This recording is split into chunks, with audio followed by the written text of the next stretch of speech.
Good afternoon. Hope everybody's having a good Saturday. It's Saturday, right? Long weekends are throwing me off. Yes, it is Saturday. Hope everybody had a good Thanksgiving.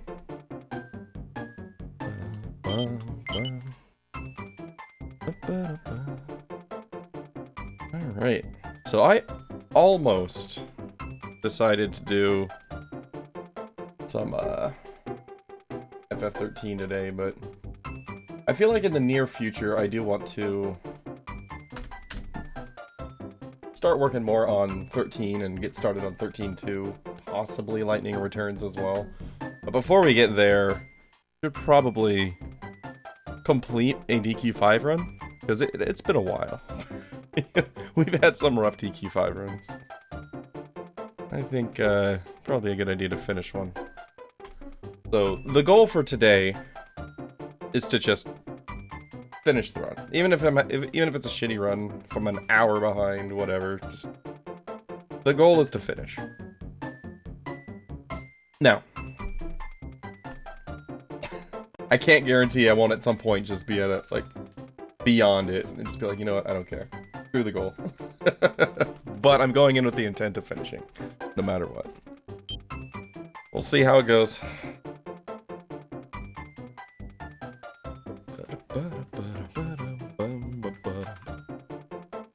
Alright. Got that. Good, good. Everything's good. Got water. The allergy pill now because I already know.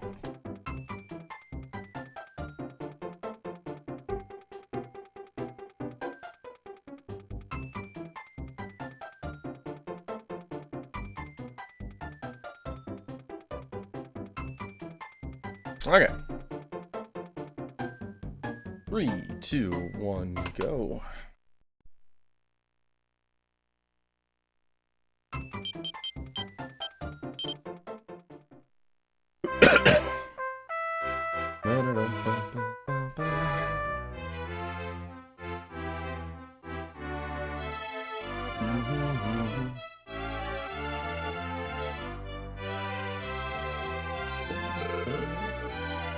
So, one of the downsides to not having completed a run in a while, like, I feel like it's been a while since I've even been past the volcano. My current iteration of my notes doesn't really pick up until Gen 3, which means I'm kind of just going to be going on memory on things like the Grandvania shops. I think I mostly remember it. I may have to stop and do some mental math or something. We'll see. Somewhere I've got an older version of my notes, but I'm sure it will be fine. Get right back up on the bike, you know?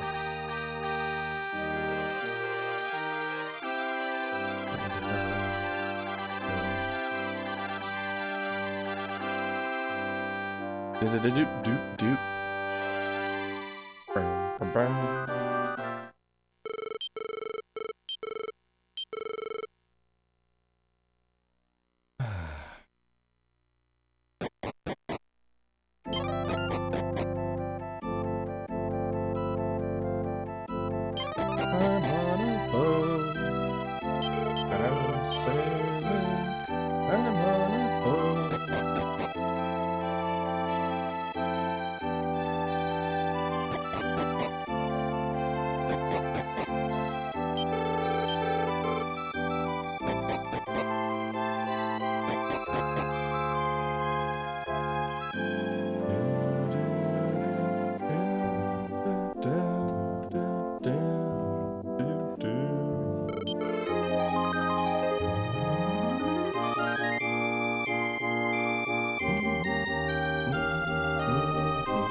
Yeah, I'm hoping that my lungs hold up today.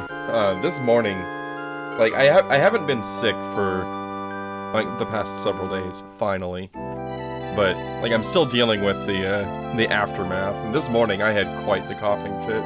Like, I almost threw up because I was coughing so hard. But hopefully, hopefully we don't end up there during the run.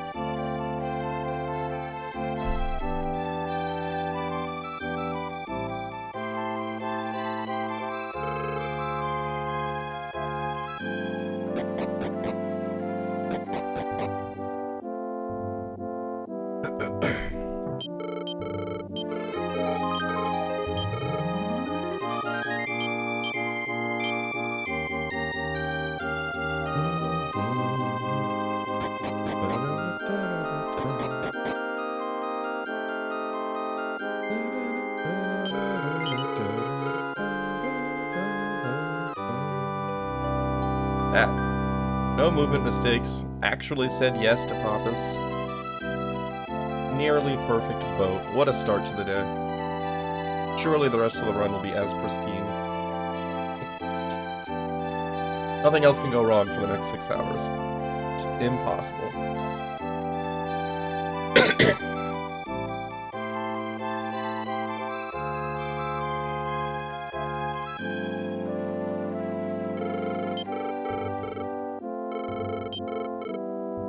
Why don't you go play, but don't go too far? I'm gonna go disobey immediately.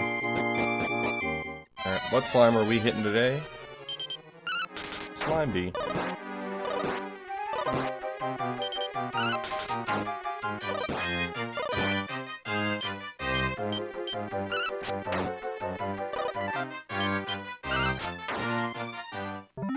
We get the herb? No herb. Bummer.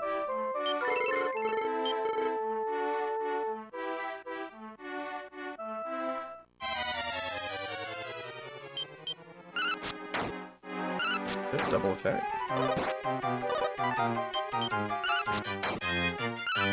Double attack.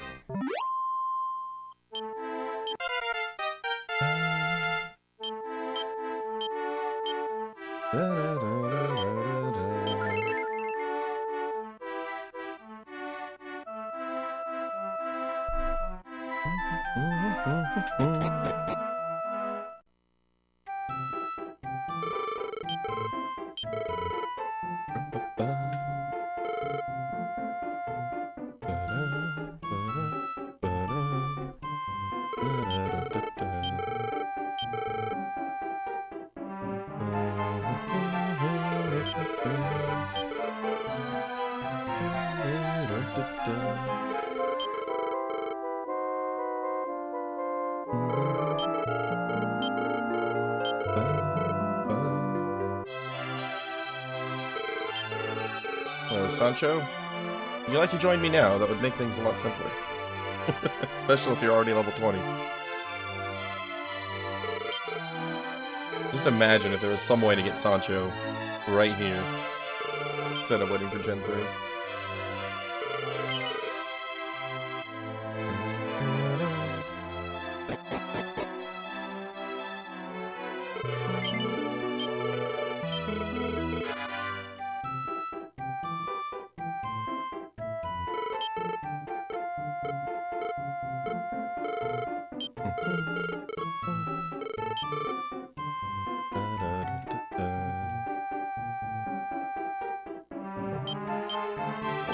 Leather hat.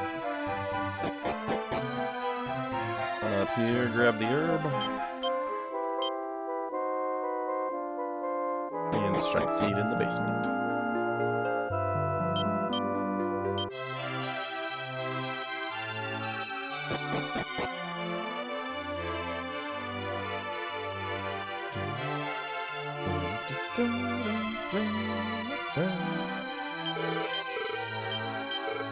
Grab a bamboo pole, equip it.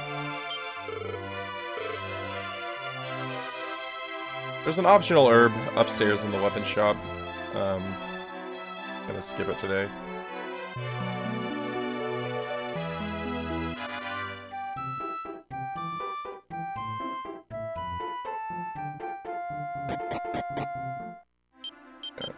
Go ahead and do this. I usually wait to equip the leather hat until I also equip the shield, but it's not exactly a time loss. Especially if the slimes end up missing and they don't sit through the screen shake.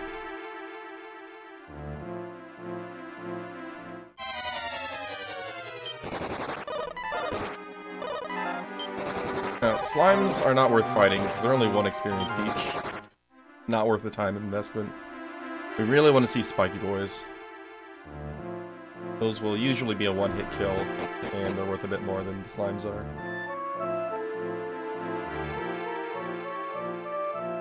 Drakis are pretty dangerous. Hammerhoods are very dangerous. Rabbits are questionable. You can fight them after you get the leather shield, but definitely not before. You usually don't want to fight them if there's 2 of them, unless you're like really desperate for some experience. Like right now, I'm not getting any fights that I can take. So this is not ideal. I want to get to level 3 before we leave the cave. Hammerhoods can crit for 10, which is what makes them so dangerous. There we go. Yeah, Spike Boys and Goficadas are the ones that we really want to see. Or a Solo Rabbit. Solo Rabbit's totally good too. I should know what you get me.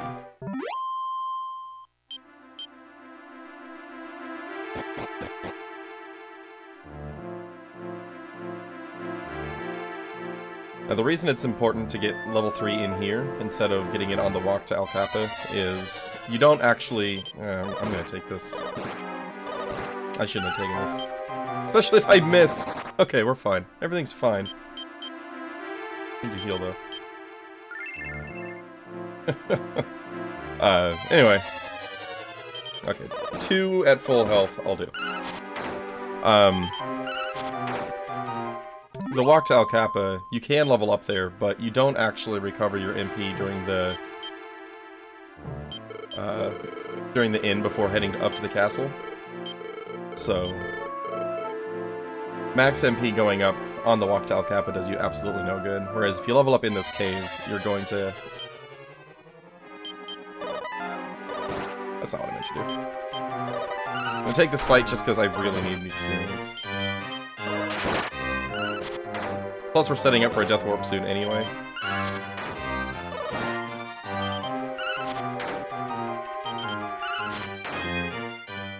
Yeah, so if we level up in here, we'll get 1 more heal in the castle prior to reaching the inn, which is a pretty big deal because our healing resources are extremely low early on in the game.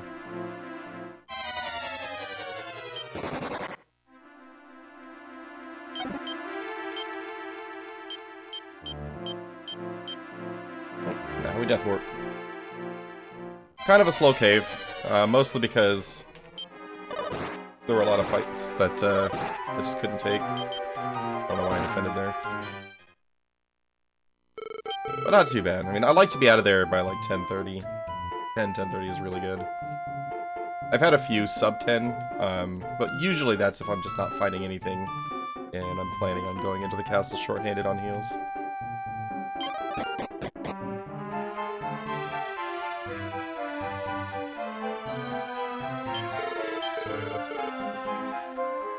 That loop there was just a timing setup for a little half-tile glitch to move that guy out of the way. So we can loot that hand-woven cape that we're gonna sell for herb money.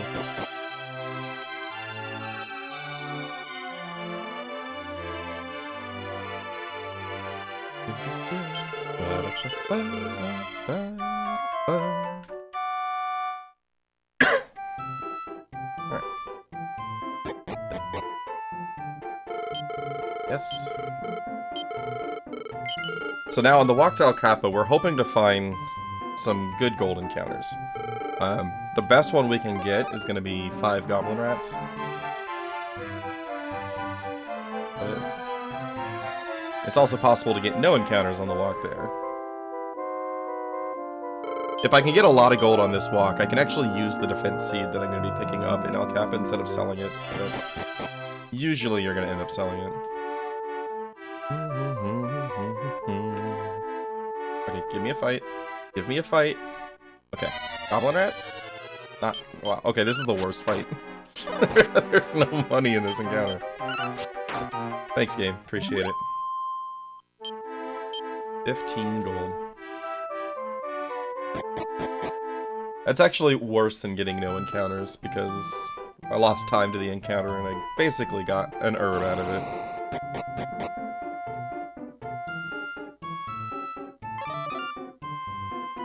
The time spent to gold acquired is terrible in that encounter.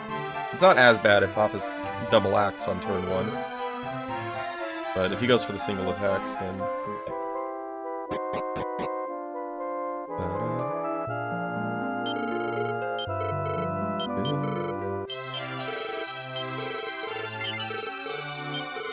Yeah, we got one encounter.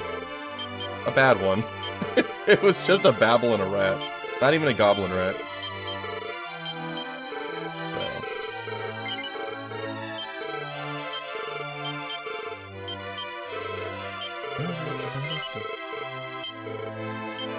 Still, that's 15 gold more than I normally get. Yeah, kind of better. It's... From a gold standpoint, it's better. From a time spent to gold acquired standpoint, it's worse.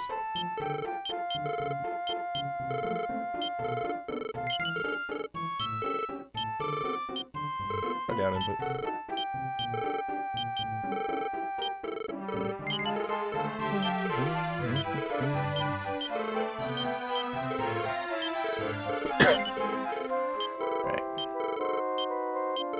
One holy water for Bianca. I'm gonna load up on herbs until we dip under 364 gold.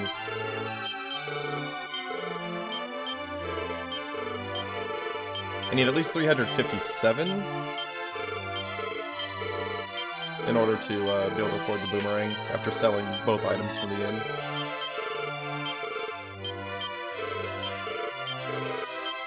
Hey Groovy, how's it going? Welcome, welcome. Alright. Don't forget to talk to the future serial killers over here who do nothing with their lives outside of beat up a cat.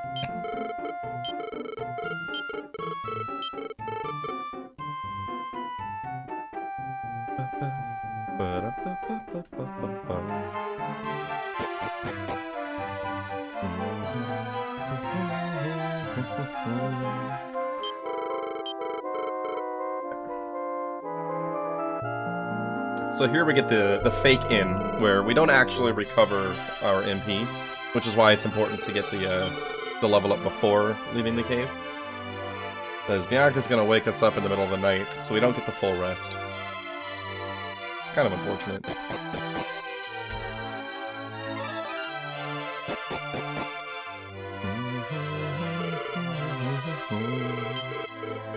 Hey SK, how's it going? Congrats on finishing DQ3. Hopefully today we're finishing DQ5.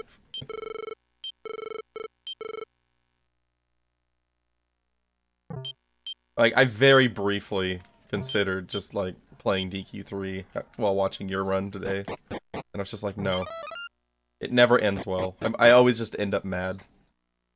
Like, I'll go back to 3 at some point and push for sub 3, but... we're not there yet. Just woke up? I feel like I just woke up.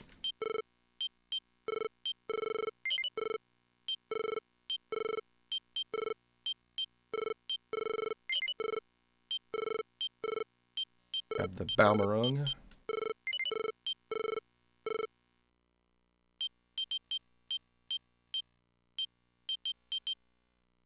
Then we put Bianca in front because she's just going to be defending for the majority of this segment.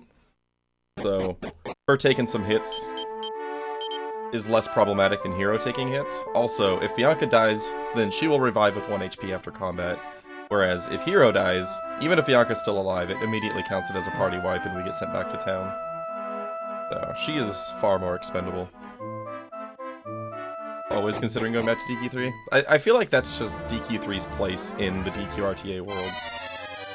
It's like, you're always considering going back to it, but very few people ever do. Oh, nice poison. Good thing poison doesn't take inside the castle.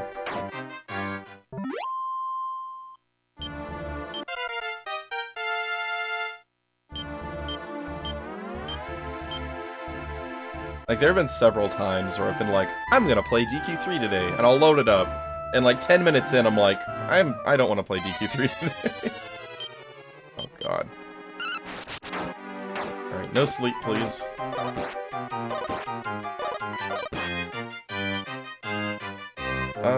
Probably fine. You get something you'll be done for good. That's kind of how I feel. Like, when I go back for it, even if I get like a 259.59, I'll just be like, good enough.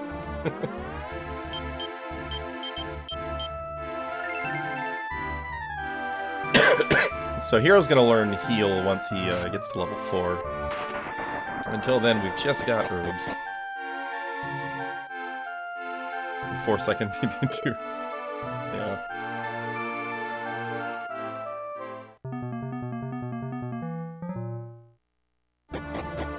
Like, my current 317 isn't awful. It's definitely not a bad run.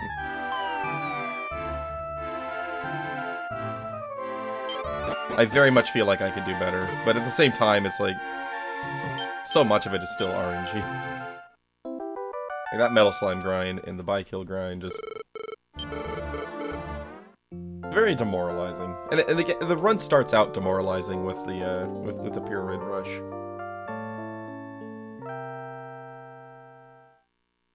Unsure when you'll play the game? Do you know which version you're gonna play? I personally feel like this is the best version, but there's a lot of quality of life changes in PS2 and DS for sure. DS version? Nice. Yeah, I played the DS version first, and it was fun. 1, 4, 7, 8.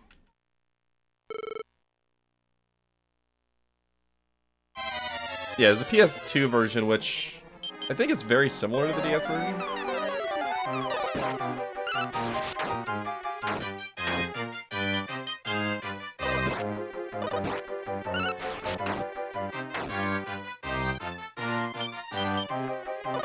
I was holding B because I was pretty sure that the Night Whip was gonna die. He didn't die.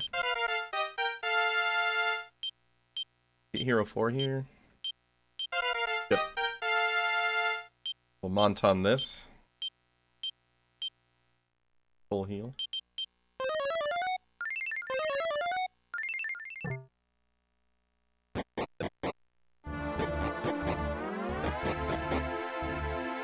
Yeah, the good news is there's not too many spoilers here, because I skip most of the story. There's a whole lot that you're just not gonna see.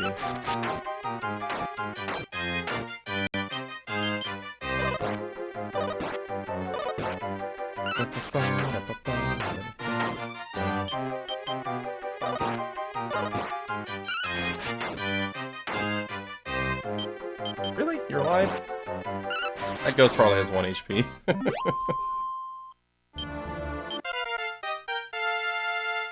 I've been getting really good encounters so far, with the exception of those starter ones with the fart weasels and the babbles. The encounters have actually been pretty good.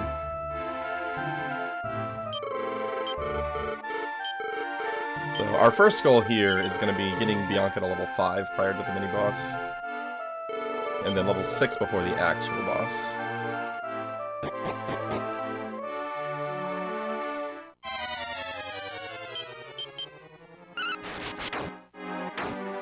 Yeah, the PS2 version looks like it would be fun to play. It's one of those things where it's like, uh-oh, well, that's nice. Hero got badly outsped.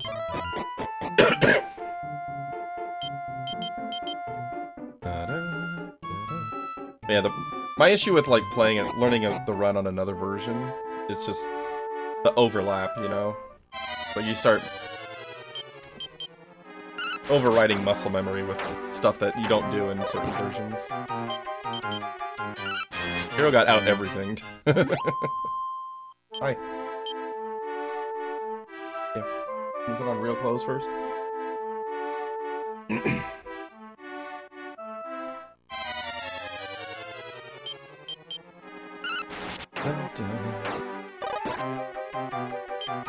Yeah, so that death isn't the worst death.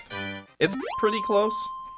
But I do still need experience, so the extra fights aren't a huge problem.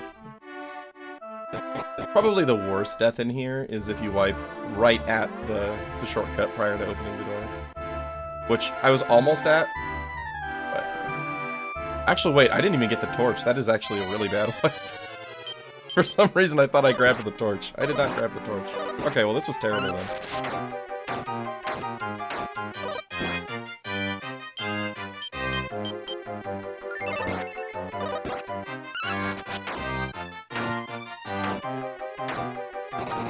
Nice.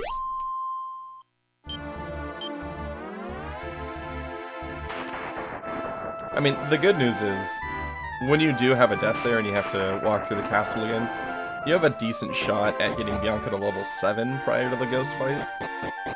Which helps out a lot because you get Rukadon to reduce his defense. At that point, Hero starts doing the same amount of damage as Bianca, and you're not completely reliant on her casting Blaze.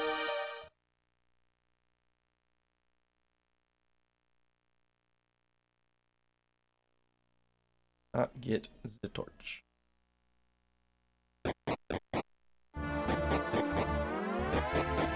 Going all the way through that room with no encounter was pretty sick. That's not a common one. Got the torch. Aimatsu.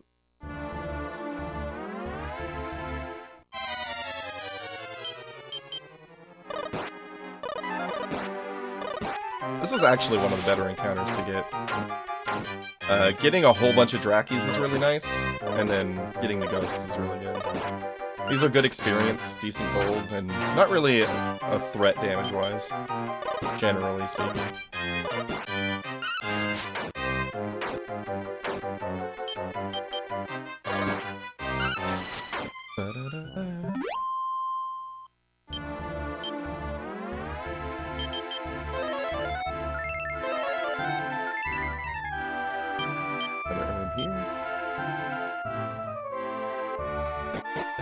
Haven't used very many herbs.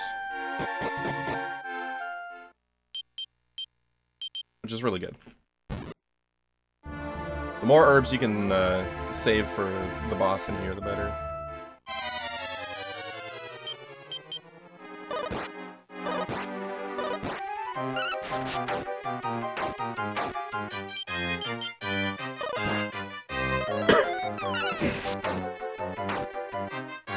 Really?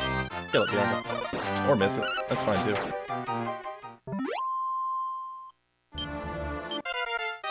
Back to 5. Learns Manusa. It's around.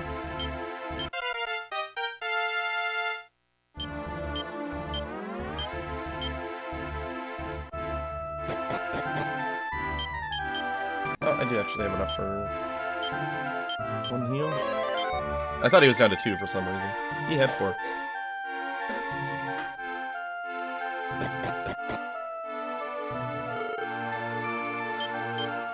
Bounce off that, get another herb.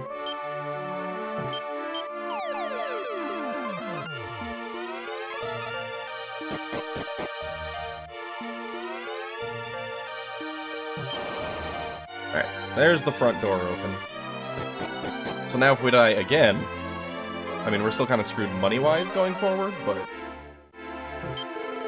the time commitment to get back is a lot less. We just walk right up to the front door now.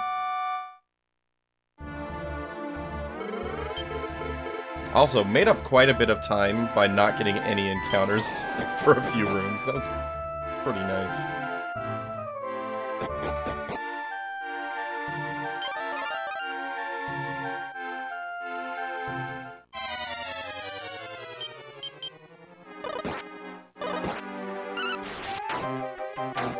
Nice.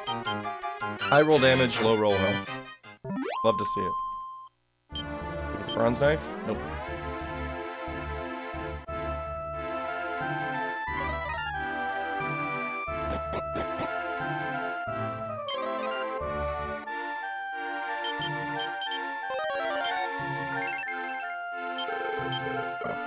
The encounter rate's actually been really friendly so far.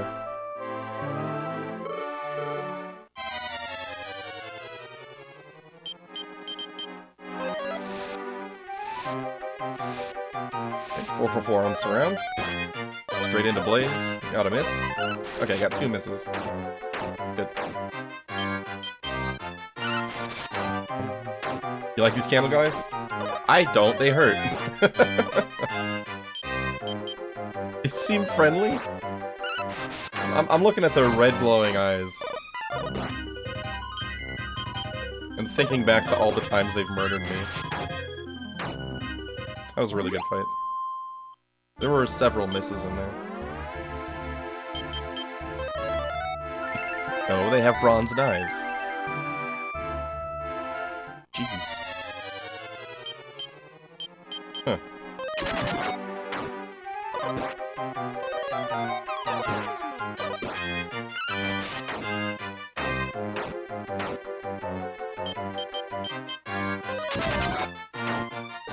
No splits on the snakes.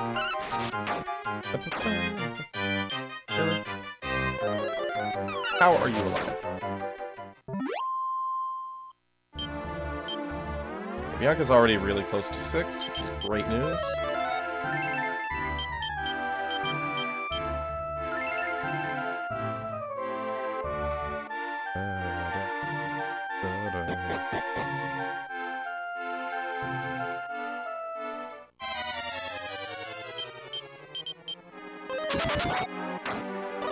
If you're gonna hit the front one, Bianca, you need to kill it. That was a complete waste of a spell. She basically did nothing. Because Hero's usually gonna one-shot the front one anyway.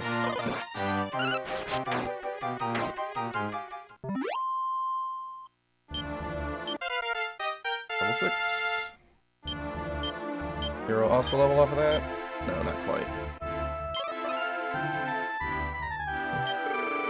It's fine though. We're gonna get a little bit more experience on the walk to the boss.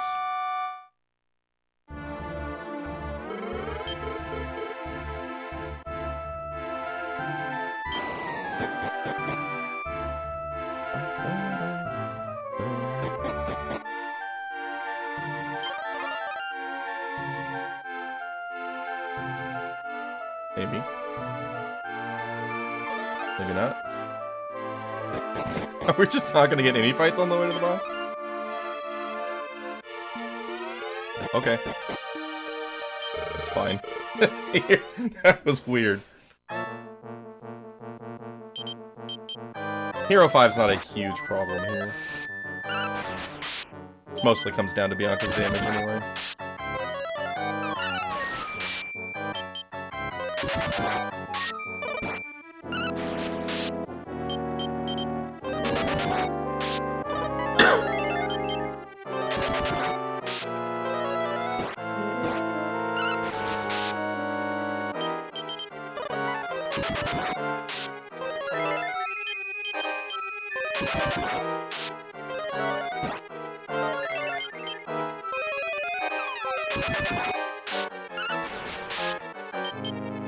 Got 2 more.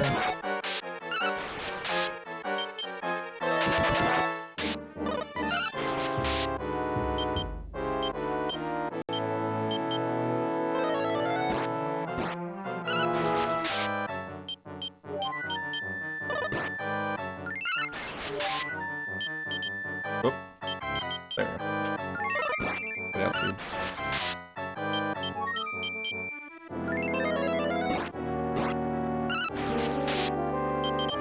Running around with Neeson for AC.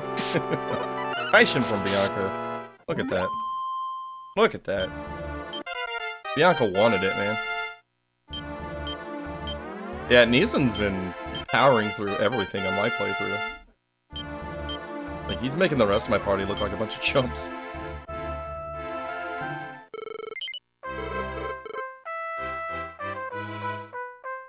Really good castle. Saved 4 minutes with a death before grabbing the torch.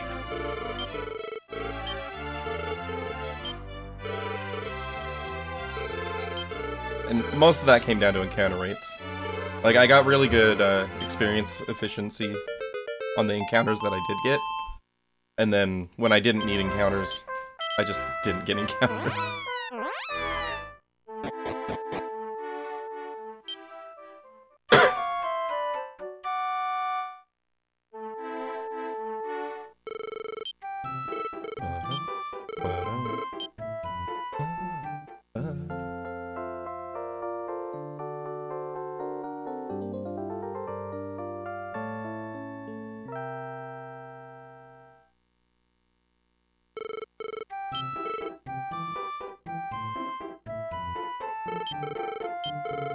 Yes, we shall name him Barongo.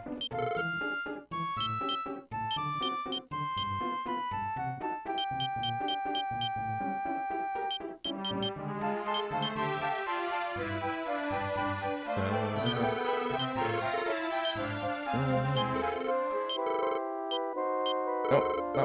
Okay. Hey, hero. What's up, buddy? I accidentally equipped that. So, we'll equip that too.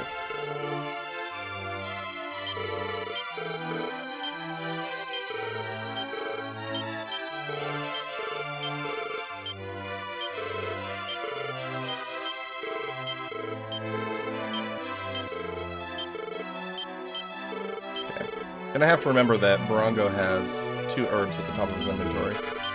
So I'm not actually going to be turboing through his inventory when I go for my utility items.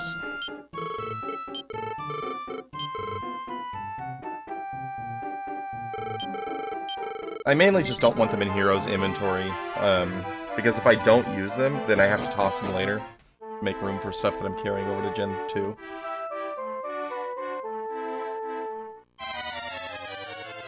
Hey look, money. This would have been nice earlier.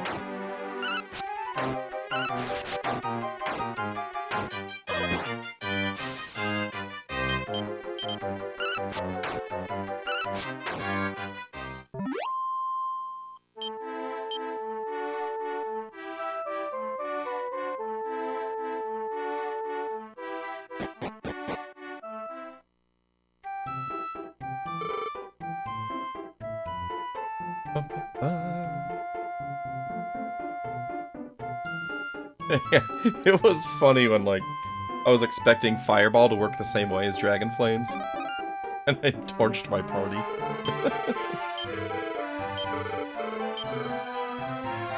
I was just like, this is terrible, why would you ever use this?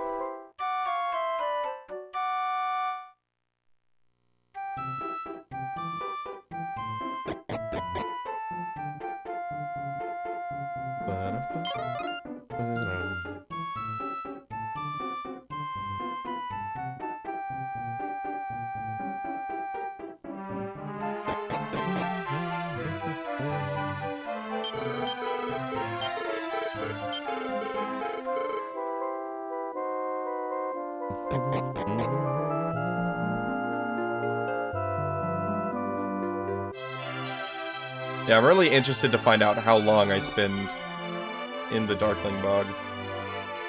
It was like, I feel like I've been kind of thorough searching it, and the only thing that looked like it might be towerish was more like ruins.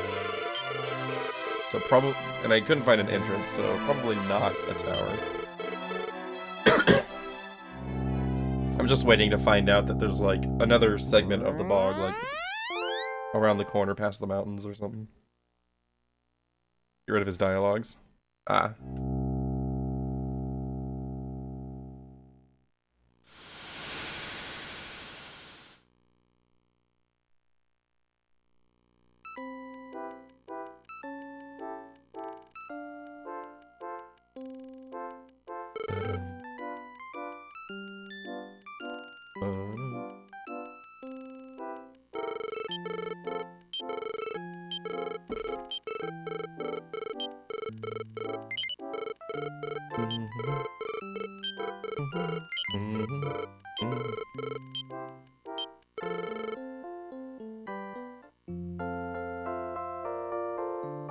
Also, I love how that the lady that dies in Terminor during the dialogue, she just walks off screen and they're like, oh, she's dead.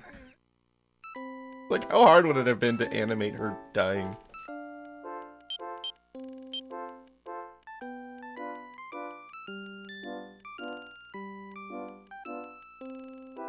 Most promising potential time save idea you have? Well, I'm glad I could assist if it actually ends up leading to anything.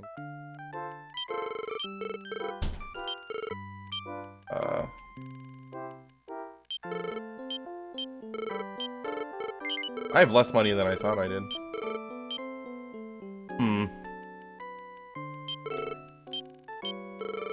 Is that enough? No. I guess we're not getting a weapon on Barongo. What, buddy? The water's empty, I'm not refilling it right now. Just put it on the counter.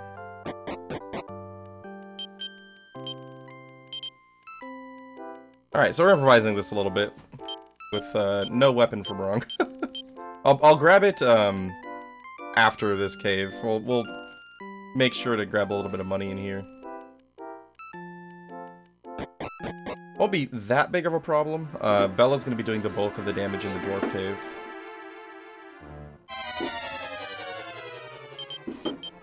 So, normally I just run from stuff in here, but this fight in particular is one that's good to take anyway. Just because they're all in one group for Ira.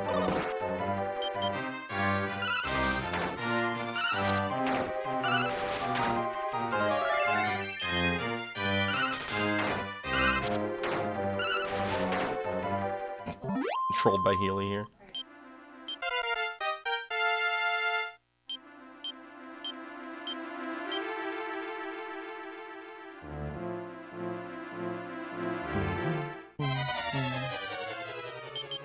Sneak attack. Alright.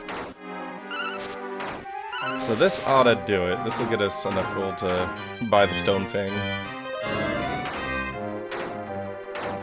We can just start running from everything else. Back to normal strats.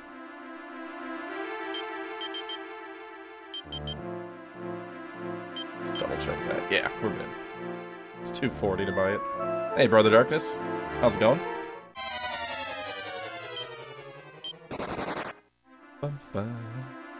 So at the end of this cave, we're going to be doing a death warp. Alright, here it's actually ideal for Barongo in particular to end up as low on HP as possible, because I don't have direct control over Barongo. The way that monster commands work in this game is they will do whatever the hell they want until they reach 20 intelligence, which Barongo never will. So I will never be able to control Barongo. He is a wild kitty. Finally got a Saturday Athens. And so, the issue with Barongo not listening is that during the Death Warp, he's sitting there killing off the things that I'm trying to get to kill me off. Does not go well. Basically Orin from Dragon Warrior 4.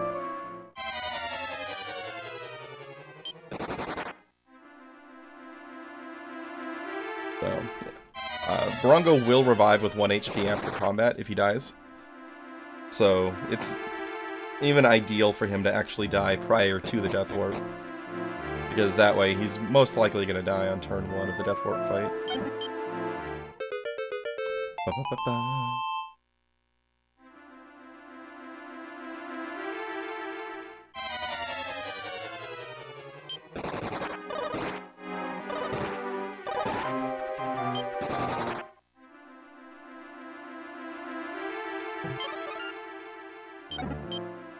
I need to remember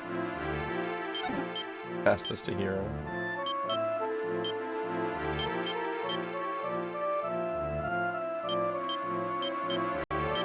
Unequip. And now we die. Maybe. If something attacks us, we die. There we go. Oh, I didn't change the tactics. That's okay. We'll win this fight and then we'll die later. That actually helps. That gets some damage on Barongo. Barongo 3. Bonus HP for Ice Queen fight.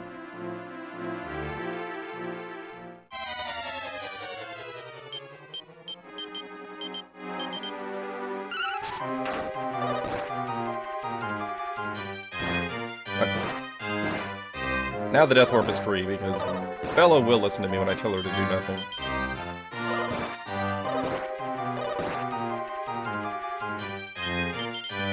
The only hero actually needs to die for this wipe, but sometimes he just lasts forever. Like, you could reorder for that and put a hero in the front, but particularly with Barongo still alive, you want Barongo dying early. So, I don't bother with the reorder there.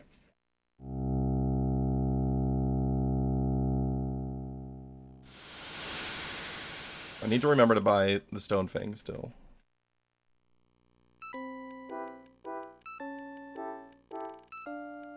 I hope I did my math right. I'm 8 gold off. That's okay, we'll be fine. This game is trippy. This game is definitely trippy. That is an accurate statement. Okay, here's the plan. We're selling Barongo's herbs.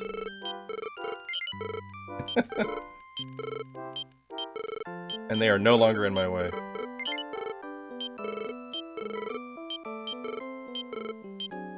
Calculated. Look at that.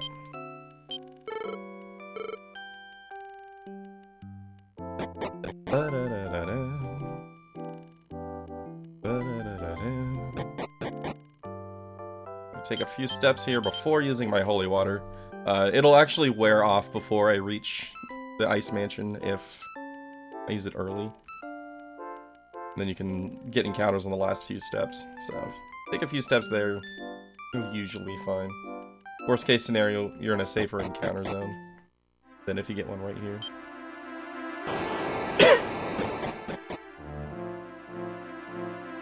Skip this ice puzzle. Using a half-tile glitch. Allows me to somewhat control myself on the ice. Alright, so here we're really hoping that Zale does not spam MP drains. Or resist Rukanon. My god.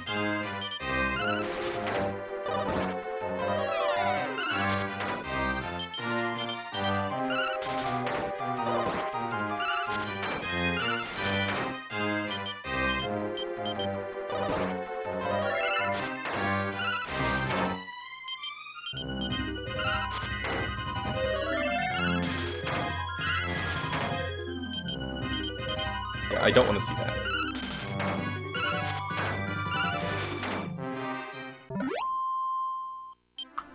Aside from the missed Rukanon, that was fine.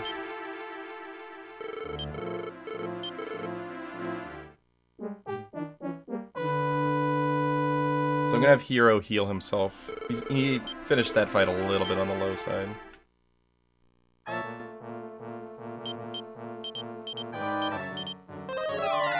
On 1. Get 2 for 2.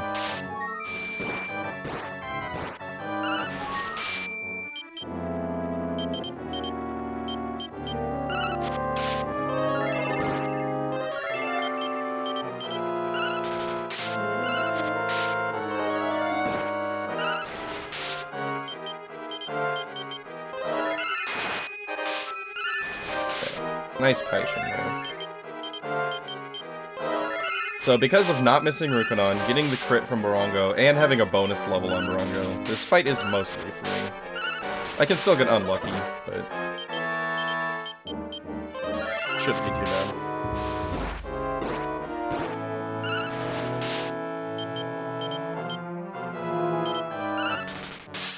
Keep pushing. Like, she can outspeed Bella here and kill Barongo. Not very likely.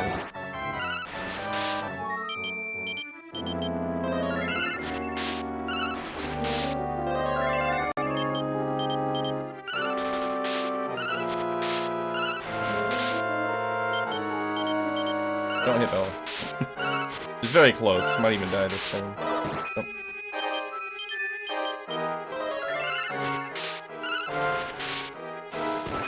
A little bit off.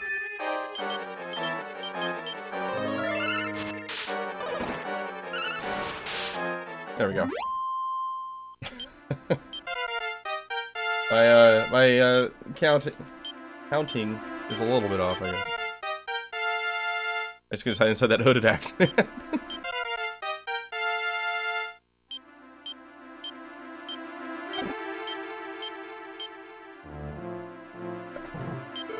Why did I go right? Excuse me. Oh my goodness. There we go.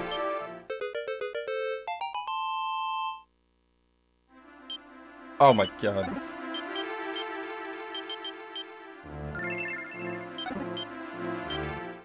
I forgot I didn't use any of his herbs. Funny. Oh no.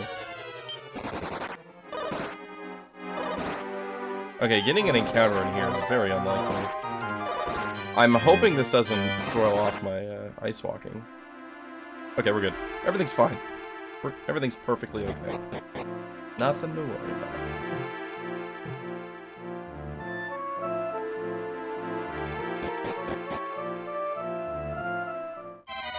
God, 2 encounters in here?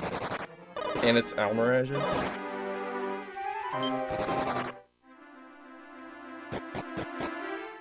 That was almost a problem.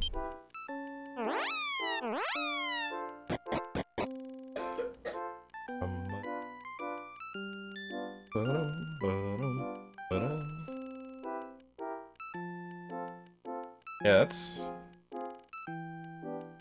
that's a bit of a messy time loss there. Having to go through the item pickup jingle a second time, and menu to get rid of herbs, and getting 2 encounters is just, ugh. Terrible. That's okay. I'm not expecting this to be a PB run. I haven't done a full run of 5 for months. I don't even remember the last time Miradras died. So, today's goal is just finish a run. Even if it ain't pretty.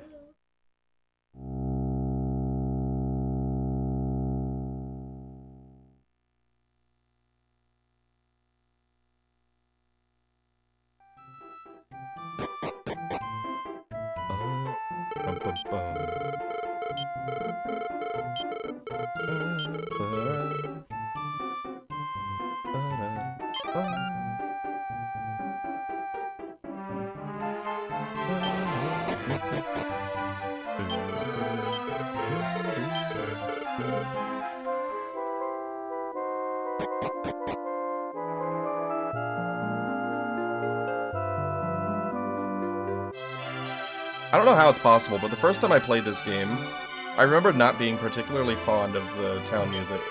And it doesn't make sense to me, because I freaking love it now. Yellow Sand Teleporter brought me back to the Land of Summer? Nope. Exactly what just happened. Now there's a... Seriously? There's just a magical stairway to the Fairy Kingdom in our basement, that's all. Perfectly normal stuff. Okay, I need less gold than normal for this, but I do still need 720 gold for Iron Shield, so I would not mind getting an encounter. It's faster to get no encounters, but very short on gold already. I can get some of it back because I'm going to be selling Barongo's equipment and a boomerang. So I don't need a lot of gold here, but anything I can get on the way will certainly help.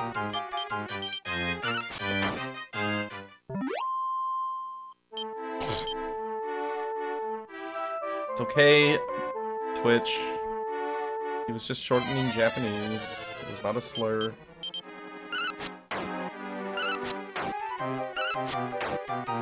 Well, I just say J games now.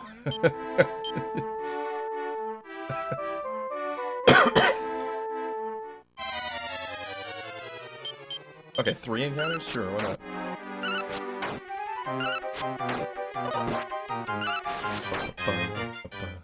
Oh my gosh, it's just this one freaking fly. Making assumptions about them when you don't know the story. It's always fun.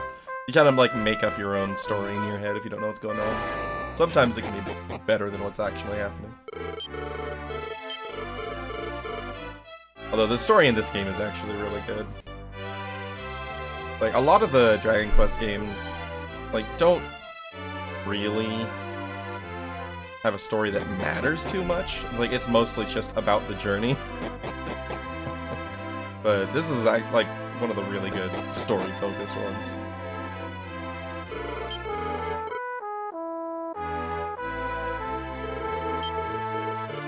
There's an idea. You can go back and play Final Fantasy 13, but make up your own story. Skip all the cutscenes. Oh, wait, no, wait, that's just called playing Final Fantasy 13. You already kind of make up your own story as you go. Why is it such a complicated location? To keep attackers away. Storm the castle, you'll never find the king. It's too well hidden.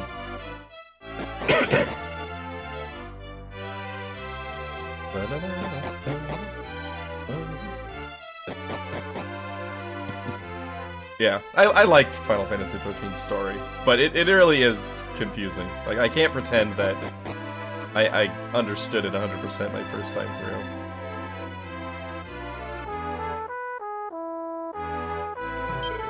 Still one of my favorite Final Fantasies. Honestly, just one of my favorite games, period.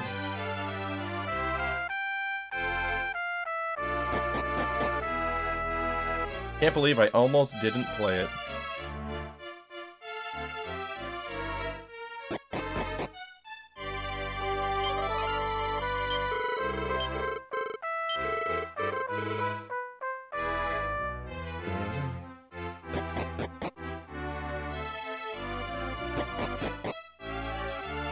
You didn't tell me not to tell them.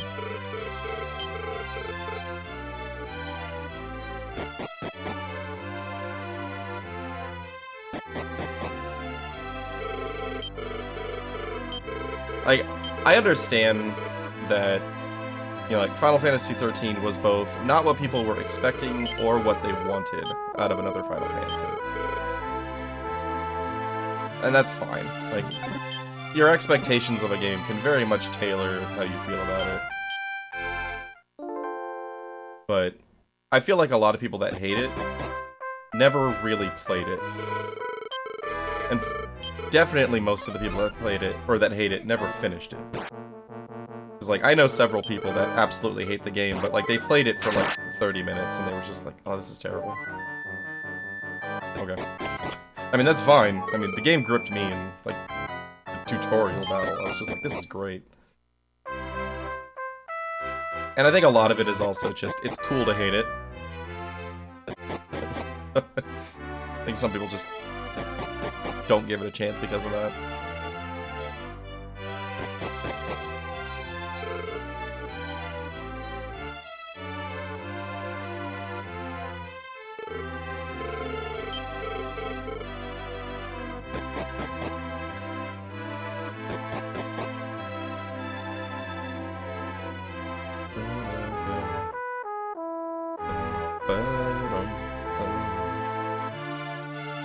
So, Balmarung number 2.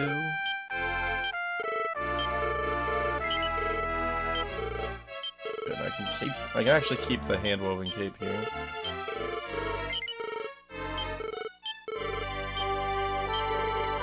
Just one of the things I like about my my new gold routing here is getting the leather armor and never worrying if I have enough gold to get the scale armor. I can just always make sure I can at least get this shield here, and I get the wooden hat early. Yeah, that probably would help. I mean, we're out of the range where it matters now, so I should have just kept going. Right, I left the zone, like, right after using it. Whatever.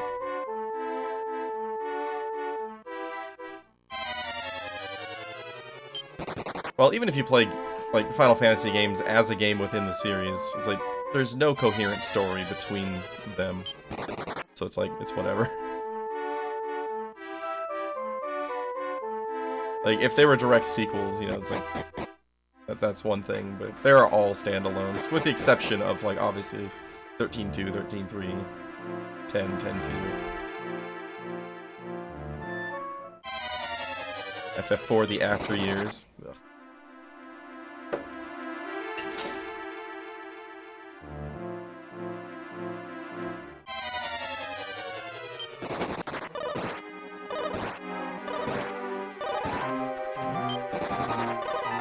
you guys can crit. Alright. Everything's fine here. Situation normal. Elevation changes? Yeah. It's funny because the stairs on the right side of that up and down there, the wall facing you is actually higher than it is on the left side. Like, you can see yourself going up if you're, like, right up against the wall. You can see yourself on the top, like, going up. But when you're going down, you're actually completely covered up by the wall. It's kind of funny.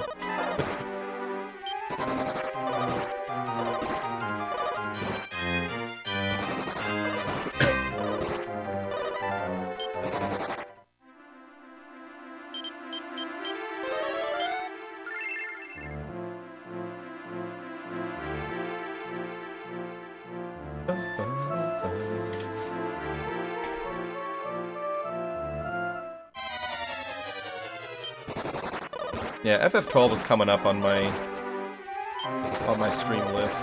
It's my next, like, major project that's gonna take, you know, like, months to complete. It's not gonna be immediately after Raiden Chronicles. I'm gonna do a little bit of shorter stuff in between. I like to get my palette cleansers in between my long-term slow plays. Half tile of it. Nice. Actually, really good Ancient Ruins.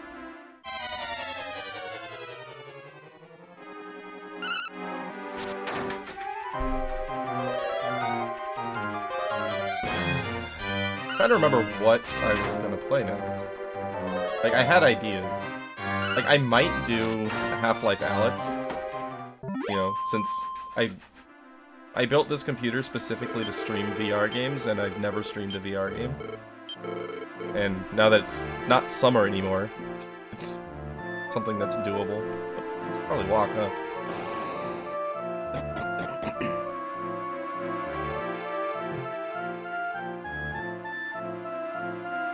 There were some others that I was gonna do.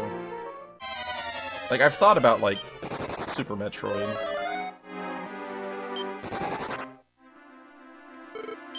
There was something I had in mind that I can't remember anymore.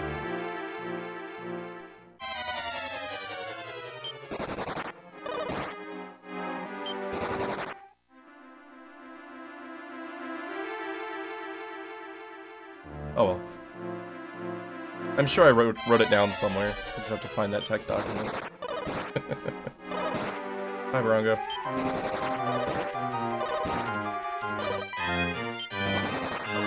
Oh, so at this point it's okay if Hero dies, because Pappas will heal him up either way. Once you reunite with Pappas, this all comes down to just how many encounters you get. Perfectly so. On the floor even though you're in the water? Yeah. I mean, this is a pretty old game. 30 years? What was it? 92?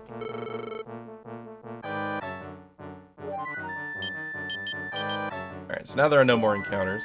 This time I remembered to put Hero in front.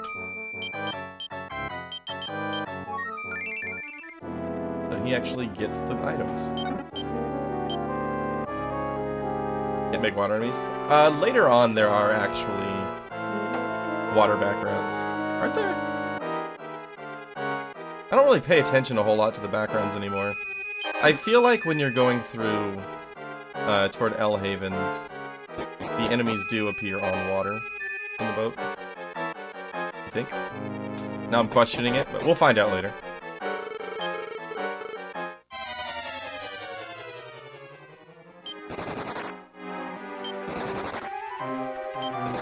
Big hit on Hero. Okay, small hit on Hero. Right. I changed it up.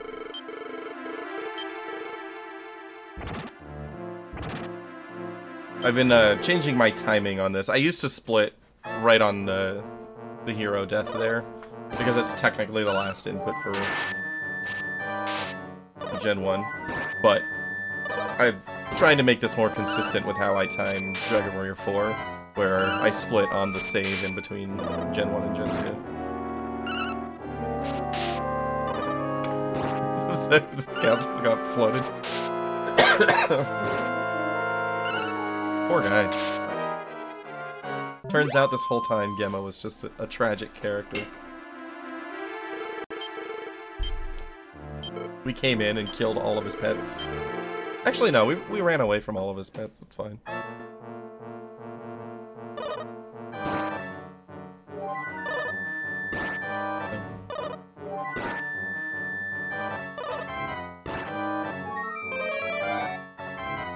Yeah, the real story at this point is a little sadder.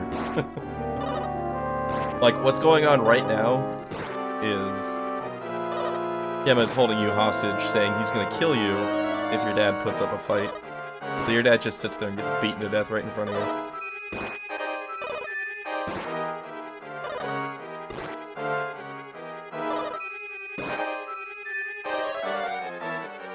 You don't have to do that, just attack.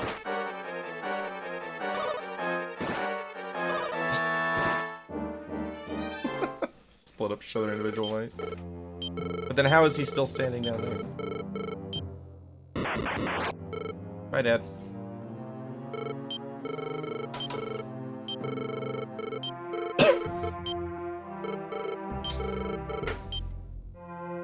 Didn't notice the mirror.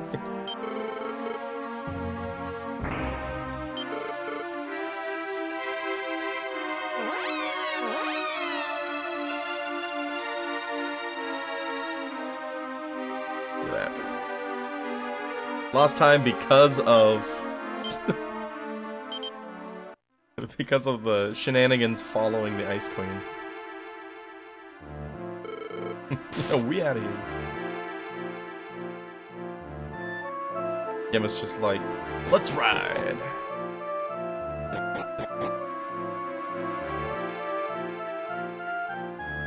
Now we're slaves and older. It's been 10 years.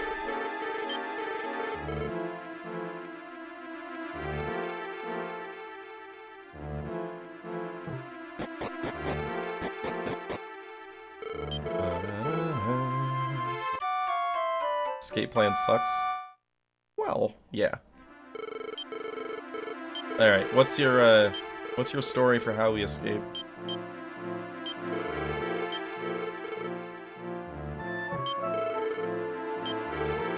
Down. I'm just missing D-pad inputs today.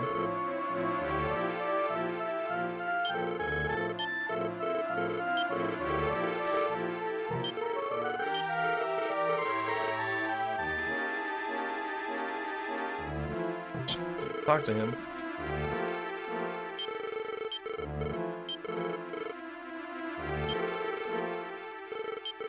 Queen is gonna show us a secret passage. Close.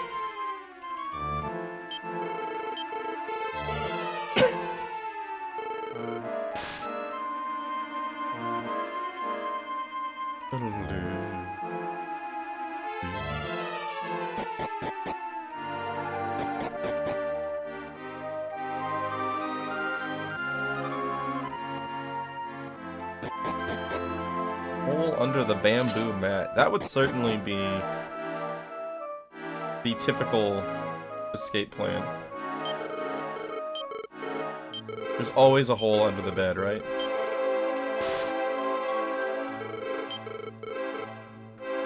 Yeah, this isn't Henry, this is Eric.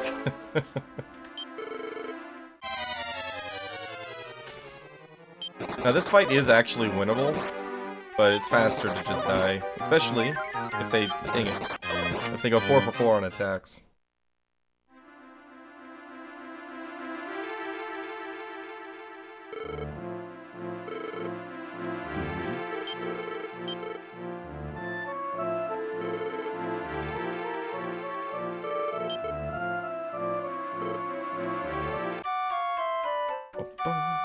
Now we're in slavery and in jail. What a combo. Also, at some point somebody pointed out how it looks like the guy on the top right there is hanging by his ears, and I can't unsee it.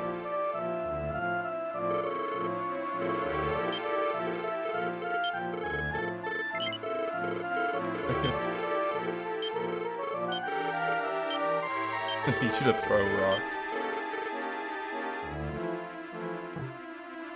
Alright, so the actual story is that guard there is, I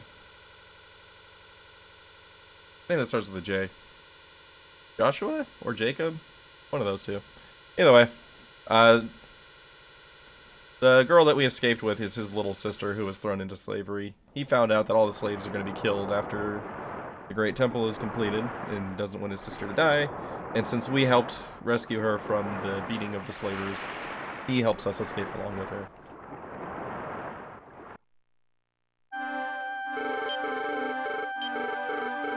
Also, he gives her 1,000 gold, which she doesn't need, so she gives it to us. Thanks, the Hobbit. How's it going, Cowie?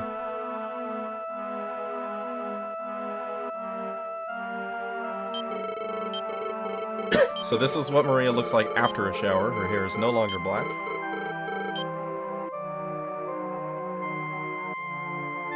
And that 1,000 gold there it's so nice. It gives you such a stable launching point for Gen 2. You don't have to worry about, like, grinding gold early on.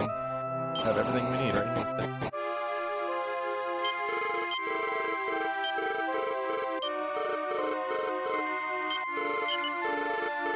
It's a dirty place, you know?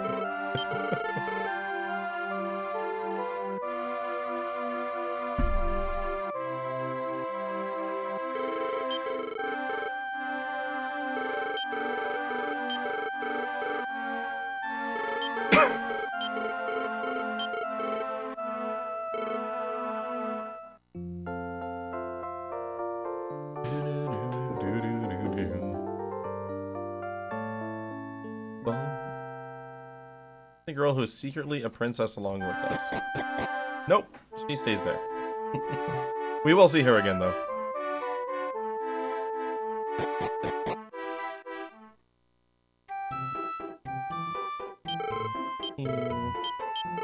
Sell the monster bait.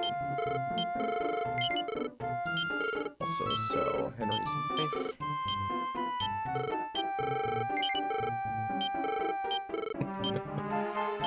Sorry, Goblin, for Henry.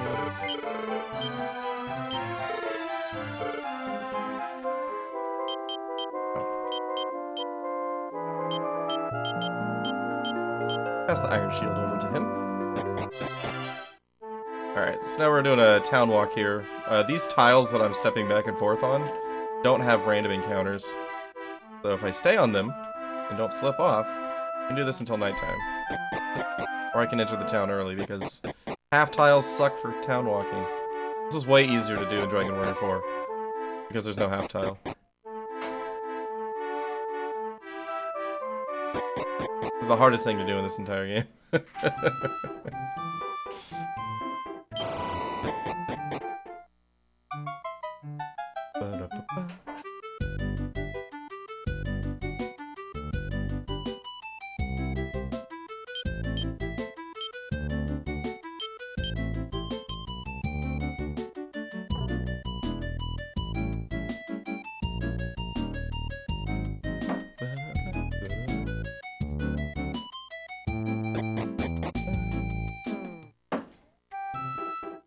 Now, the reason we had to make it night is because this shop up here is only open at night, and he sells us the wagon, which is what allows us to start recruiting monsters.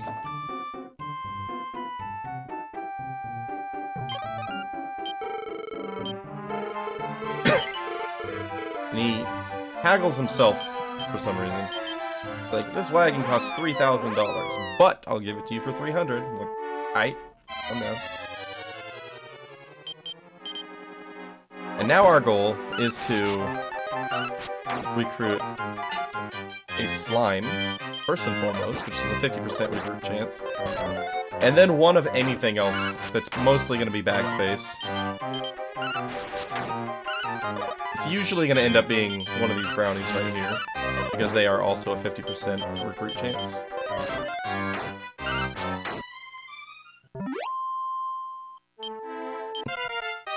50 or no deal sold for 26. Alright, so we got a 50% shot at recruiting this guy. Got him. Nice.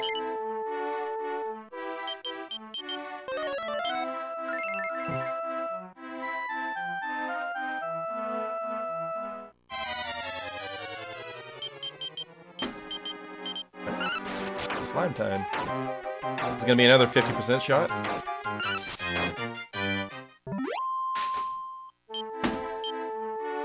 Oh, that's the important one, too.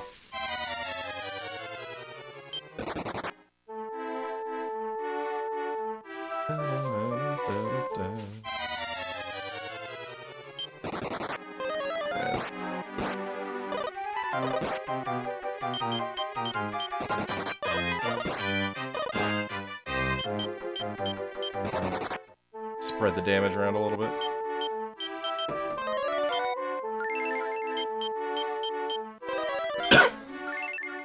But here I'm hunting in the mountains because the encounter rate is higher here. That's not recruitable, right? Oh, Hero's still in the wagon. No, the yellow dragons are recruitable, not the blue ones. Yeah, only certain monsters are, and each one has its own percent chance to see. There we go. Got Slalin. Now, the slime is an important recruit because he's gonna learn 4 spells that basically carry us through the game. He's gonna learn Increase, Decrease, Spell, and Confuse, Chaos, Metaponic, whatever.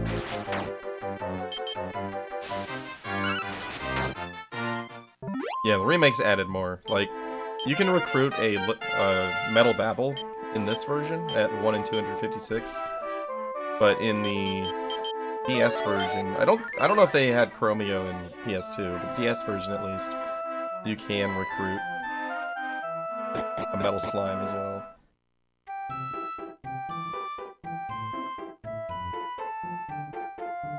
And then there's also a minimum hero level requirement for each monster's recruit. And because of that, we actually won't get monsters trying to join us after a while, because Hero's going to be super low level for the entire run. Like, the regular old golems that we can encounter later in the game have a 25% recruit chance. But I think Hero has to be like level 17 or something, and he usually finishes the game around 16.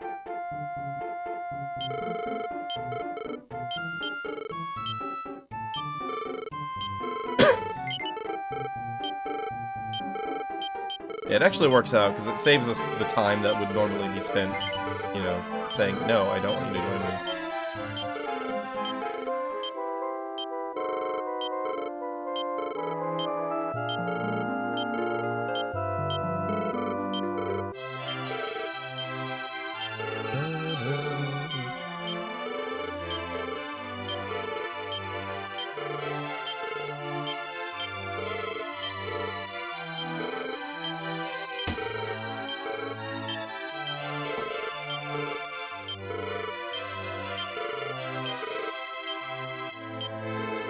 More wing.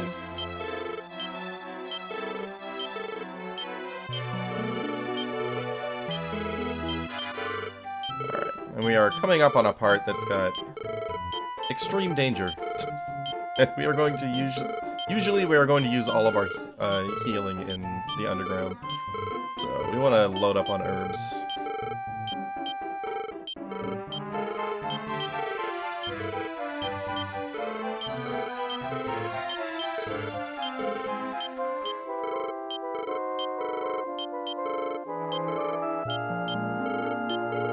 Yeah, the one-at-a-time shot. Yep. It's special for sure.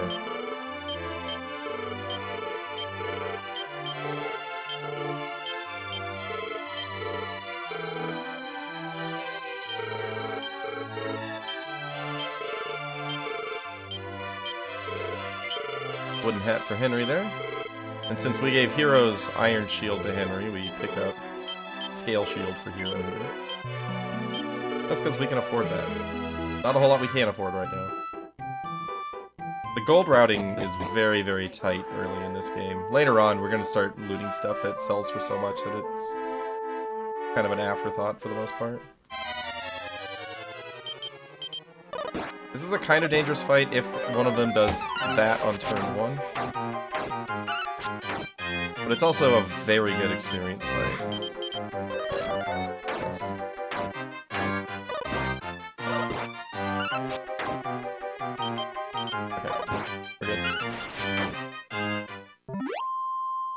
Kart's sister now runs the shop.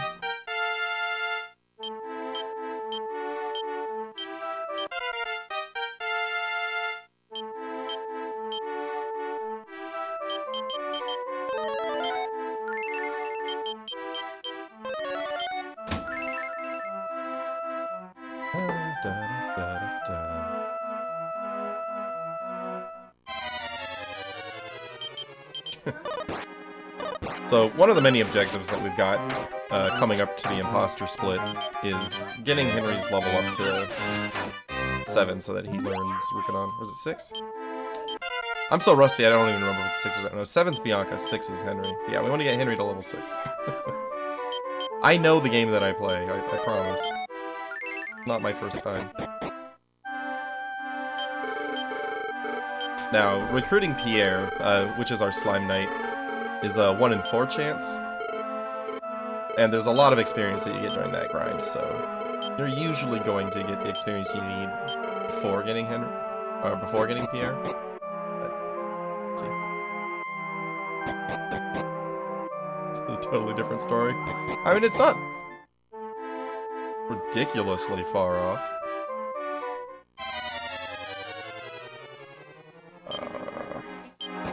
Fight this. Just run. Oh good, they both cowered.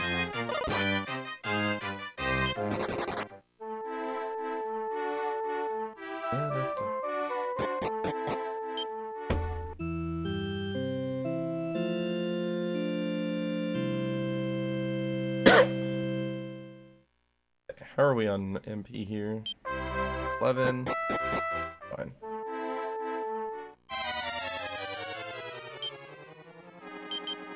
This fight's okay to take.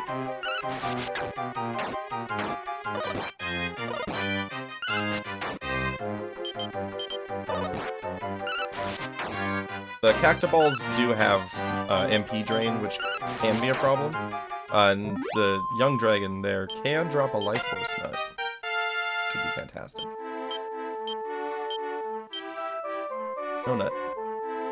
No nut November. Continues.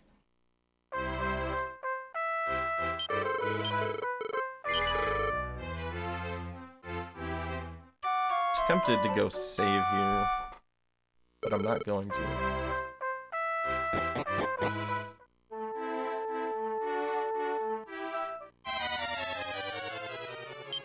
Those are not Slime Knights.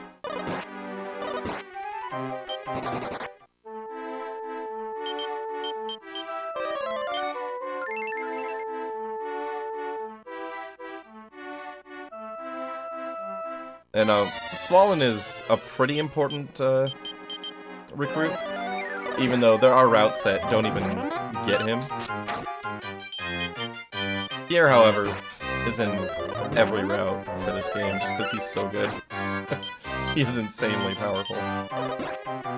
High attack, high defense, healing magic. Can equip basically all the best equipment in the game.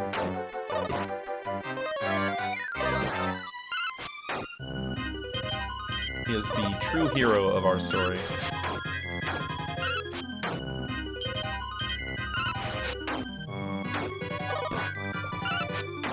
One in 4 chance. Here we go. Nope. And used up all my MP. Hey, Krillin. And the same thing we do every night. Try and take over the world. Thanks a lot for the resub. 15 months. That's crazy. Sometimes I forget that I have subs that are that old.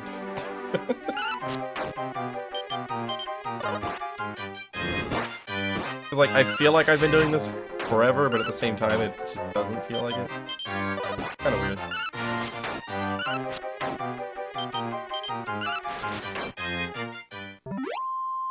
Life Force Net? Maybe?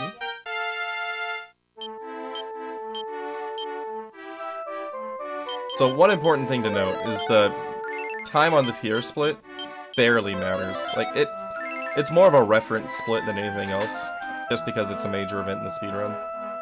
But there are a number of things that need to occur before the imposter split, which is the underground, going through the tower, recruiting Pierre. So, you can get a super early Pierre, but then have a long grind to level 6 on Henry, and it'll all even out. Or you can have a super late Pierre, but then have like extra levels on Henry and Hero going into the imposter fight, and it goes super quick, so... It's a bit of a mirage split. Can't completely trust. I've considered taking it out, but I like knowing when I got Pierre in a given run.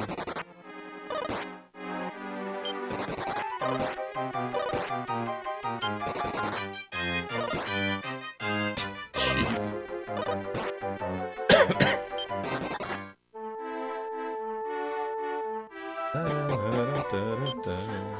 This is perfectly normal for the Pierre grind, by the way. It seems bad, but it's pretty average so far.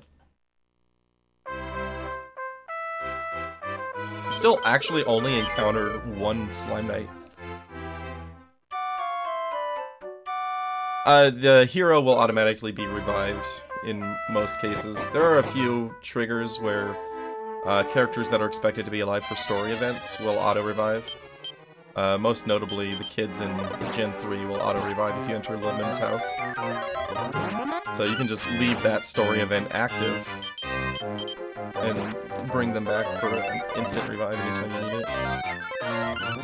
The downside there is we don't use the sun in the speedrun, and so he ends up being revived and then you end up having to kill him off again. Because you may have noticed that the level up text in this game is very slow. So characters that don't need levels, you need to actually go out of your way to avoid getting them levels. Playing it a little bit loose with Hero's HP here. As long as they don't crit me, it's fine. But crits are gonna do about 40 damage. Alright, Slime Knight number 2. Not Pierre.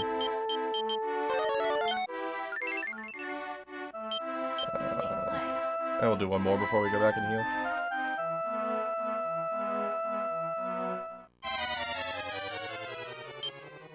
Okay, Spiky Boy is recruitable, so I need to make sure that dies first.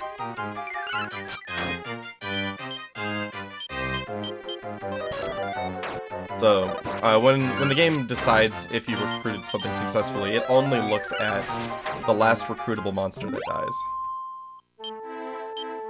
Slime Knight number 3 was Pierre. Look at that.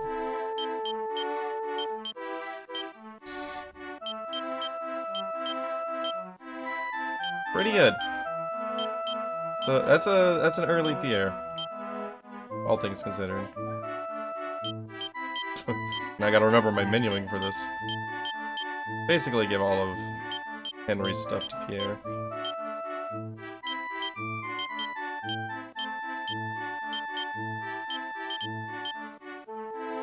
HP. 4 HP. The Life Force nuts are between 4 and 6 HP, so that's 1 below average. Not a huge problem, really. He's gonna become so powerful anyway.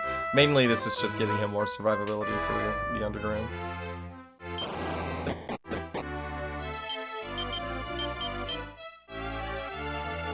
Put Henry in the middle. Dumb. You know what? Oops. Oh my god. Line up with the door, please. I'm gonna go ahead and grab this. If I can actually get on the right tile. Plus 3 MP. So that's another heal during the volcano. Can't argue with it. Alright, Brother Darkness, you have a good night. Thanks for hanging out.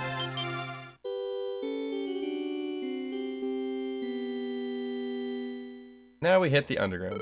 The underground is the entire reason why I started going for the Kusarigama instead of the Chain Whip.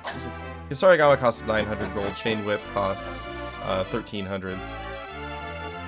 So, also, Pierre cannot equip the Chain Whip So he kind of ends up either having the bronze knife if you were able to keep it, or no weapon early on. Until you can get the steel sword. And getting the steel sword requires you to take a lot of extra steps in the underground to get money. You can pick up the steel fang, you can pick up the shell hat, and then sell them and get your steel sword.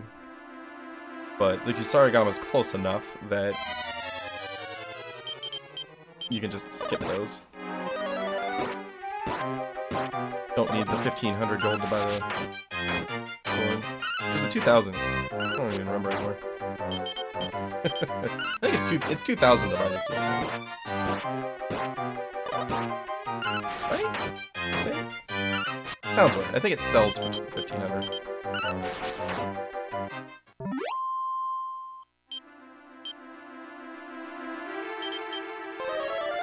We use the MP first, that way if we get MP drained, it's not as big of a problem. Then we're gonna go on to herbs once we're out of MP. Fights like this I do want to take because I still need to get Henry to level 6 for Rukanon. And as far as underground encounters go, this is not too bad. I'll probably have Henry defend here, but I just really want to go.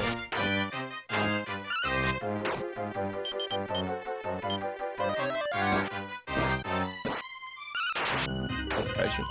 There's another benefit to the Kusarigama, so the chain whip cannot crit. So when Henry's using the Kusarigama during the Pierre grind, he's got a chance to crit on his own, which helps out quite a bit. Not particularly likely to occur, but it can.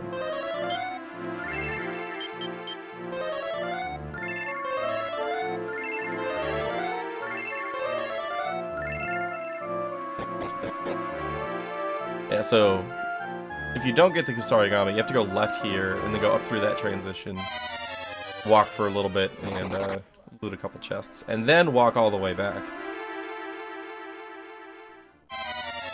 It would be less problematic if there weren't those black screen transitions, because the encounter chance goes up significantly. I think it goes up 4 times. Don't quote me on that, but I think it goes up 4 times anytime you go through one of those transitions. So, on average, you're gonna get like 3 or 4 extra encounters going for those items. And the encounters in here are dangerous, so... I was willing to change my gold and equipment routing to limit the amount of encounters that I get in here as much as possible.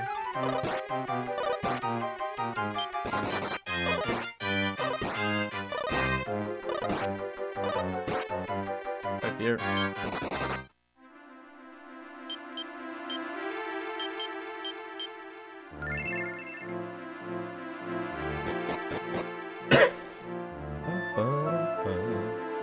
As long as I can push this button here, we'll have the shortcut open. Oh no. Okay, that encounter's not bad. Okay, really good underground. Really, really good.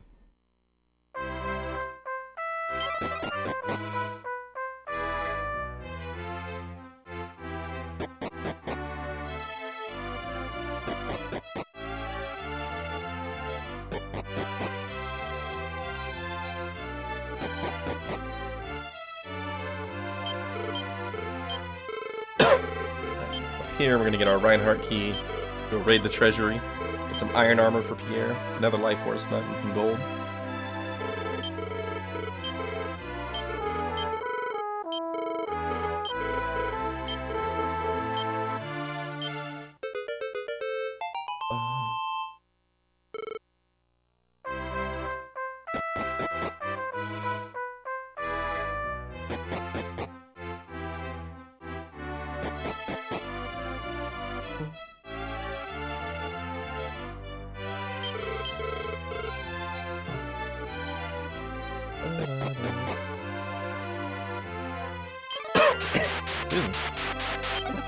Alright, 1,200 gold.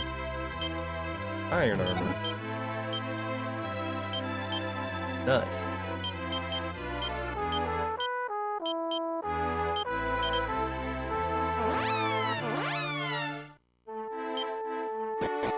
gonna take the inn here. Instead of going all the way to the church here, since I'm gonna be stopping off at the nunnery to save and reset anyway, I'm gonna just assume that I'll make it that far. And then revive Pierre when we get there.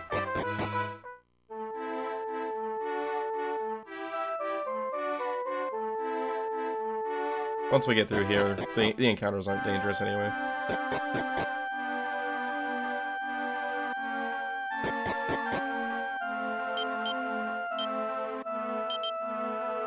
I don't know why I didn't just go up in mini route then. Whatever.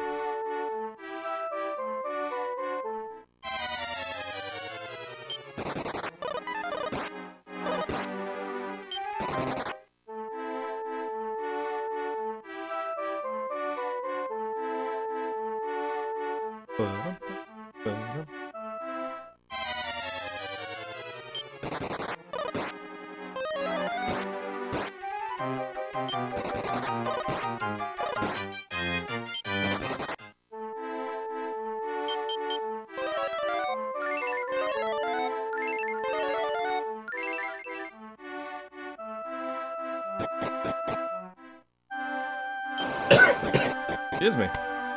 Yeah, so it turns to night right when you get here. And we want it to be daytime after we finish the upcoming tower. So if we just go straight to the tower right now, it's still gonna be night when we finish it. I'll have to do some overworld walking. But we're gonna save and then reset the game here, and it's actually gonna set the time to like right about midnight. So that it's actually daytime when we leave the tower.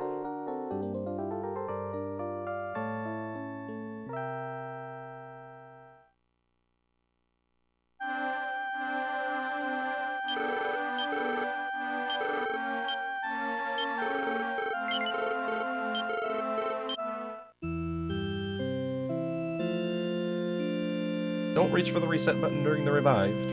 Do that during the save. Eek.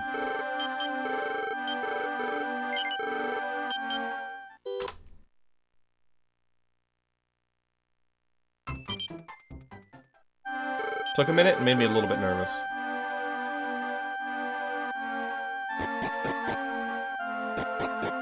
I've never managed to corrupt my save doing a reset there, but doesn't mean it's impossible.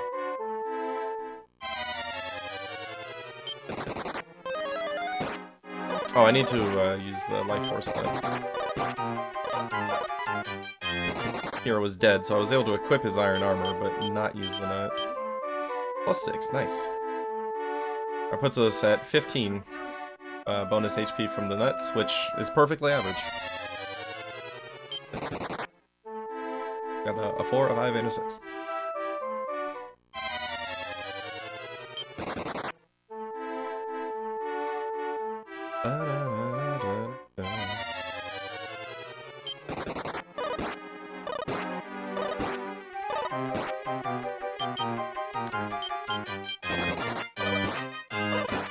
Brownie's gonna die here.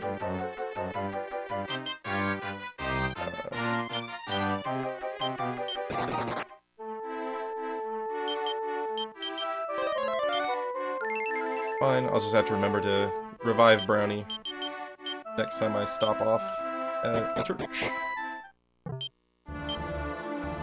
He's not particularly important to have around for combat purposes. He can be used as a meat shield occasionally, as I did in that encounter. But primarily, the use for our Brownie is just going to be bag space. Because there is no bag. So we make a bag out of a Brownie instead.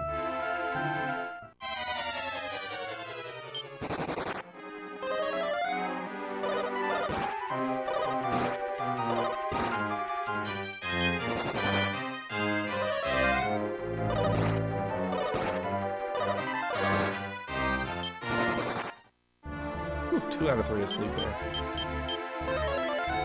That's not a very dangerous encounter, but if everybody goes to sleep, then it can be rough.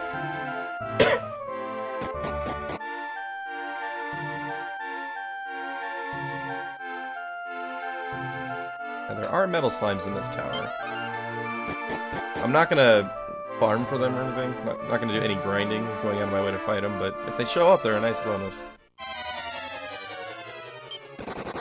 That's a nice group of enemies that can crit me.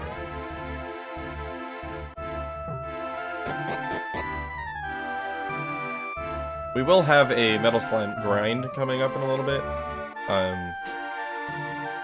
For today's purposes, I am gonna make sure I get, you know, at least 2. But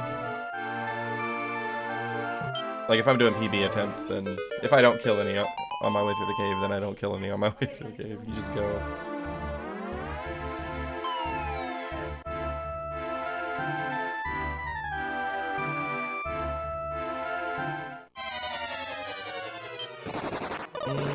Don't crit. Everything's fine here. At least 2 doesn't sound like Z sword cut. It sure doesn't. I'm rusty enough with this route. I've never finished a Z sword skip. The end game on that is just so dangerous. Not to mention the fact that if you don't, if you get the strong pattern on Mirror Dress 2, you just lose. It's not a winnable fight without the Z sword.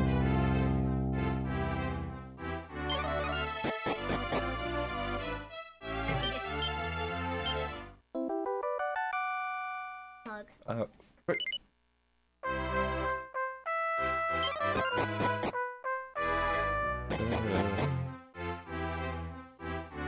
Did I finish it once? I don't think I did. I feel like I'd remember if I did. And I have no memory of actually finishing the run.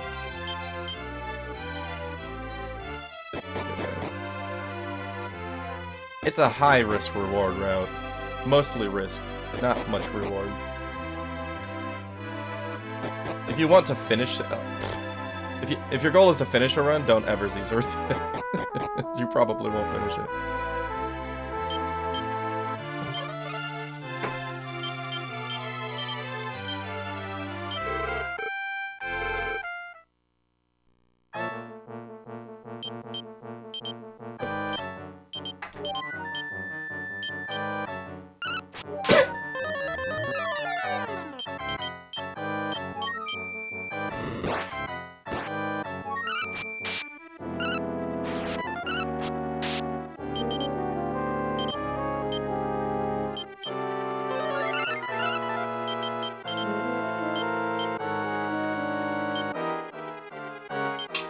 I was one turn off with the heal there. This is the one I wanted. It's fine though. I had an herb.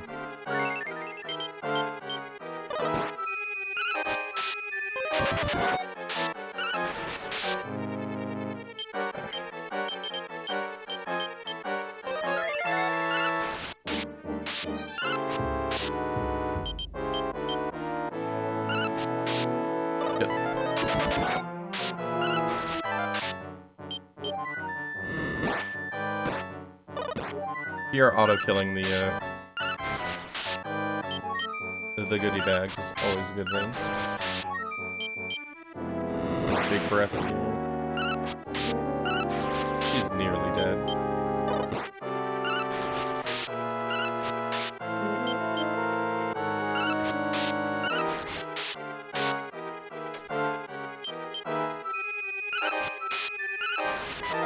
Oh, nice miss.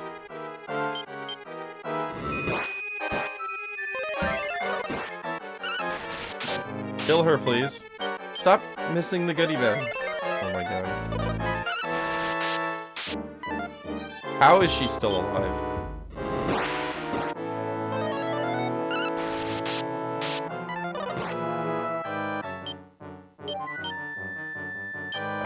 Don't have anything.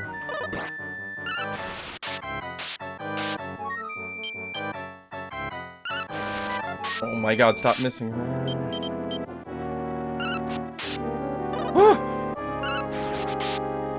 Hey guys, please live.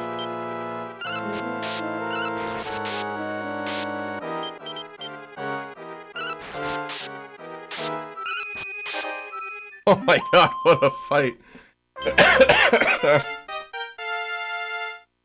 Wow. That's a close one. Not ideally how that fight goes. I think that the only thing that went right in that fight was Henry died.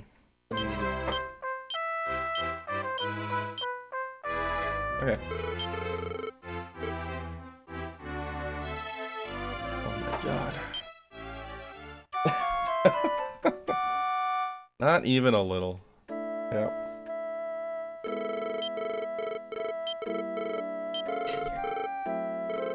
Like PV is free? I mean, if I get a Babble, yeah.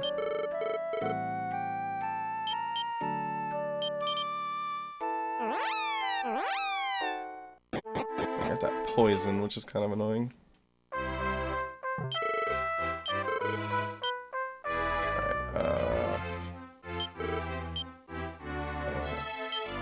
Chase on a Metaru. Boomerang. Thank you. And the Poison Needle for Slalin. That gives him a chance to one-shot Metal Slimes. Or most enemies, really.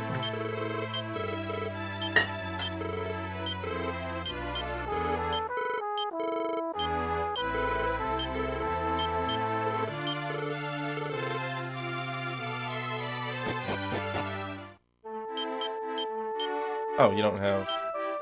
You have Carry.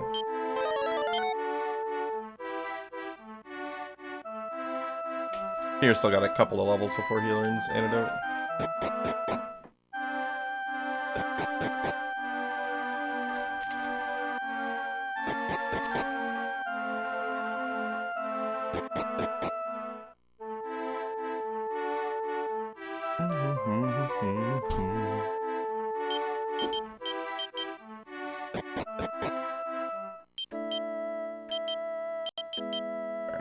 Throw Slalin in the front here. He's gonna pick up an intelligence seed. Which, if I get a good roll on it, it's a 1 to 3 bonus intelligence. If I get a 3 on there, then Slalin should start listening after 1 Metal Slime. But I usually roll a 1, so... 1!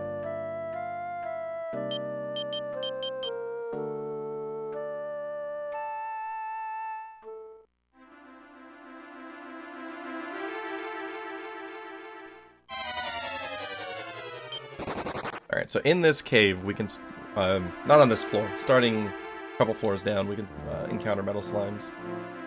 Now, if I'm doing a PV run, I'm just skipping, like, I'm not looking for Metal Slimes. If I fight them and I kill them, great. But if I encounter no Metal Slimes on the way to the Z-Sword, I leave without them. And then we do the Volcano at, like, level 4 on Pierre, which everybody loves.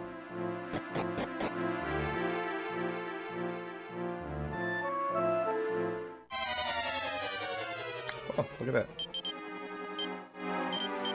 And they're in the same group, so there's no risk of the holy water glitch happening. Slalin just nails it right off the bat. Some needle.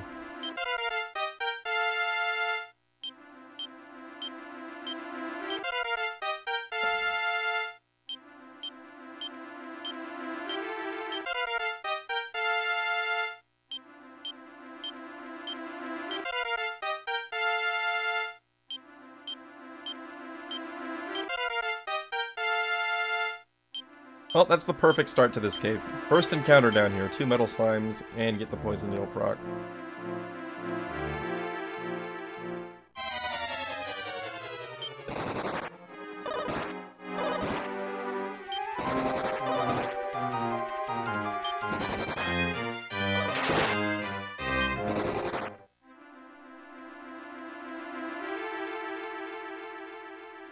Some money.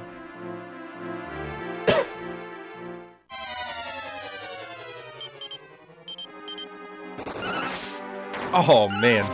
Got the Poison Needle proc again. Well, since he's almost dead. That's 3 consecutive Poison Needle procs. Slalin. My boy. Nice, got the defense seed too. We have 4 bonus defense for Pierre. That seed was the only reason I stuck around after the slime left. Well, that and the fact that we had killed the other one on the first turn. So it was worth taking the shot for the defense seed. If I just encounter those by themselves, then, like this, I just run. There's no need to stick around for this.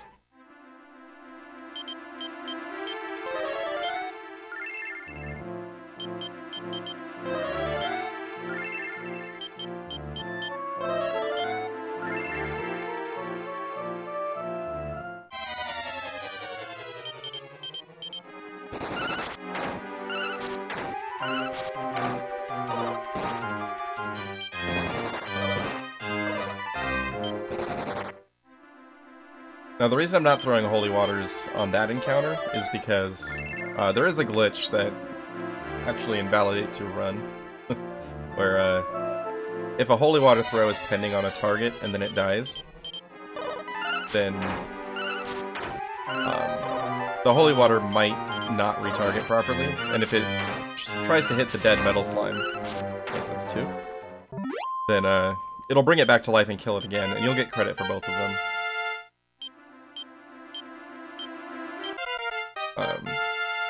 So I'll only use the Holy Waters if we've got 2 metal slimes in a group.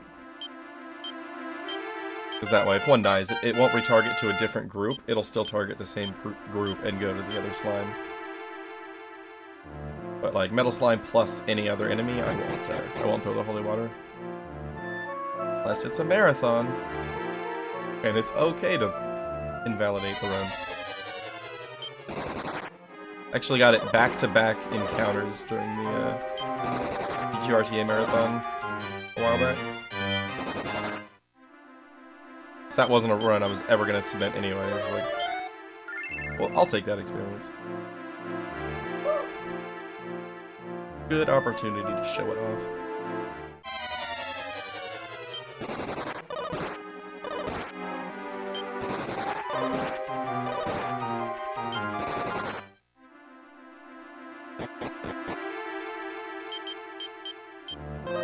So the good news here is that Slalom got enough experience to get his intelligence up over 20. Which means, even if he dies now, it's not too big of a problem. You really want him listening to you on the walk to the volcano, because there are enemies that you want to expel. Still here? Dude, Slalom's just killing it today. That's 3.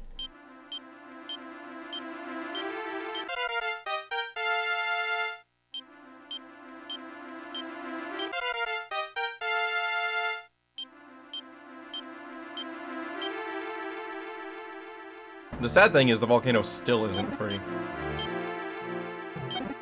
But it'll be freer.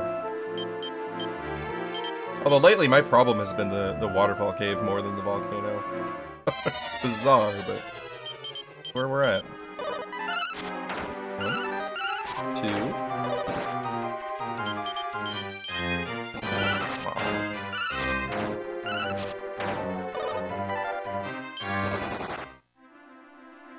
Almost got a 4th metal slime.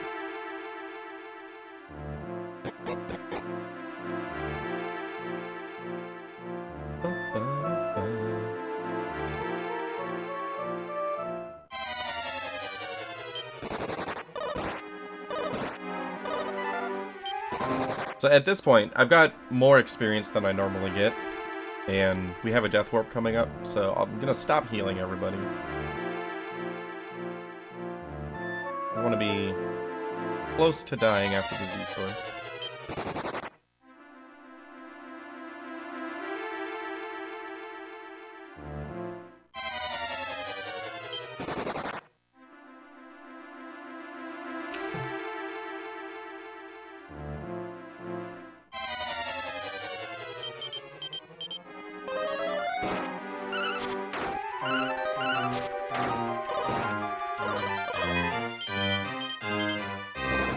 Dang it.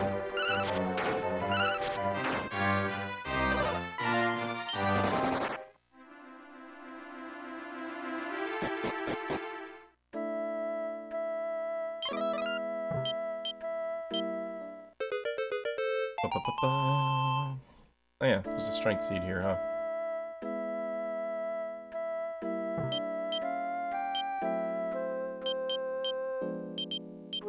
+3 strength, that's a max roll.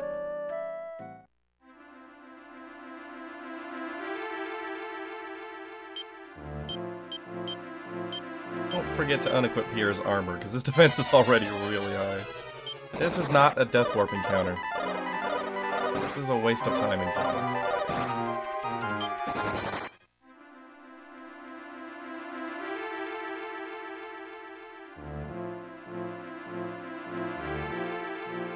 Really, no.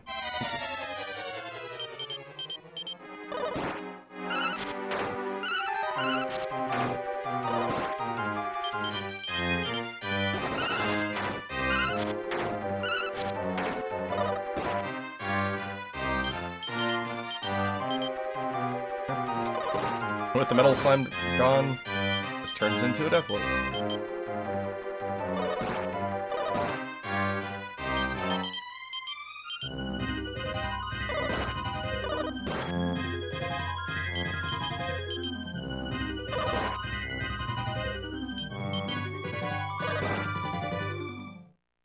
Nice.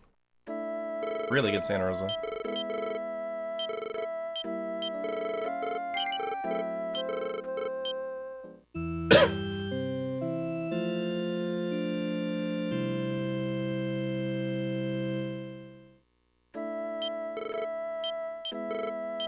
No, I didn't mean to do that. I don't care how much experience everybody needs. I want to revive.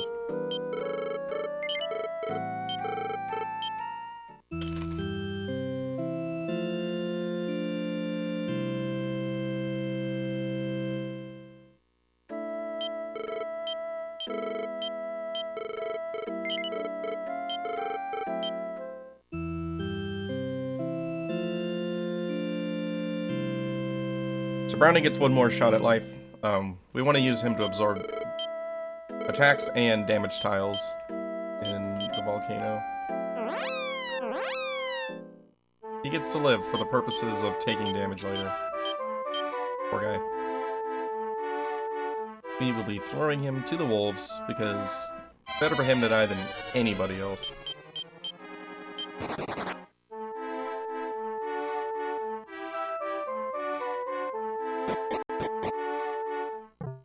Almost went up. I don't know why, but on this transition, I always want to go up.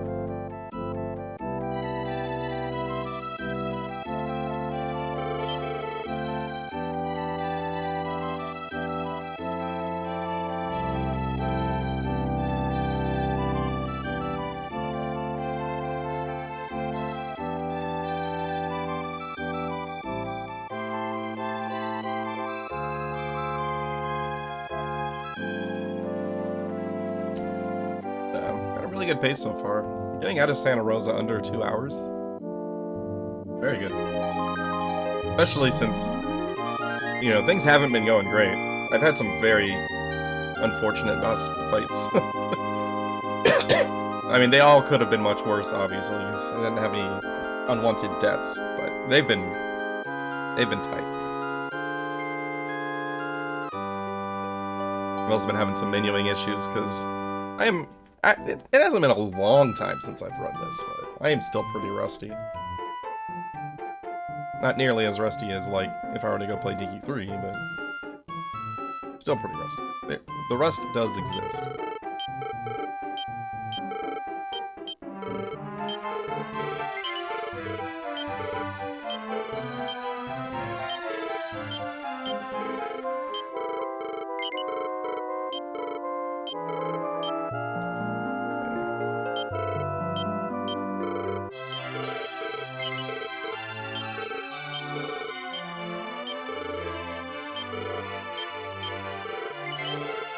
Shield for Pierre. So I'm gonna need to remember to buy the Mangetsuso full moon herbs at the dwarf, not the dwarf cave, the Veil cave.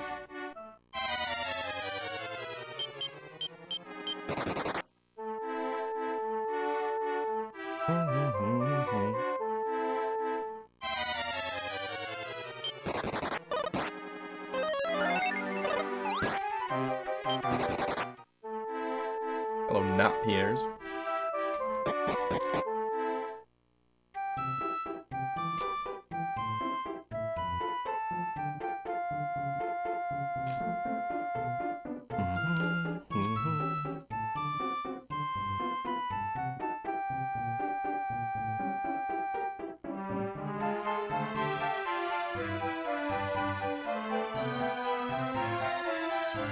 I like the layout of this town.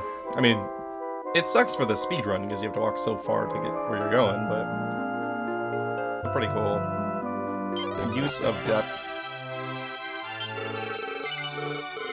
that became available to them with the SFC.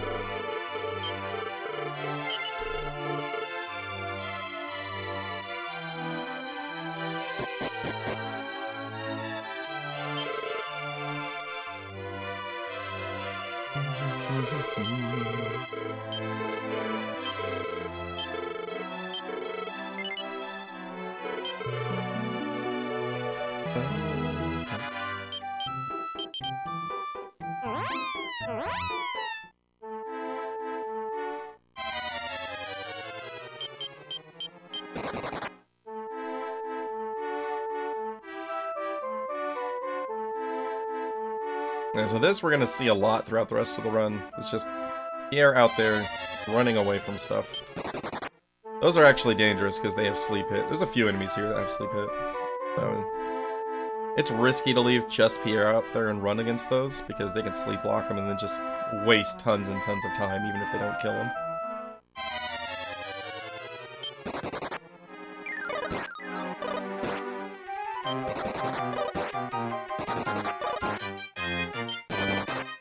Triple run.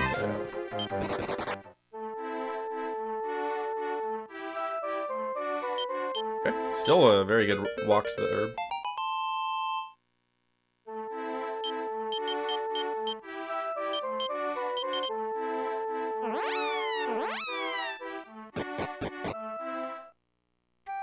There, I add Hero to the party so that when we come back here, Pierre is also with us.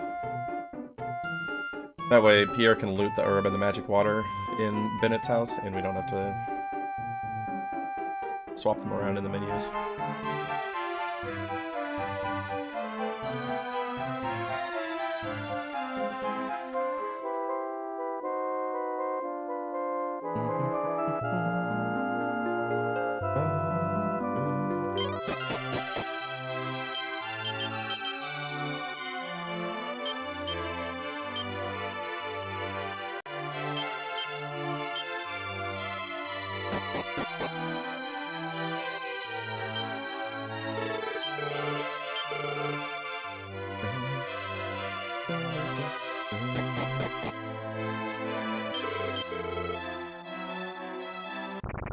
Ah, Pierre's burning today.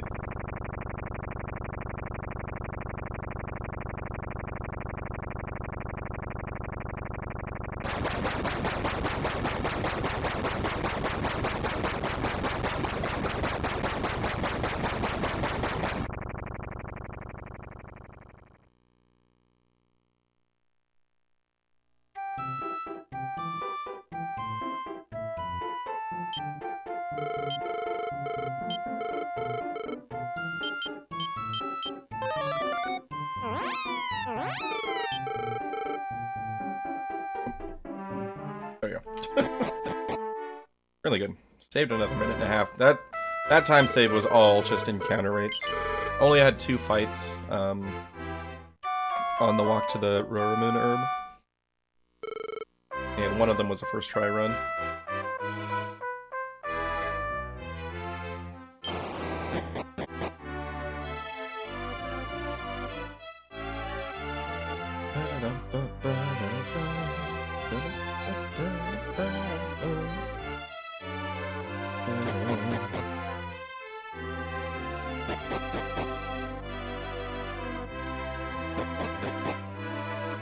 Did it again. Like, I keep skipping past this room in my brain. I was trying to go down for this hallway.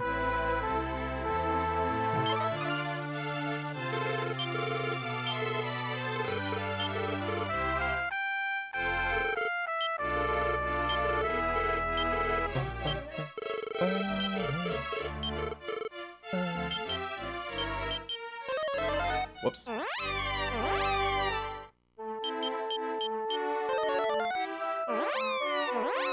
That's where I want to be.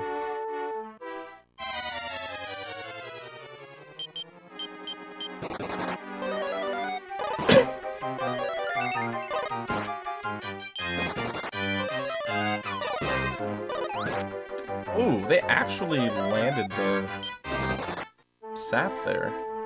It's not common. I don't really have any money anyway to revive Pierre right now. So we're gonna hope for the best. It's not gonna go well.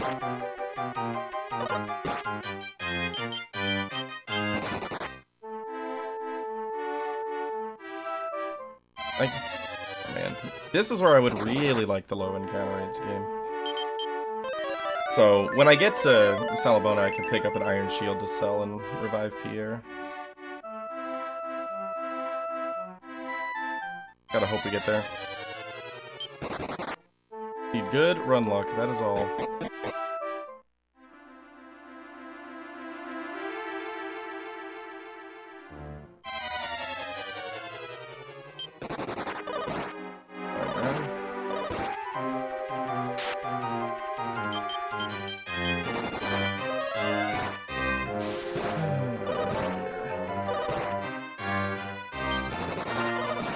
Wow, triple run fail from this. Not good.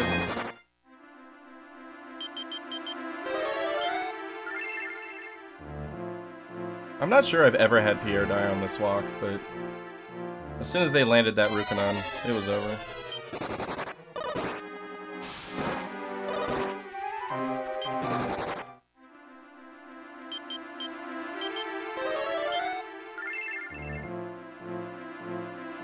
I'm almost out of here. Just need the game to be kind. Not punished for the extra half step.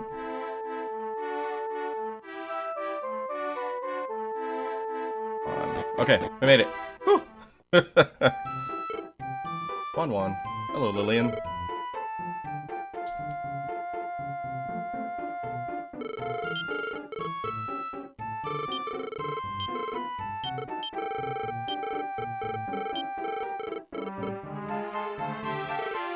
I don't think I've ever been worried on that walk.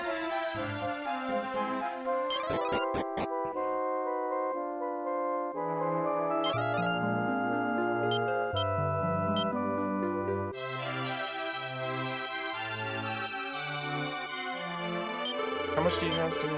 5. Oh yeah, because only heroes alive. Oh.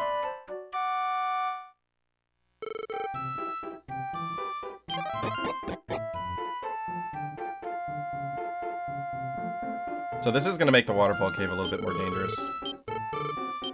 Because I'm not going to have an extra shield.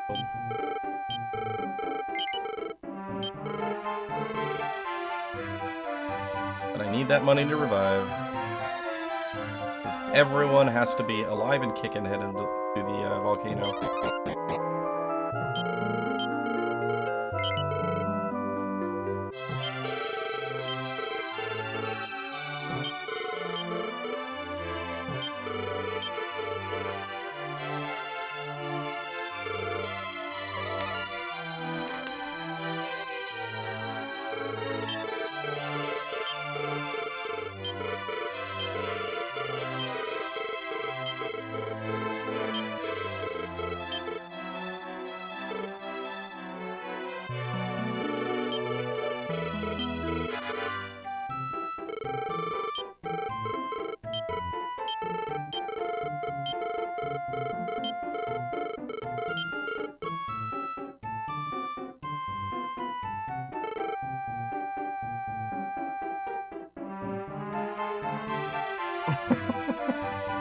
The dog's name was Lily? Nice.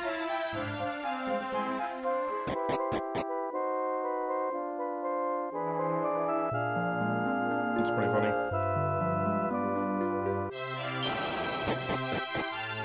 If we got a dog, I would probably push for the name Lillian.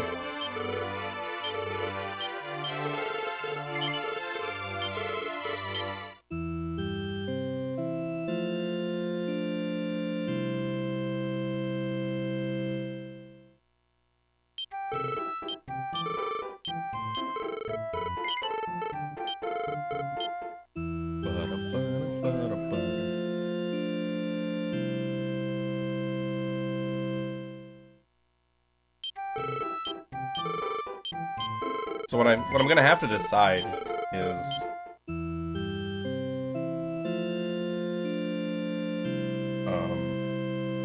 who's going shieldless in the waterfall cave. It's gonna be rough.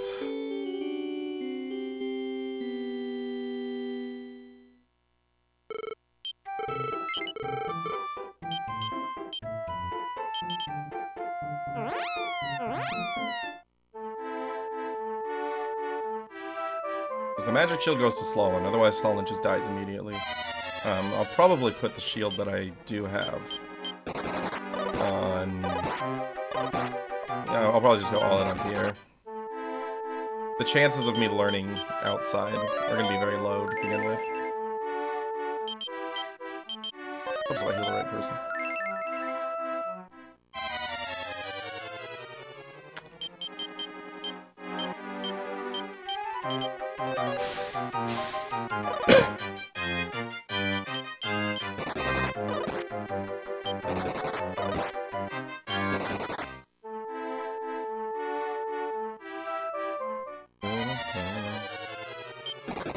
Best encounter to get here.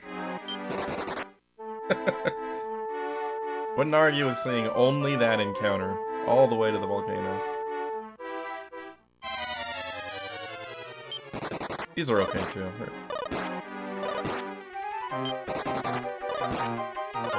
Usually.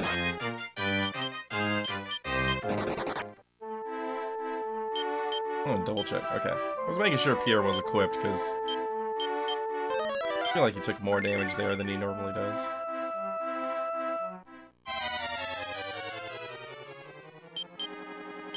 Preemptive strike is a free run. Right. We are in the volcano on the first try. Now we gotta make it through the volcano. There lies the problem.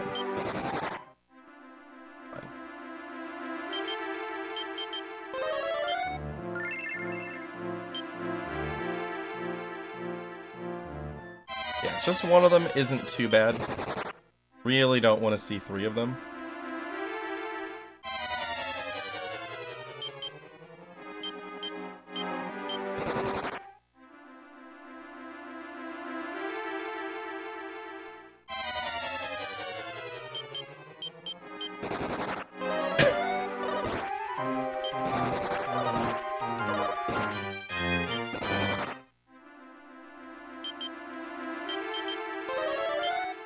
MP. Hero just needs to have 2 going into the boss here. I do need to keep an eye on how much I'm using. Bye, Brownie. Did your job well.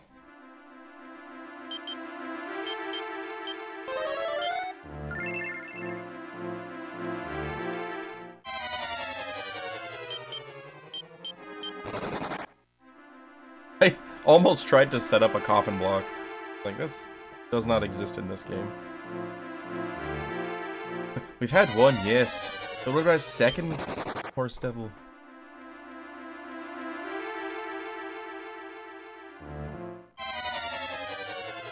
The funny thing is, him continuing on with that list actually really fits with how the volcano feels. Dessert? 11 C's.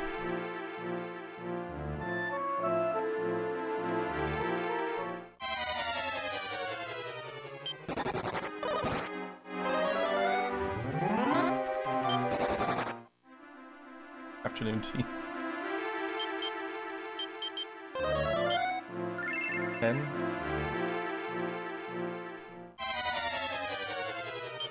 Here.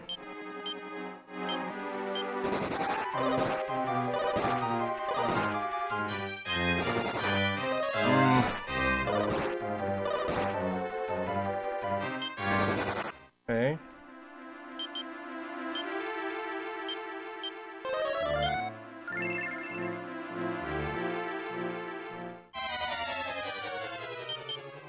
This is where it would be really nice to have Slalin, because he can expel them. But he's dead.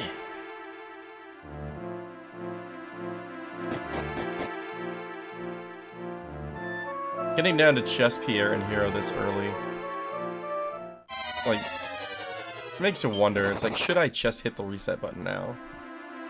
Or do I take the chance that I might succeed and just keep on going, hoping for the best? How often does hoping for the best really pay off in that game?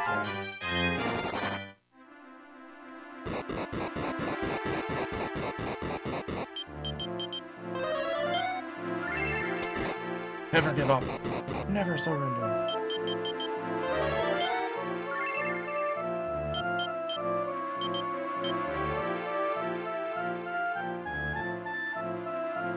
They get through this hallway. Oh. No more, please. Okay, good. Woo!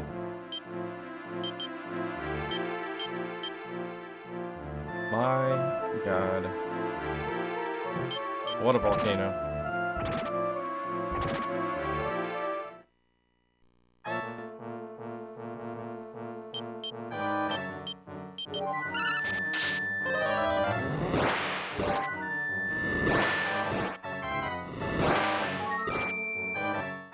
Perfect. Okay. That's exactly what I want. Got the upper off, and then Hero died sitting in the front. So the ring's gonna go into his inventory. And with 99 HP, by the time it triggers the heal AI, his HP is gonna be low enough that he'll use heal more. Or an herb. Sure, you can use the herb too. Come on, Pierre.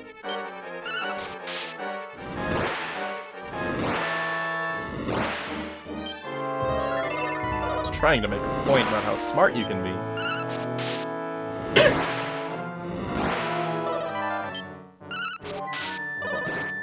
Best part about this fight is once you get the setup, it's just auto-fire. Pierre does this by himself. I usually walk away for a break here, but I don't really have anything to do right now.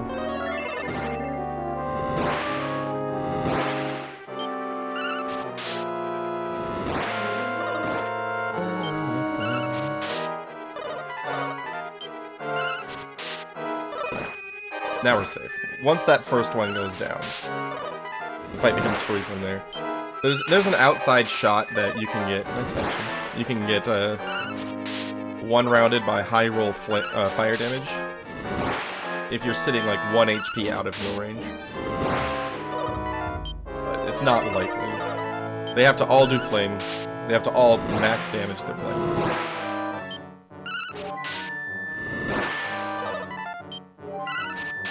While possible, it's not likely. But once you're down to 2, you never have to worry about it.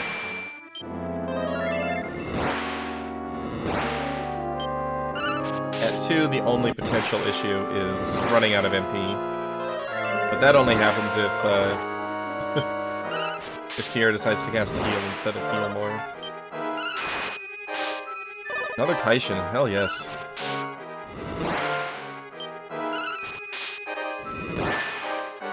Okay, well, we might have a run. The Waterfall Caves will still be able to, you know, make its opinion known on whether or not we have a run, but the volcano was a one-shot.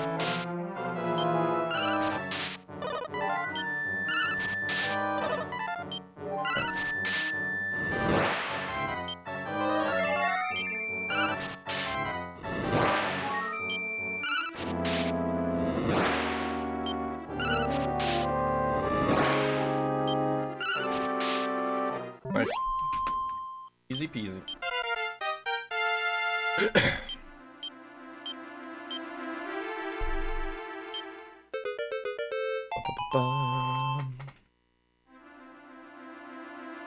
And that ring needs to be in Hero's inventory in order to progress the story, so having him die out front speeds that up, so I don't have to go into the menu and pass it over. Already there. Well, where's this encounter rate earlier? Come on. Oops. Had to change tactics.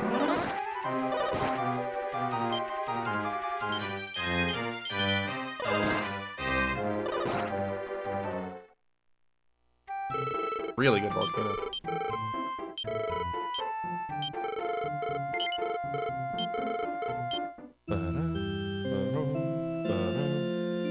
Anytime you come out ahead of PB after the volcano, there's hope. 6 minutes ahead is quite unusual.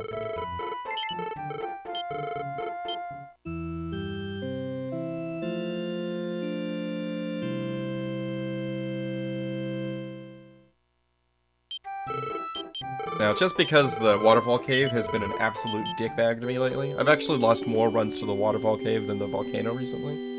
I'm gonna go ahead and do a save here. But worst case scenario, I don't have to redo the volcano.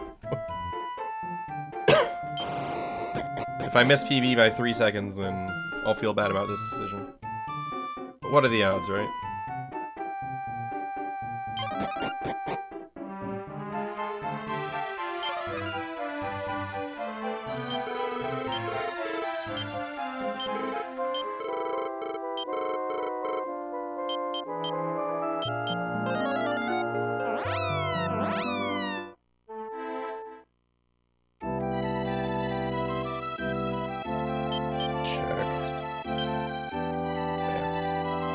So Hero has the scale shield still. I'll leave that on him and have the iron shield on Pierre. It should be fine.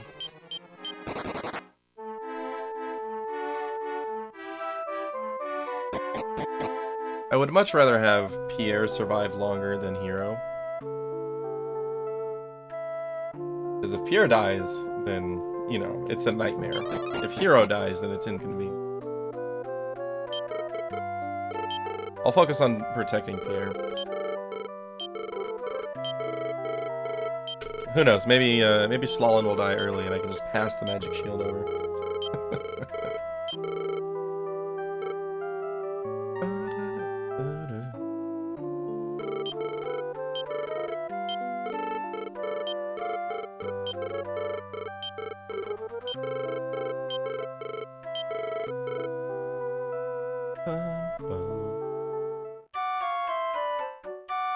Hey, Paul and Derust.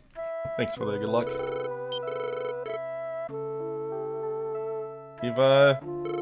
We've been pretty lucky so far. I was extremely lucky on the imposter fight. Like, that should have been a wipe. I played it a little bit loose, and Hero got down to 3 HP, and Pierre was at 1 HP. And then everything just stopped attacking me, and I got lucky. That's it. That's all there is to it. Plus, the encounter rates have been pretty favorable. My experience grinds have been very efficient encounters for the most part. Got 3 metal slimes on the way to the Z-Sword. First shot volcano.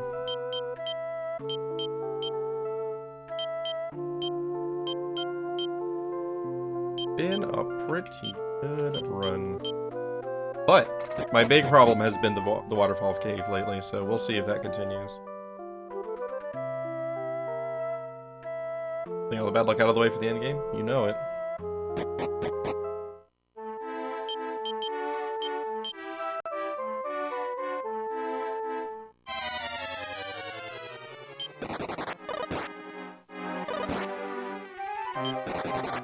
Yeah, the waterfall cave will sneak up on you just because it's right after the volcano. And the volcano is like the obvious big problem.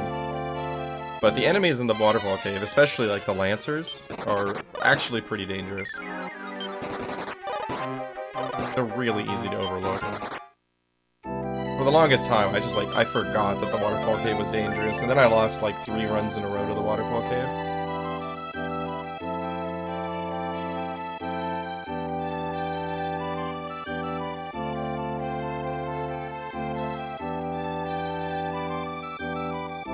Yeah, basically.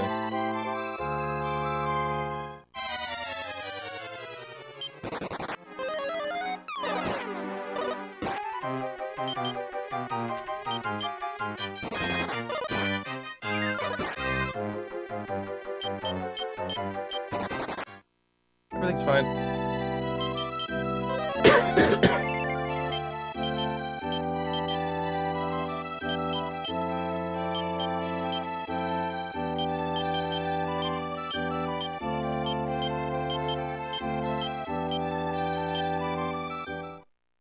No Lancers, please. It's my only request. That's an amazing fight. This and metal slimes are the only things I really want to see anymore.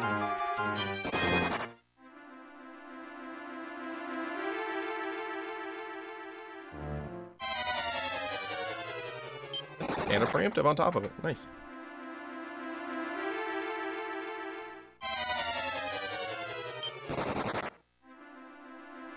Bars look good.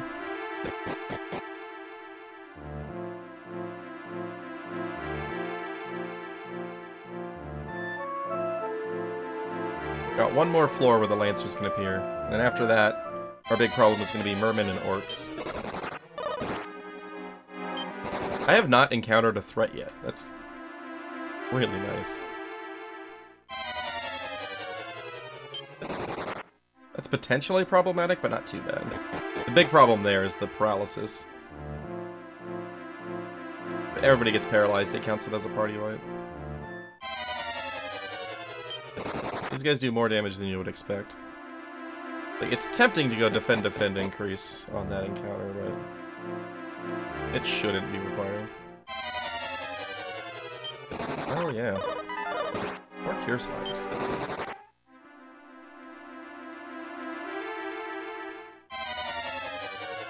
And there's the Lancers. Dead.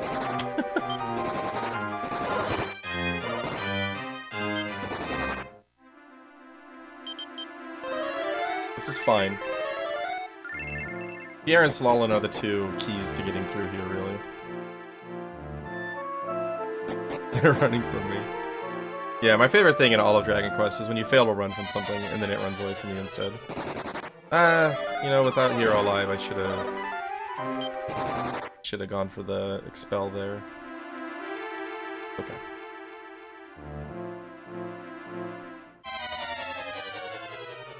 And separate groups, so we run. That's unfortunate.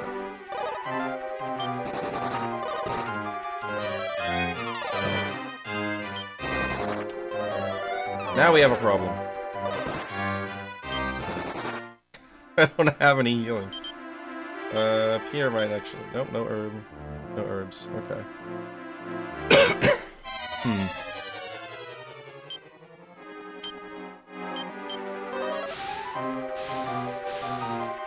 And Slalin's poison.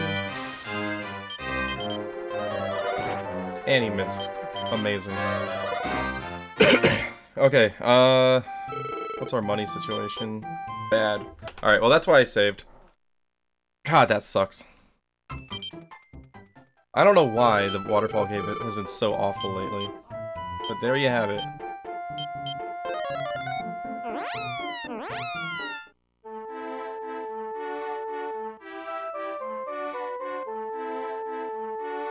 I saved after the... Wait.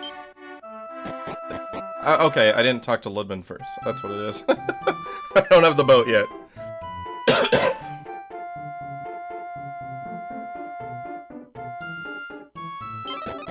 Yeah, because I saved on my way in when I did the revives. Well, that's one way to lose a good run. Dragon Quest be Dragon Quest. I don't know why the cave has been so bad. Like, the first, 6 months that I was running this, nothing ever went wrong in the Waterfall Cave. It was always just the freest thing.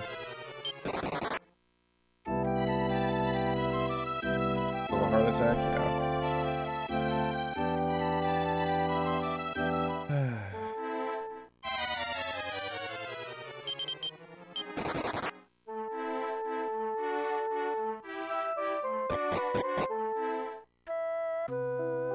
And, the really bad thing about dying in the Waterfall Cave is you have no money. Because it's right after the Volcano Death Warp and then all of the revives. So, you have nothing to sell. At this point in the game, you are broke. You have no gold, you have no sellable items that you can afford to part with. And it's just... it sucks. I guess maybe you could sell the... Can you sell the Kusarigama here? I guess you could sell the Kusarigama. That'll put you behind in the Granvania shop, but Pierre's not going to attack anything between now and when he has the Sword of Slumber. Either way, it's not a good spot to die. This is one of the worst spots to die in the game. Yeah, for me it's been consistently very bad lately. Like, my last 7 or so waterfall caves have been god-awful.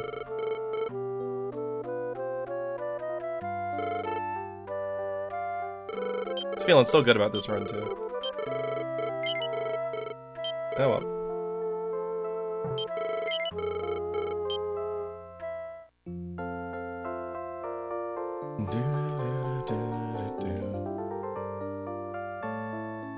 It's okay, we're gonna get the early Gen 3 Metal Babble.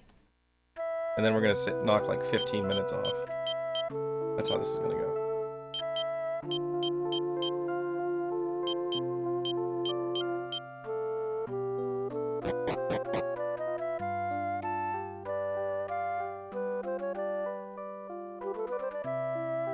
So, just in case.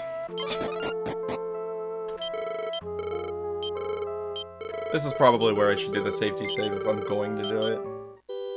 It's just it's a few steps out of the way, and since you're already reviving in Salabona, it's just like, I'll save here. Oh well. You really shouldn't need a safety save for the Waterfall Cave. It should be free.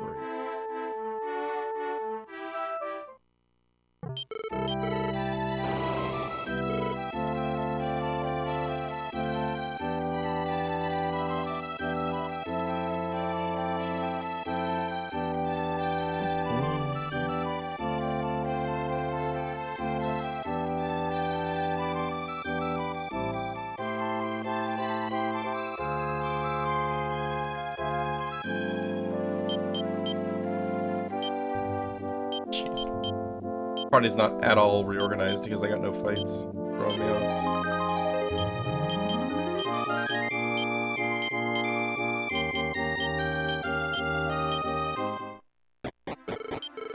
I didn't reorder.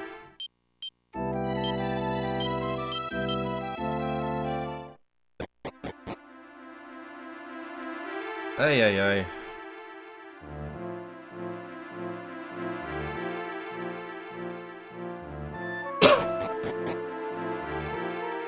Now, if we have a really good waterfall cave, we can still come out ahead of PB. But it'll be tight from here on out, at best.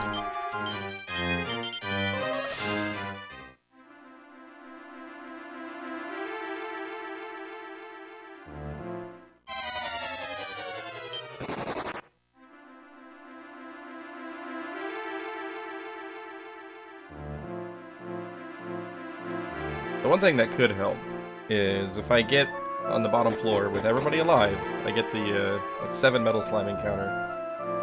You know, and get a few of those and get hero to 14 for outside, then that helps because it saves time death warping.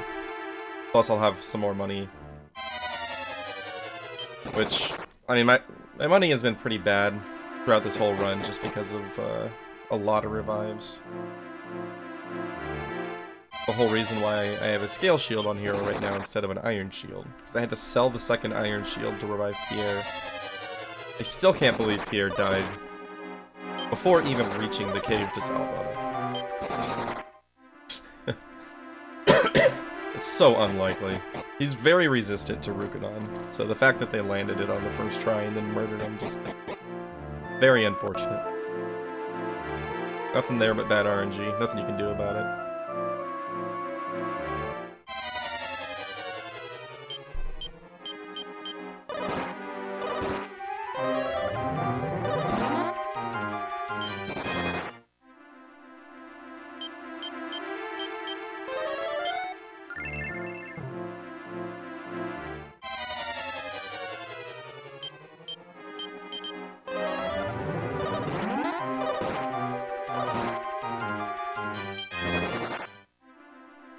Don't like that fight.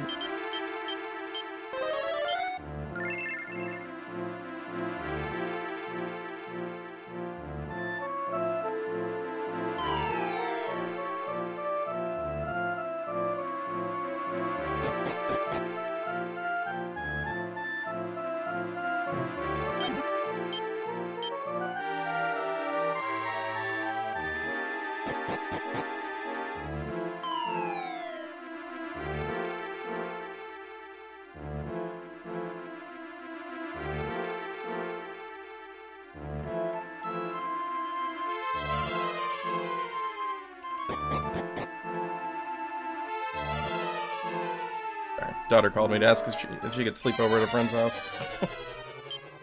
No, we have plans tomorrow.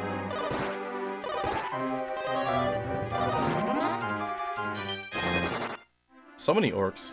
Not the worst encounter in here, but meh.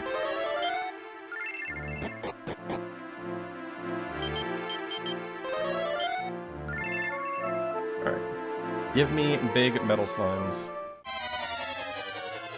Not big metal slimes.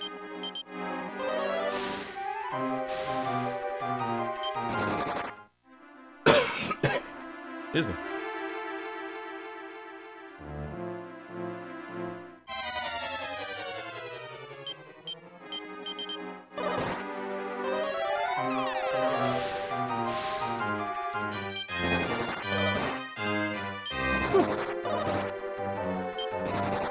Wow. Thanks, guys. Alright. We do have a death warp coming up, so I don't want to fully heal up, but I also don't want to die right now. That's a really rough spot.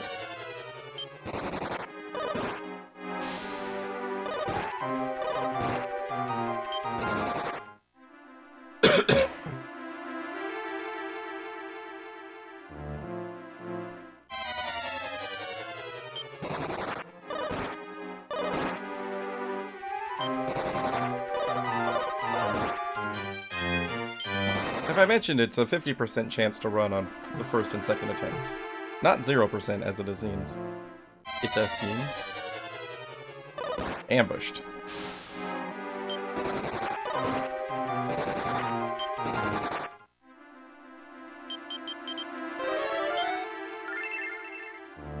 Wow.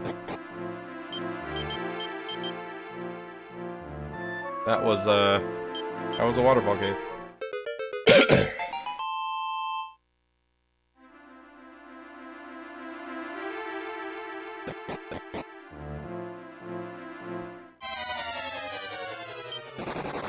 Oh, just let me get to the chest.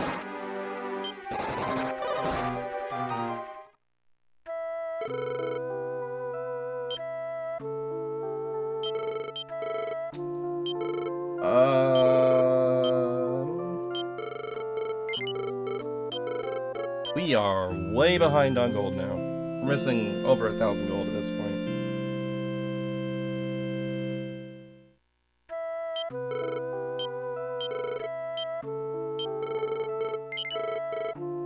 $120 for that.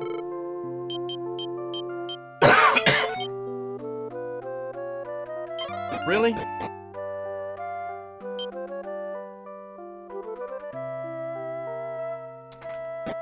Cannot cast return out of there. Another reason not to do a safety save there. That's terrible.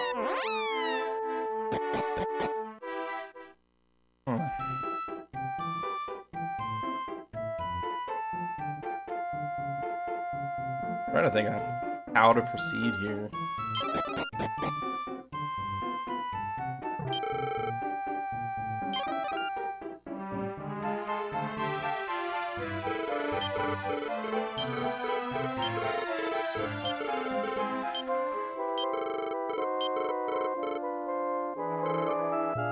Mary Bianca. No. I'm too broke for that. Like, at this point, like... All of my extra gold routing to make it possible to Mary Bianca is well past. I have to get water flying clothes. Might even have to sell the water flying clothes early.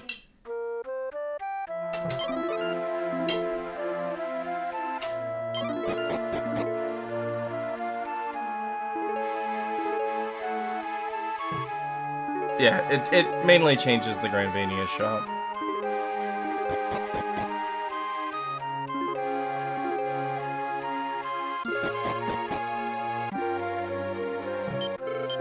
Like, why did I talk to her? Like, I could sell the magic shield, but that's gonna leave Slalin with absolutely no defense for the end of Gen 2. It's also going to make Tarako a lot more dangerous.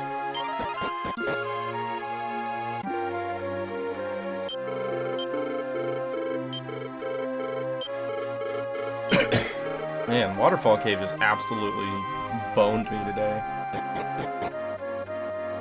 Silver Mail? Yeah, like that, maybe?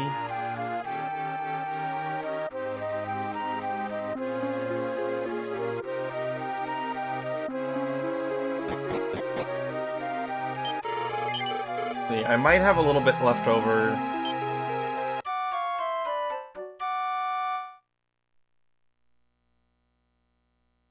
I might have a little bit of extra gold with my Kusarigama item routing. Odd. It might end up being fine.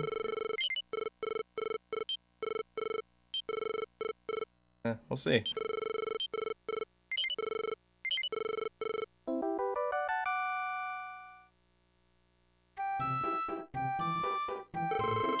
Yeah, I just really don't like skipping that dragon mail. It's so huge.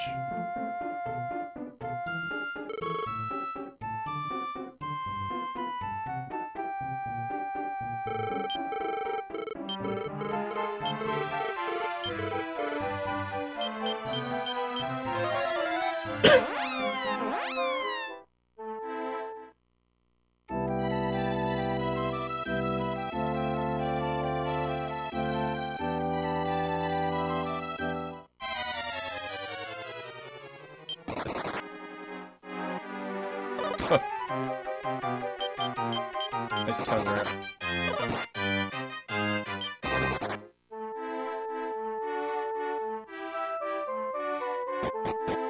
So, sell the Kusarigama here.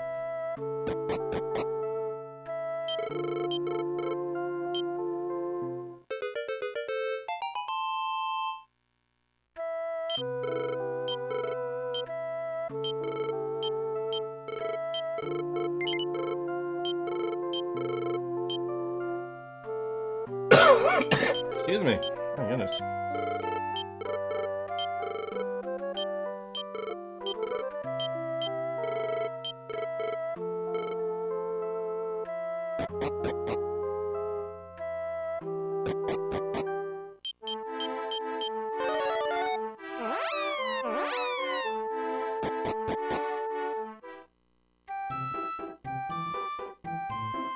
I think I might be okay. Sell the robe, get the Sword of Malice.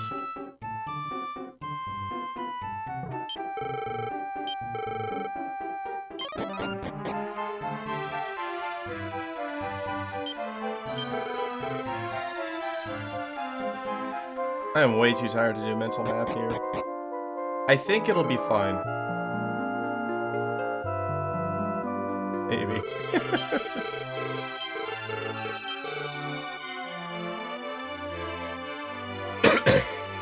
We'll find out.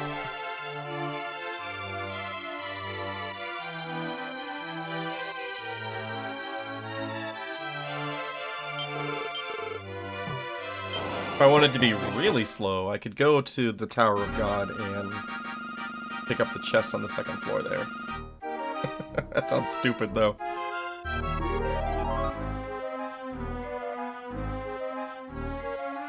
Let's see, after the Chizad shop, I might be able to just take a fight somewhere if I really need the money.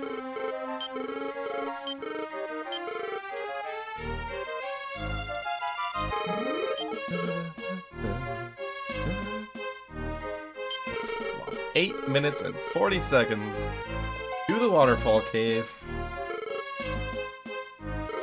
Wish I could say I was surprised. I'm not.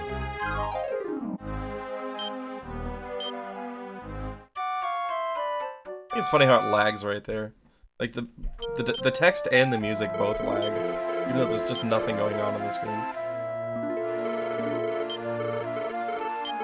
Yep, it's a red sandwich. Waterfall cave, waterfall.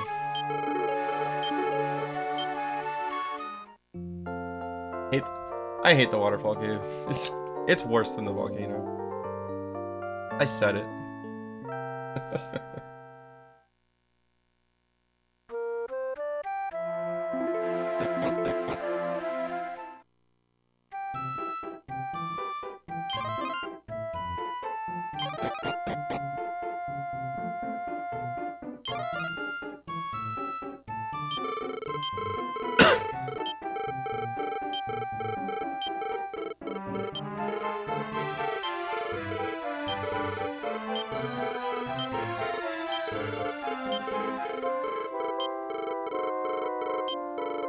I think there's time to make up on the Grand Mania walk. I'm pretty sure I had horrific encounter rates in my PB. I mean, I'm pretty sure I've always had horrific encounter rates there. It's just a rough segment.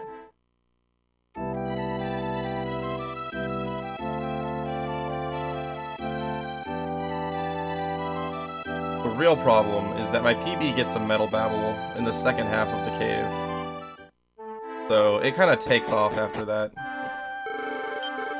The Gen 3 is really fast, so it's hard to go up against that Gen 3 if you're not already ahead of the splits.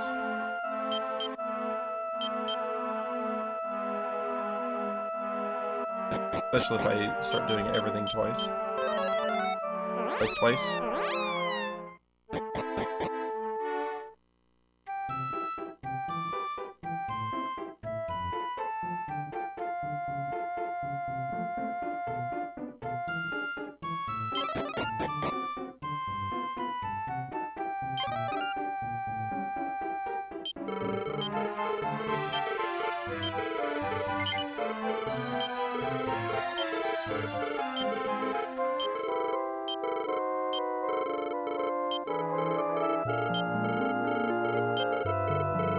I might just skip the Iron Mask. That would put us back on track.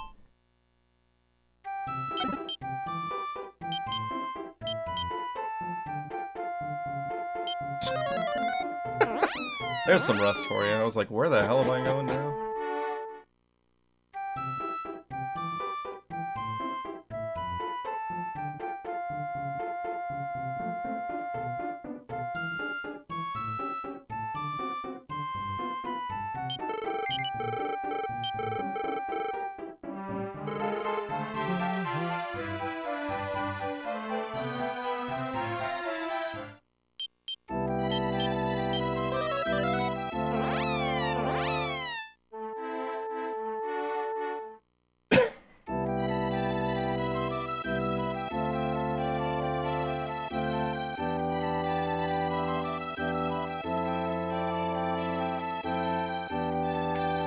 Trying to decide if it's worth going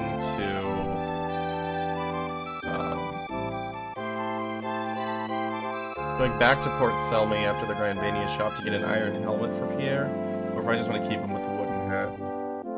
I think he should probably be fine with the wooden hat.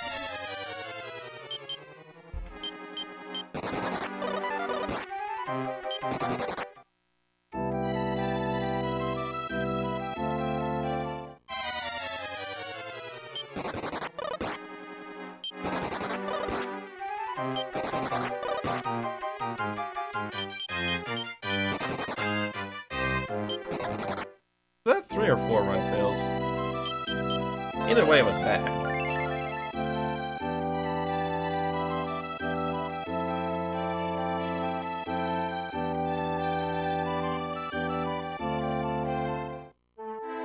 So I need to revive Slolin here. Because I did not have the money prior to picking up my dowry. Save. Although I am going to save before going up here. The way today has been, I'm not giving this game an ounce of trust. Not after that waterfall cave. Hell no.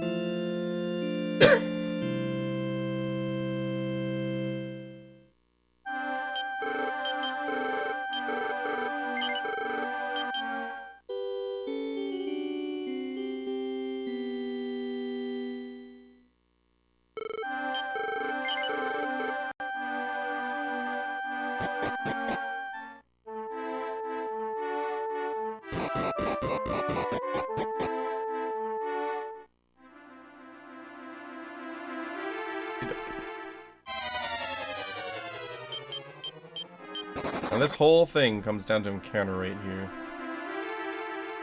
Flora does revive after combat if she dies, which is why we're using her as, you know, a meat shield. But the big time save here is just not getting into fights. If they're gonna spam sleep, then that becomes problematic.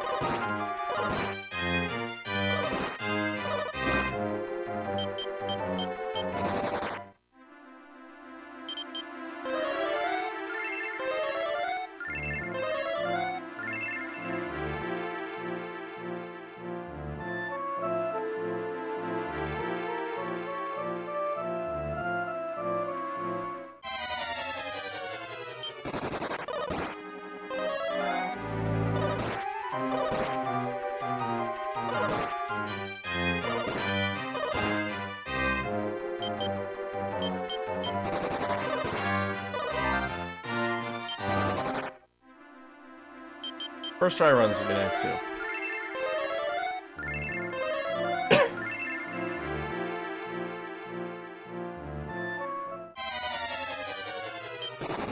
Thank you.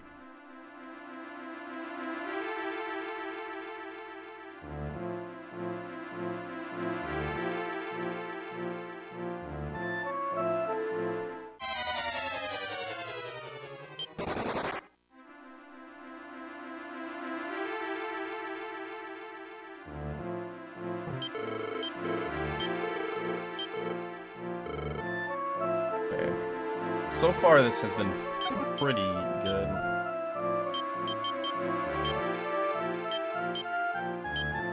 Oh, I didn't equip Prevail.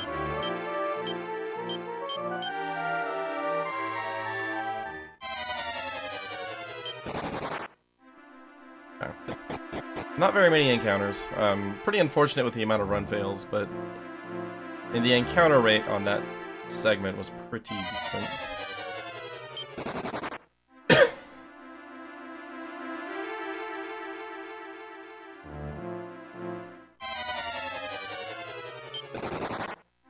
Now we're getting some runs, that's good.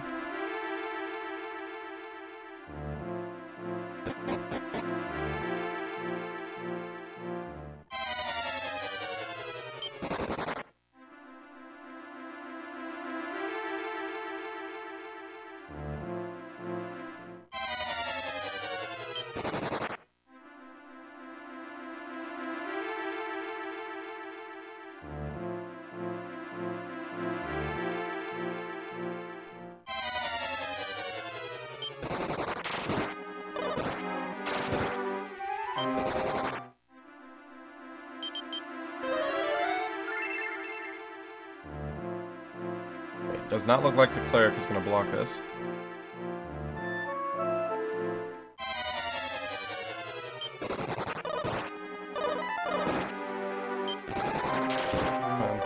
Get out of there.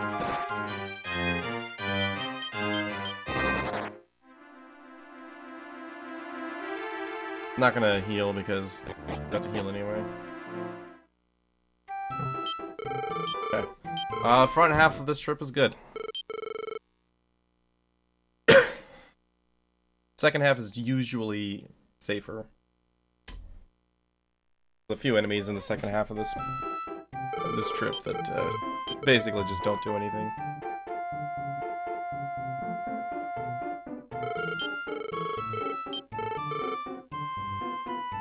So there is a chance we make up, we get some time back.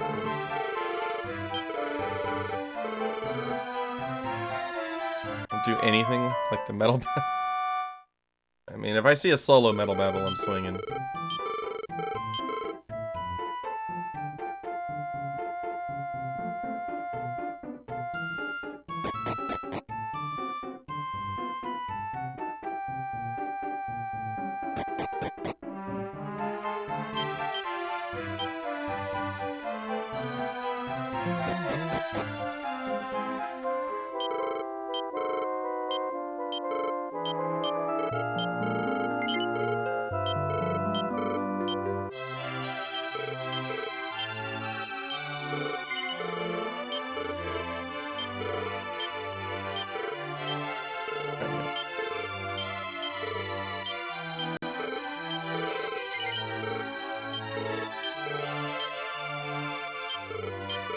Oh, why did I think that was 2000?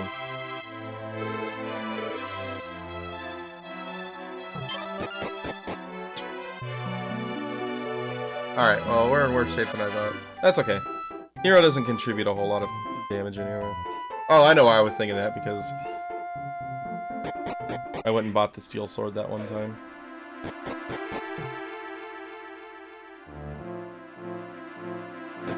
I had something routed for getting that sword here. I don't remember what it was, though. It's apparently not in my notes. Oh well, it's fine.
Running is impossible.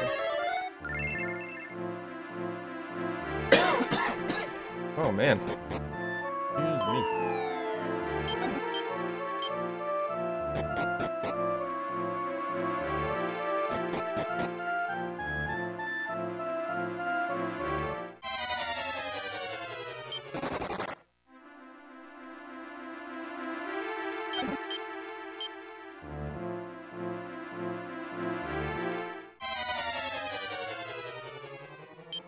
Preemptive free run.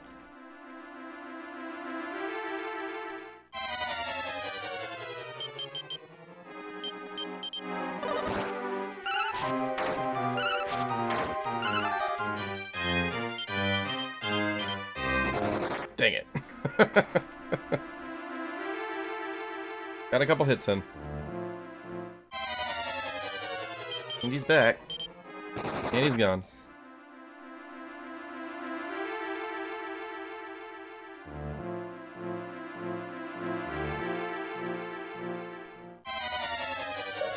And he's back. And he's gone. 3 Hagus in a row, man. That is not normal.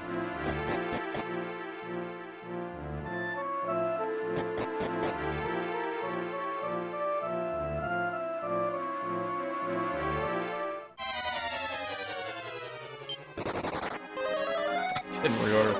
That's fine.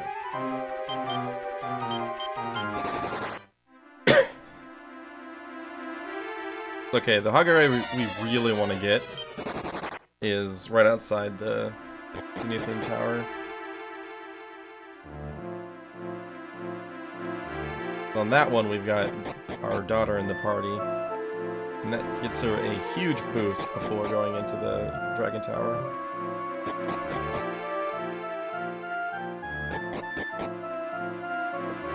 Definitely not skipping this today. We need this money.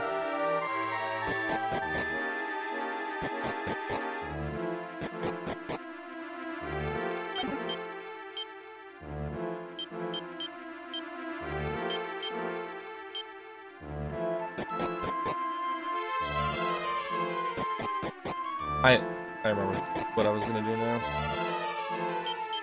I remembered my routing. A little late. I didn't sell her Morning Star.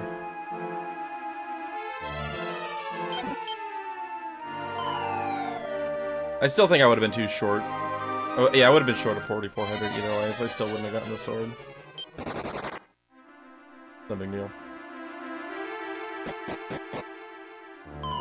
I might end up just going to Reinhardt, picking up a steel sword from here again.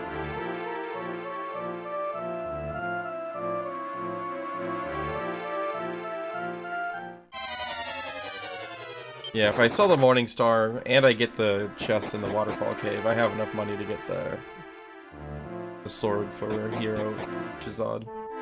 That's what we missed. At least it all makes sense now.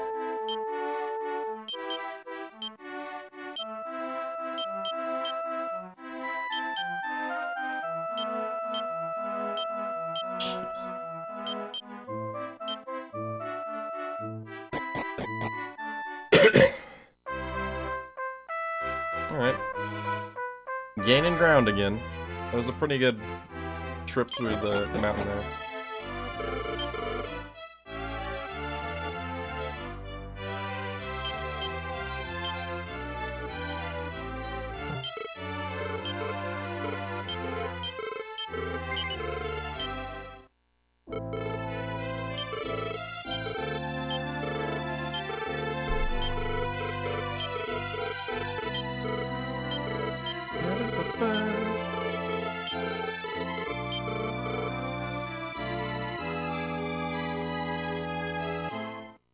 All things considered, I'm surprised that this run is this close. to my PB. Just because of how long it's been since I've, like, really played. I haven't even done any practice runs recently. I keep thinking about it, but then I'm just like, do other stuff instead.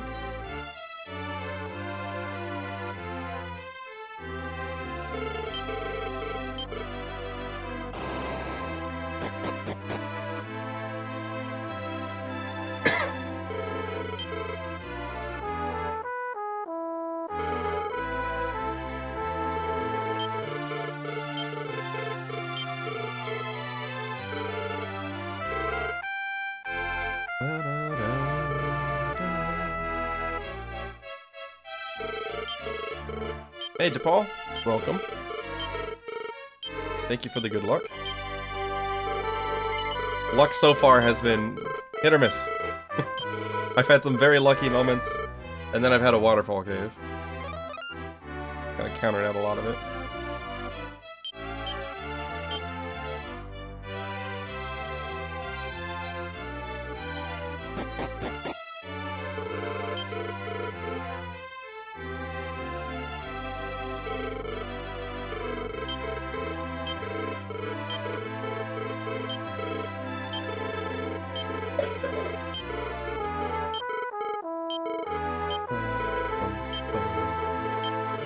Okay, so this part's gonna be interesting, because I haven't practiced my Grandvania shop in some time, and it's not actually in my notes anymore. Like, there's a version of my notes somewhere in existence that still has my Grandvania shop. But apparently I overwrote that with my trimmed down version that's mostly just Gen 3 bosses.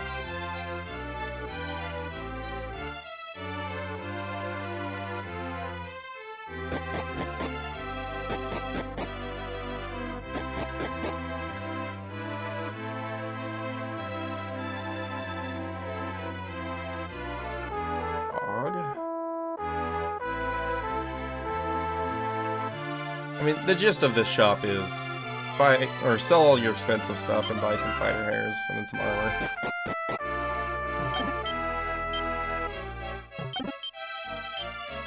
Happiness.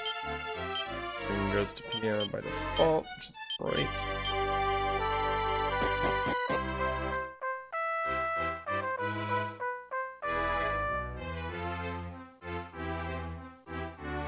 What is alive that needs to be alive? I think.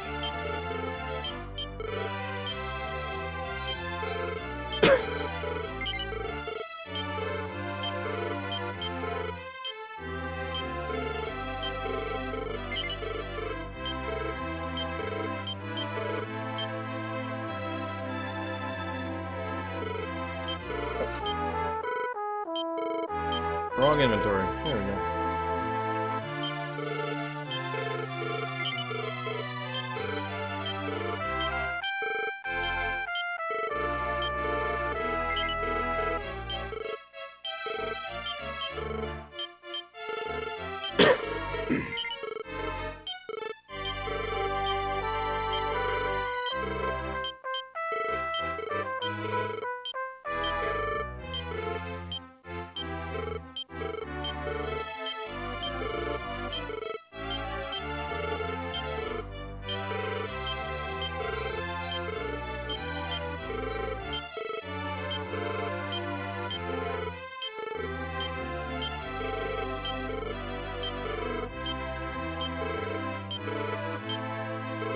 Why would I ever buy a fur hood here?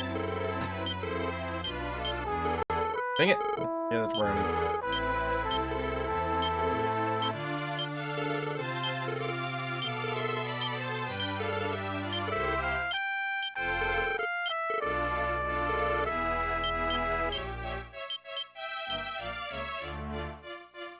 Okay.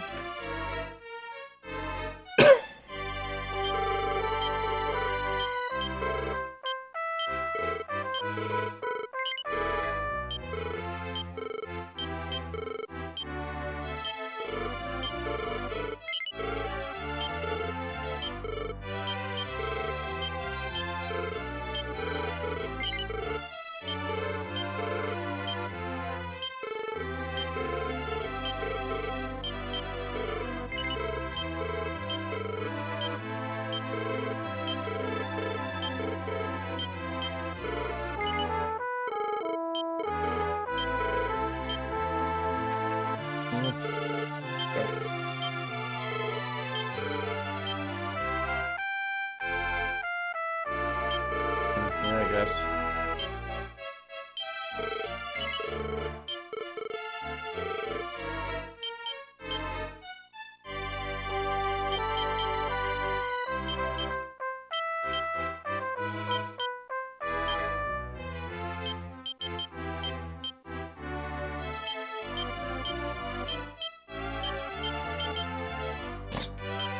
Keep trying to equip all the Zenithian stuff. It'll work eventually.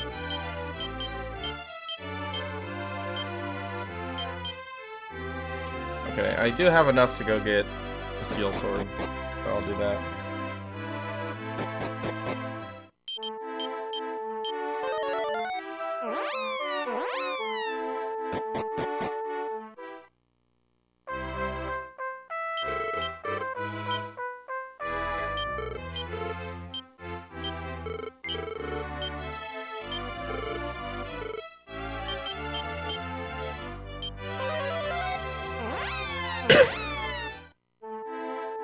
Okay.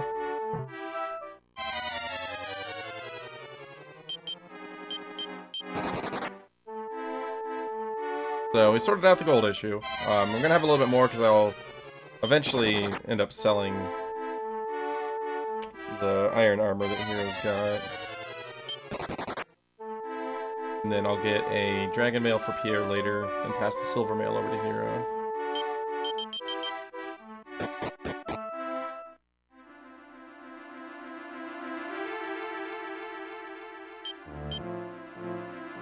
Right first, right? This feels right.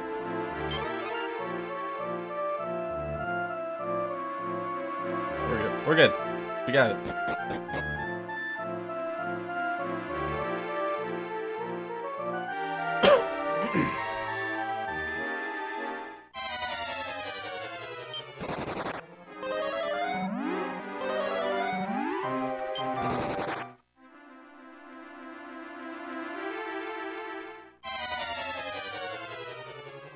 Ambushed. Nice.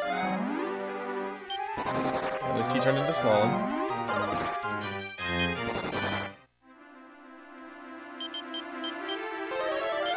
I mean, I need to still remember every part of this run. Like, to an extent, sure. Not all the details. Especially with the things that I've been changing up with my route over the past few months. I haven't done a whole lot of practice with, some of the gold routing changes and some of the equipment changes. Makes it harder to improvise when things aren't going well.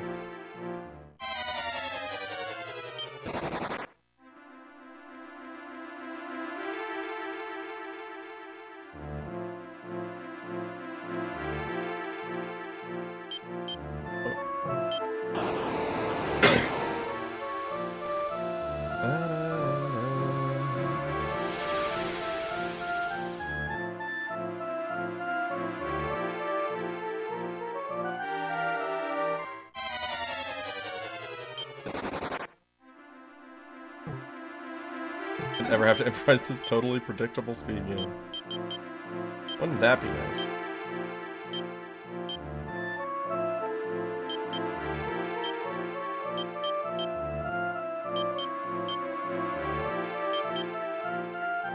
Wait.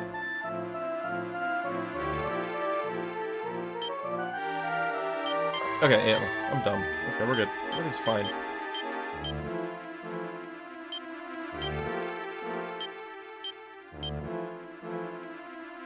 I'm glad I noticed that now. Hero doesn't have an Aeolus shield because his inventory was full. Okay. I need to buy another Aeolus shield. God, it's Pierre's Dragon Slayer all over again. The time I went into the Dragon Tower without the Dragon Killer because Pierre's inventory was full when I was at the shop.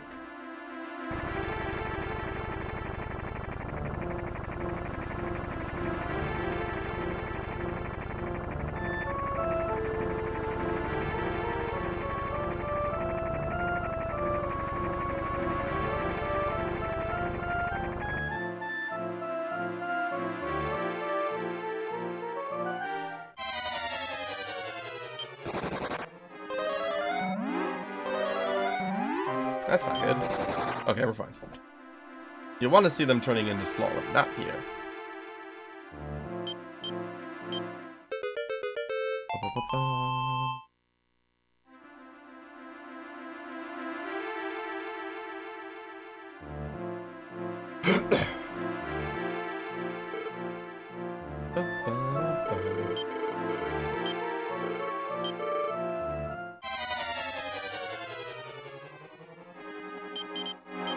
Fighter here, yourself. Fighter here.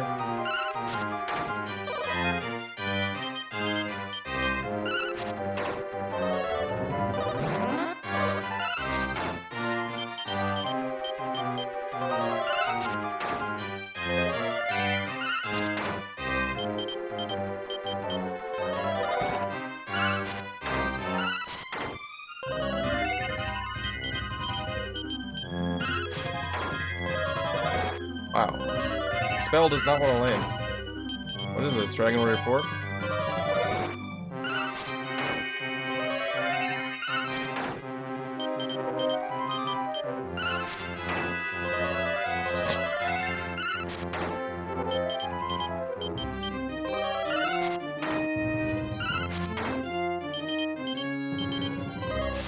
Got him! There we go. Oh my god. Okay, I don't have... I'm going to walk out. Like, you can Death Warp out of here, but since I didn't buy Hero's Aeolus Shield, I need to keep as much money as I can. Actually, can I even sell enough to afford it? I don't think I can. My money's hurting a lot more than I thought it was. Like, what happened? Like, I know I missed some gold, and I've had a lot of extra revives, but like, I am missing like 8,000 gold total.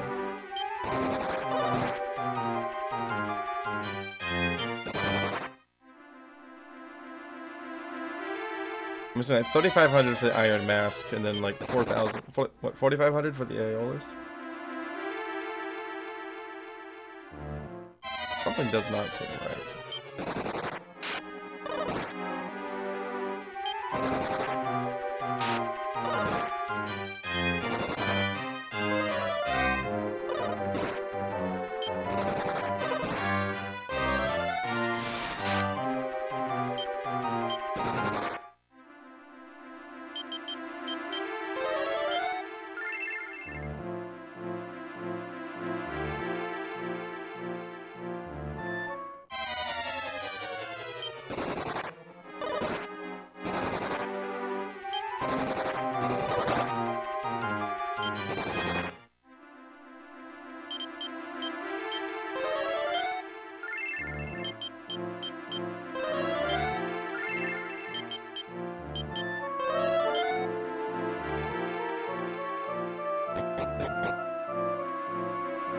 Feels like maybe I forgot to pick something up to sell. I don't think so.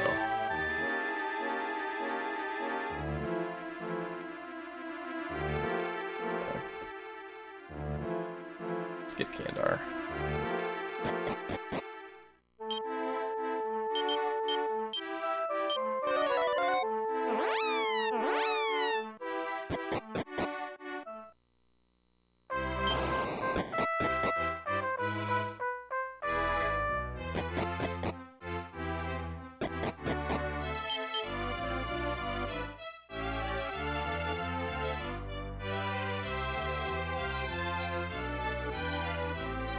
Oh, I did buy it. Oh my goodness. Slalom was holding it for some reason. Okay, everything's fine. Everything's fine. We're right back where I need to be. I probably moved that when I meant to move this. Or Brownie was holding it there. Okay. Yeah. Okay. I knew something was wrong as soon as I saw the Life Force nut in Hero's inventory, and I was just like, I know I passed that off to Brownie. I just handed off the wrong item.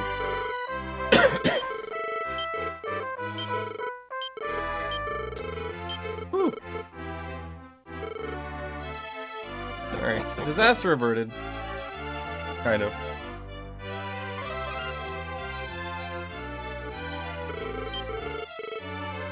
Everything is fine.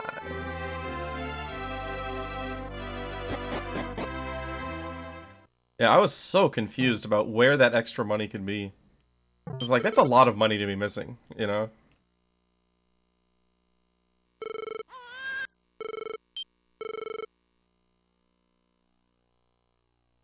It's like, it makes sense to not have the 3,500 for the Iron Mask, because, you know, the amount of revives I had to do throughout this game. It adds up.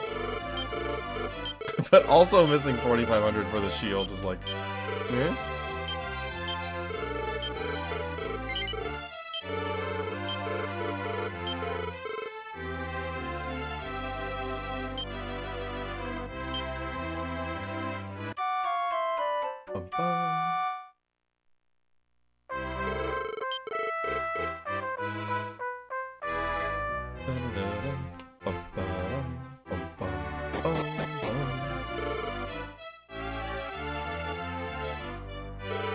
No good name to donate toward in PM's run.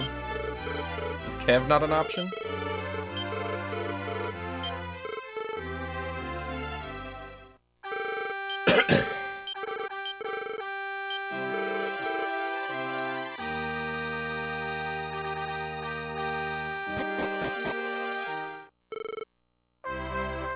Man, I'm getting hungry. Really looking forward to this Gen 3 cutscene. Kev is an option? What are you saying? There's no good name to donate toward.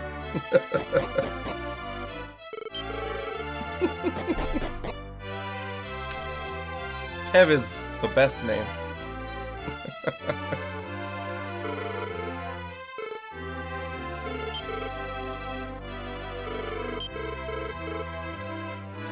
What time does this run start? That's tonight, right?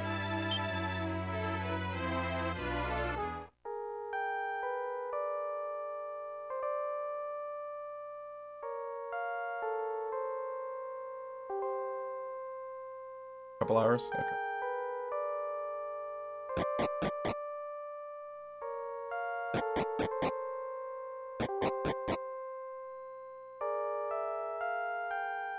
DQ8 3DS.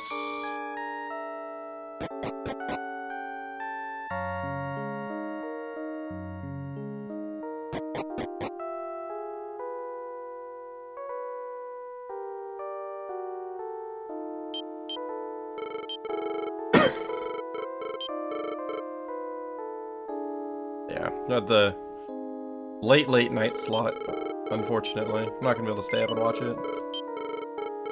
But that's a VOD I'll have to catch.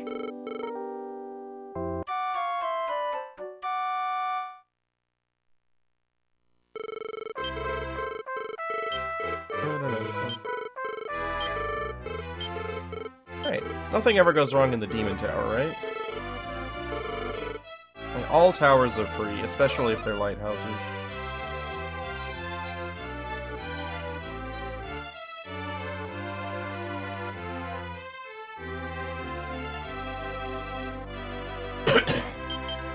You do have room. Okay. Oh, that's... answers a lot of questions. Still had those holy waters, and that threw everything off.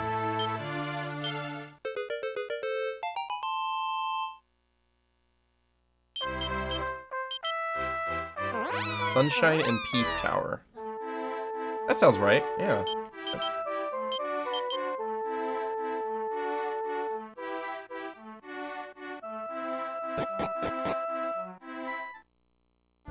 Welcome to Sunshine and Peace Tower.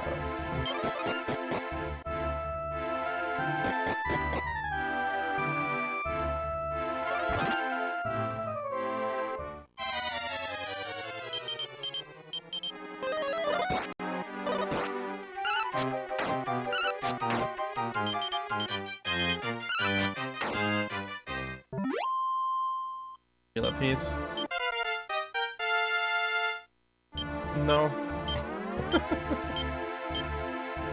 Not so much.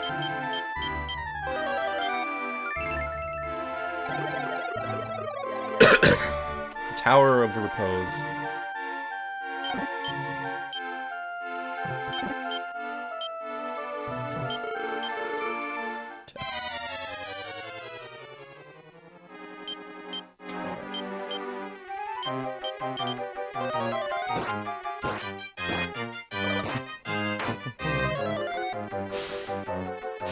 Nice. Good one round.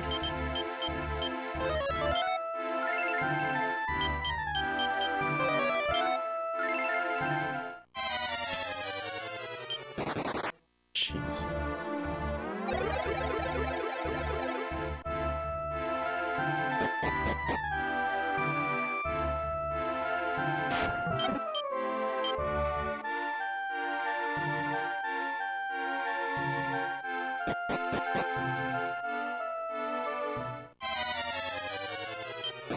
No curse, please.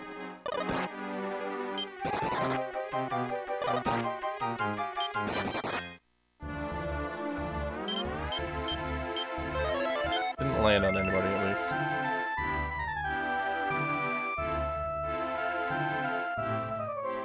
Yeah, if a character gets cursed, they're gonna lose MP as you walk around, which sucks. Because there's not a whole lot of MP recovery in this game. I mean, there's a decent amount, but you want as much of it for the Dragon Tower, Great Temple, and Evil Mountain as you can get.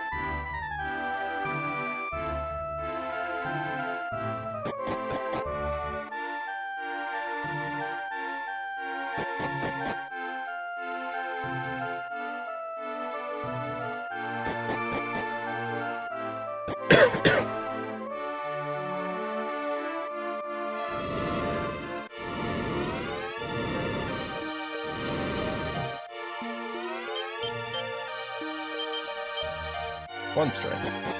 Woof.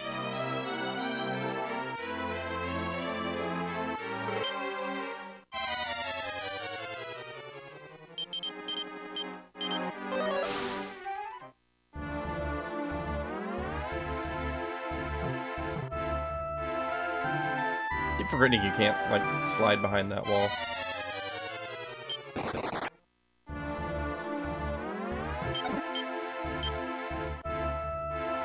World Tree Leaf. Got just no lions. Okay, good. That floor is terrifying. And it's all because of the lions. Oh, well, that's gonna hurt.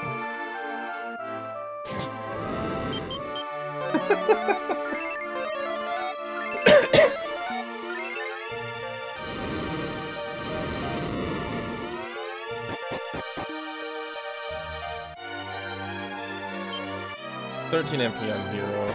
Fortunately, we haven't been taking a lot of fights. If that keeps up, then, you know, we should be good on MP.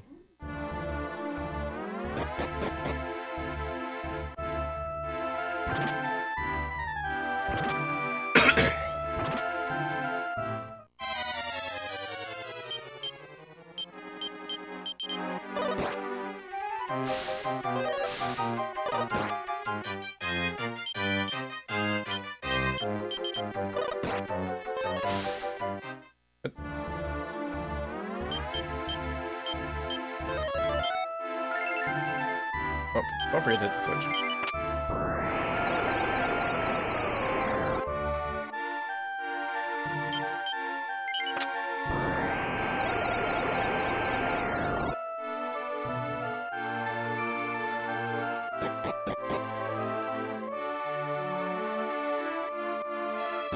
Still probably gonna win? Yeah. Most likely.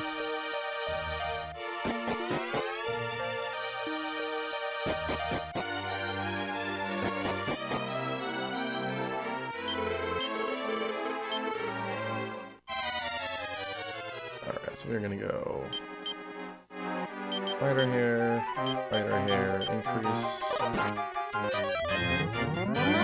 attack, shield increase.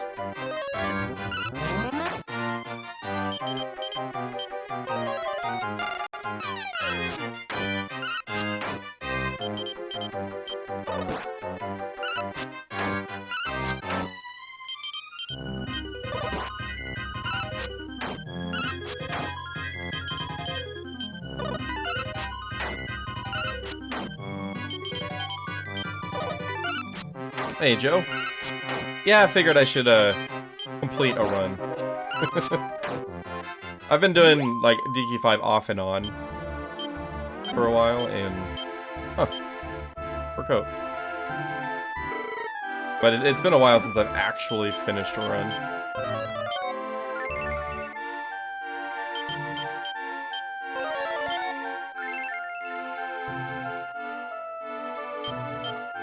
So, we're here today with our only goal is to just kill Mirror Draws. Backfire. No, you fight her here yourself. You fight her here, Pierre, because you might outspeed him.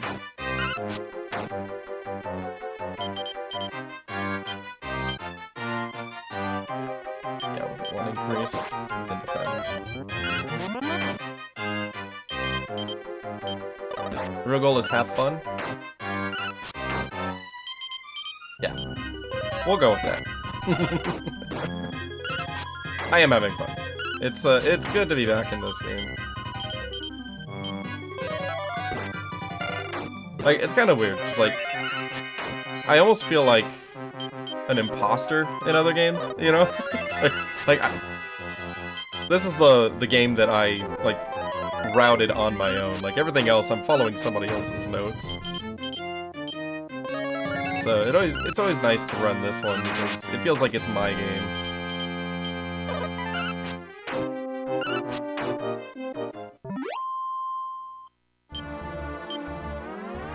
Good.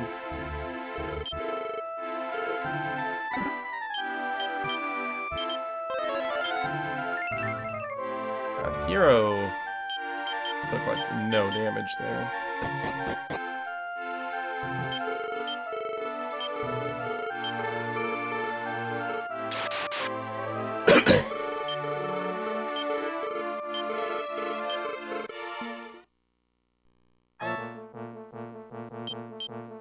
Upper Pierre has defend turn 1.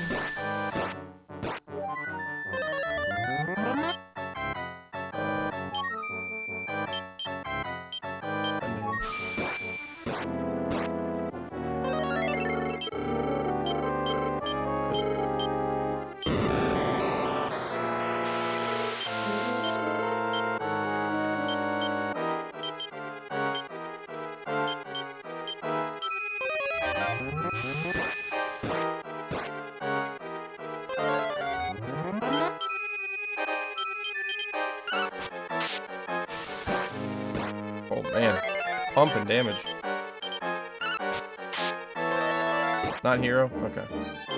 Alright, well. Oh, I didn't Z-shield. That's what happened there. Oh well. Should be fine. I was like, I know I'm forgetting something. Z-shield helps.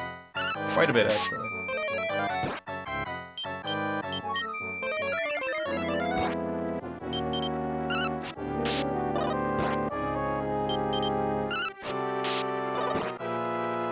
Yeah, keep doing physicals. Get outsped. I could have been bad. Okay, everything's fine. Totally fine. An extra requirement of the next race? Oh. I don't want to learn that. Alright. Got a 6.5 minute cutscene here, so I'm gonna go take a quick break, grab some food, and I will be right on back.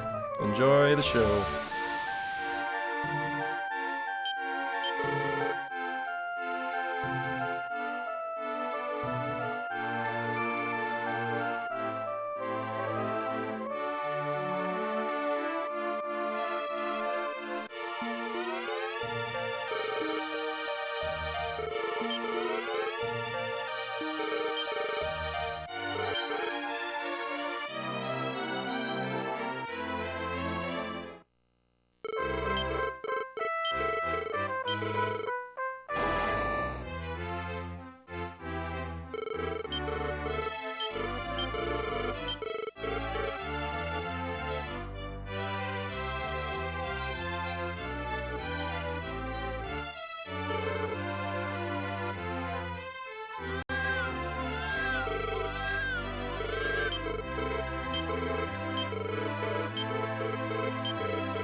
Alright, I'm back.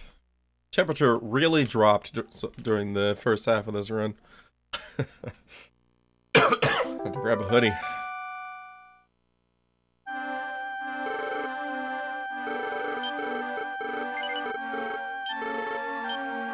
Feels stoned hero man. Come on. Can't wait to be like fully over the aftermath of being sick. Still get just these random throat tickles. Coughing for no reason.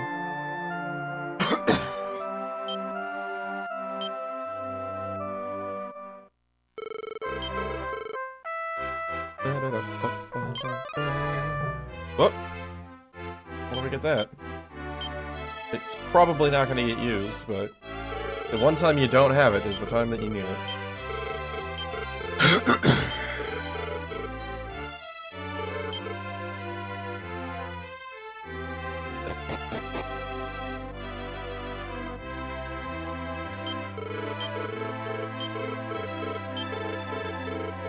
Alright, let's see if I remember Gen 3. I think like all the runs I've done in the last few months all stopped before Gen 3.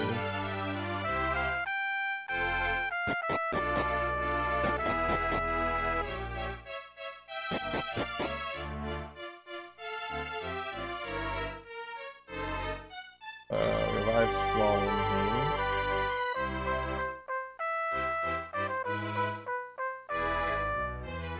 This is not where I revive Slalom. I revived Slalom during the vendor trip, but we're already here, so. We don't revive Slalom right now because I have to walk out of here. I can't cast outside or Rora.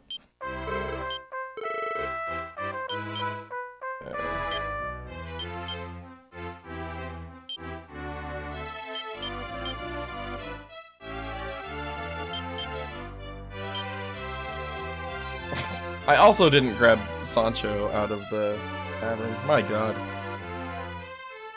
I knew this was where the rust was gonna hit. I wasn't aware it was gonna be this bad this fast.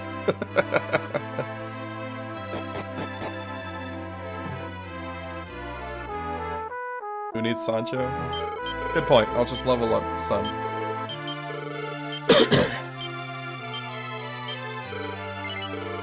I had been working on a route to actually use Sun instead of Sancho with the Z armor. But it's so slow. There's no good way to do it.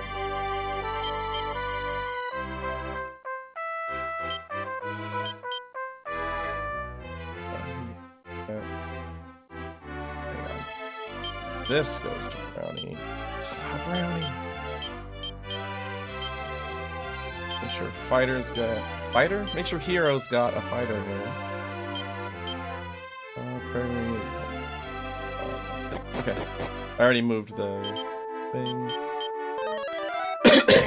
¿Dónde está Sancho?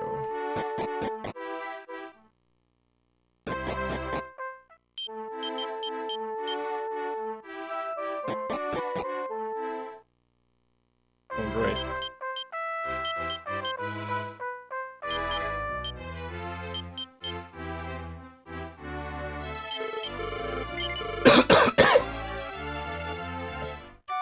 I like how that answer was half in English.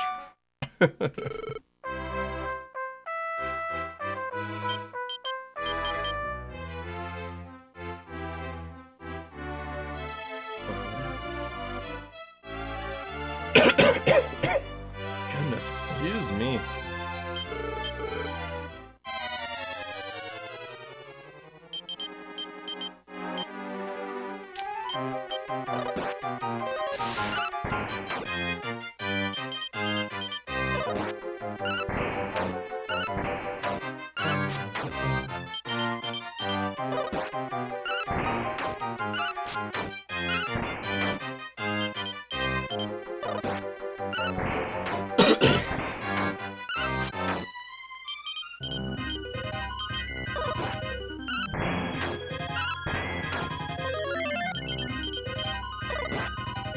Thank you. Good fight. All things considered.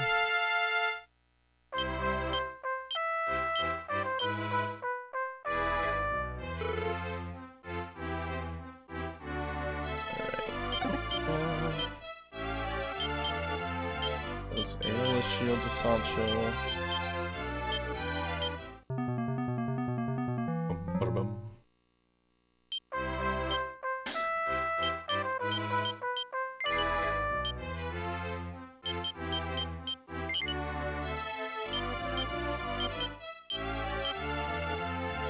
Dang it.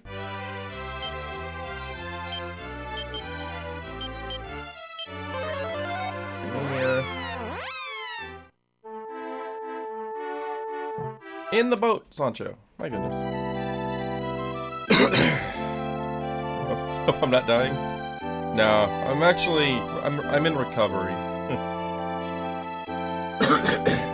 My throat has not gotten any better. It may not sound like it, but I feel the best that I've felt in 3 months.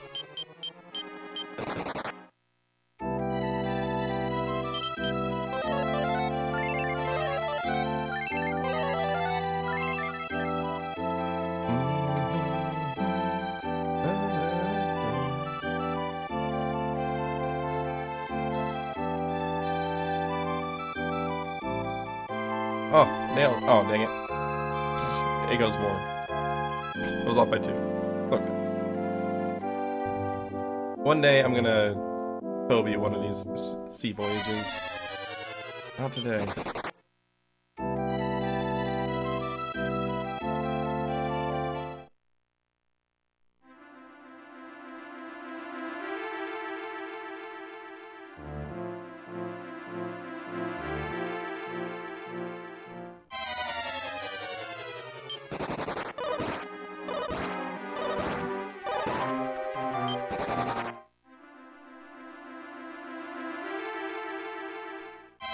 I'm trying to think if I need to change anything for the next Grandvania shop.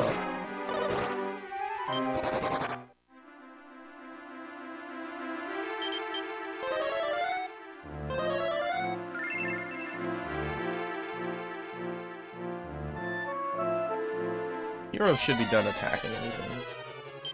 So, worst case scenario, I could sell his sword if I need more money.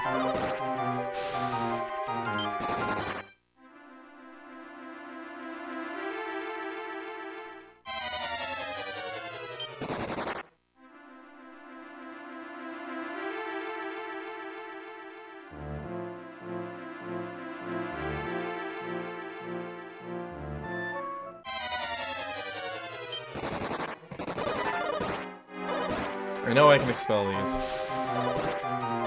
Or I can run from them. Or I can fail to run from them.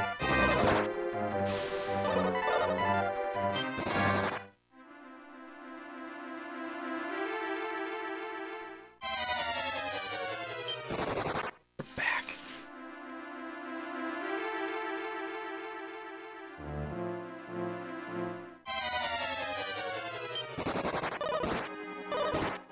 These, it's probably a good idea to expel also.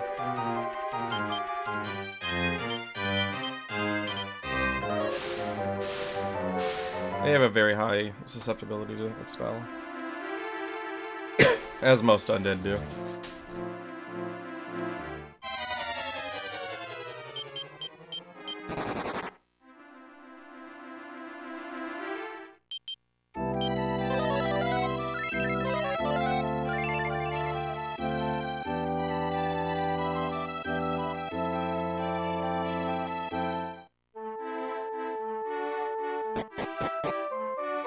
Took a few extra steps there to make it daytime.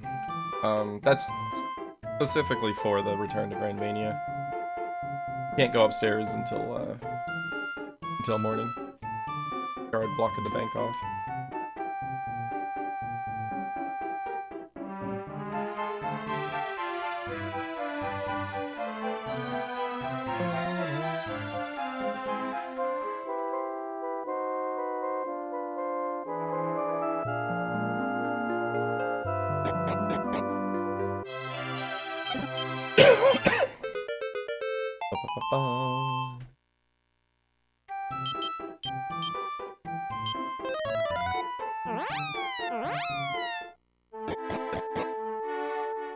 Magic carpet. We'll go back in for the magic key.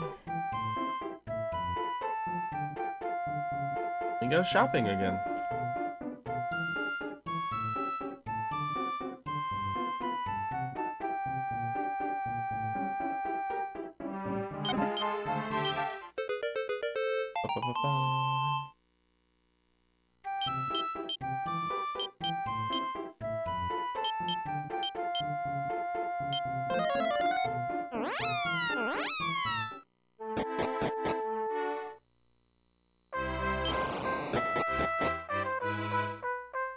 So this is where I would normally revive Slalom. On this trip. I already did that though. Somehow only lost 32 seconds. Did so much out of order. Like, I forgot to pick up Sancho even.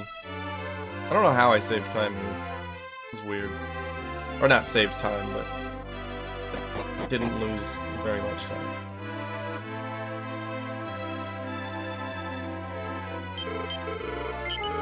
Always revive Slalom. As long as you do it before Tarako, yeah. And after Tarako if he dies there.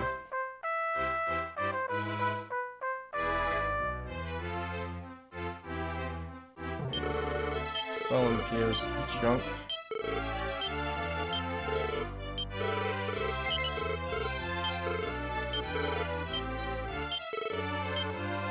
I'm a little hesitant to sell his armor right now, just because of the gold situation.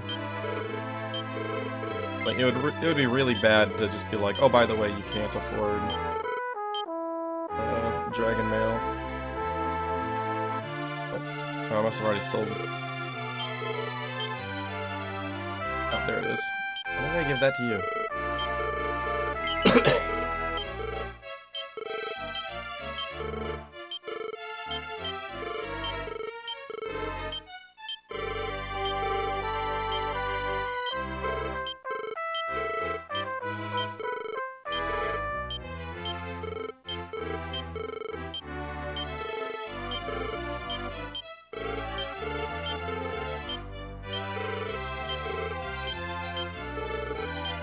Two of these are going to Brownie, and will eventually go to Daughter.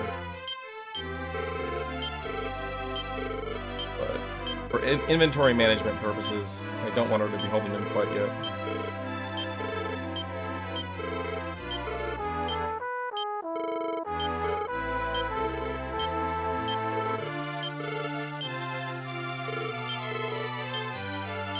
Oh my goodness.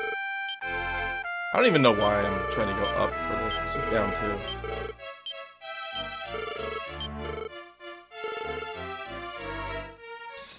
sit here for 5 minutes trying to buy one more fighter air.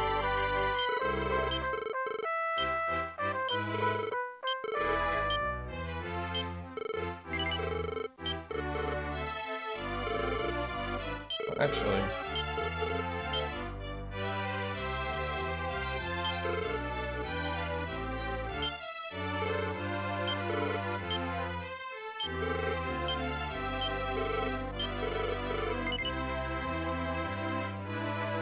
Okay, I'm thinking about this one just because of the money situation for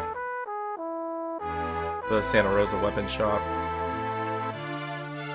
I'm gonna be a little bit short if I do this. So I was gonna sell that and grab another Dragon Mail or a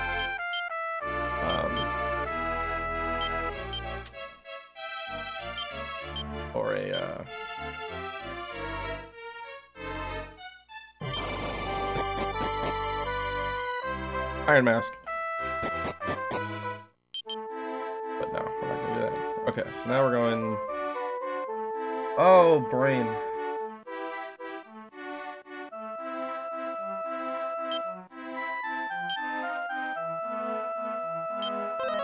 That's not it.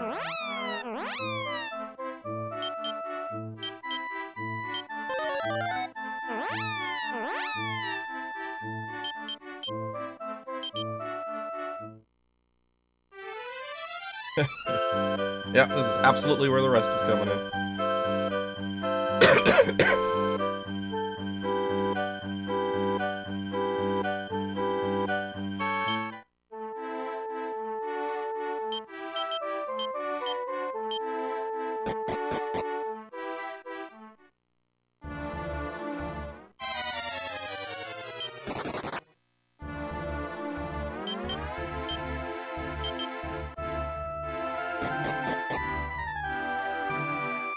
Definitely getting the third World Tree Leaf. One of those days. Lava sausage.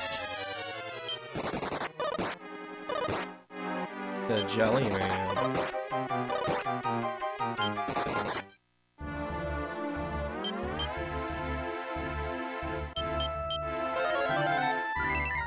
I don't remember them doing that much damage to Pierre. I think the Iron Mask makes that much of a difference.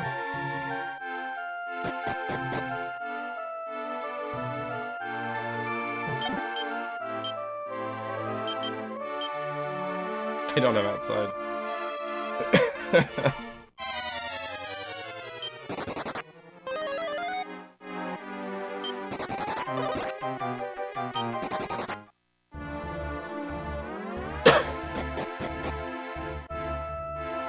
It's not that bad. I mean, depending on how many encounters you get, it's almost the same amount of time to walk back here as it is to pop out and run back in. Like, you're talking about like a few seconds difference on average.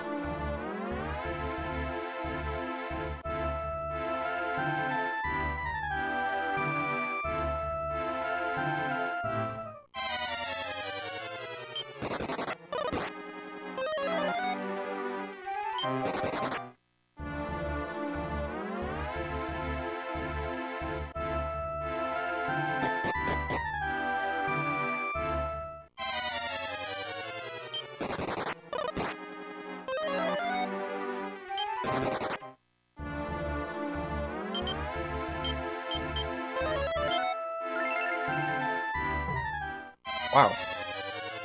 Short walk for another King Kier slime.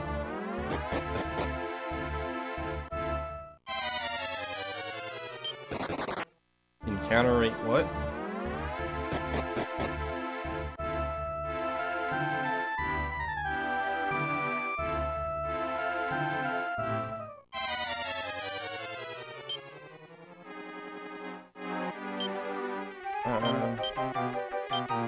Pretty sure you can analyze these, right? Yeah. I was pretty sure that you could. But like, as I was selecting it, I was just like, was it Aeolus or Expel? And then I remembered, I don't think I've ever brought Slalin in here, so... Aeolus it is. Oh god. You never see these guys. That's a good thing.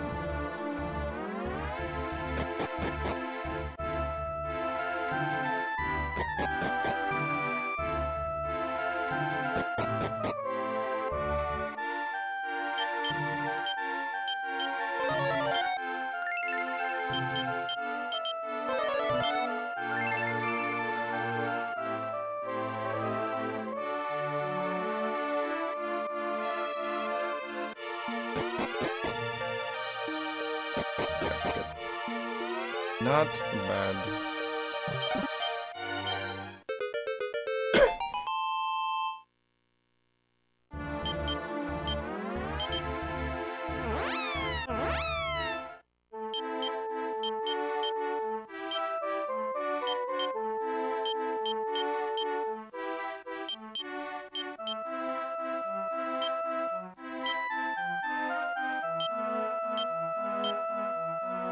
Confused about why that was there.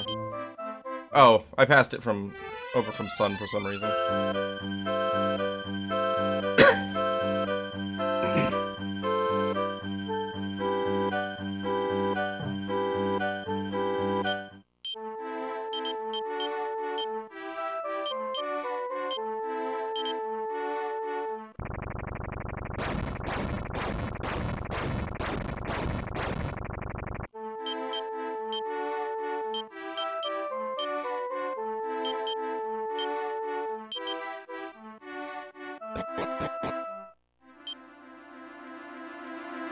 Okay.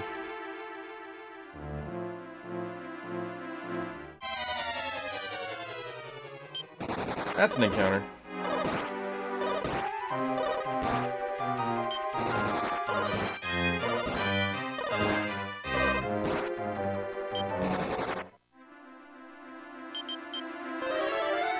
Wow.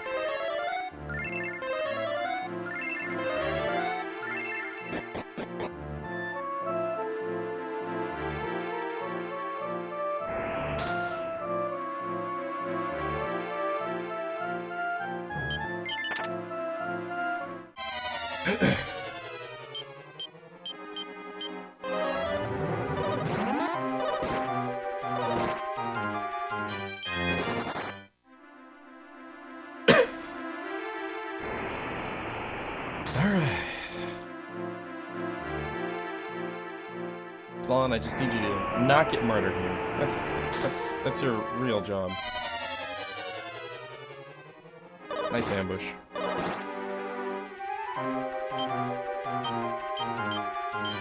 Terrible, terrible ambush.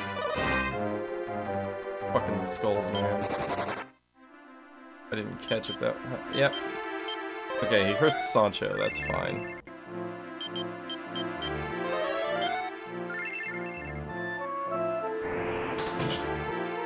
Oh my god.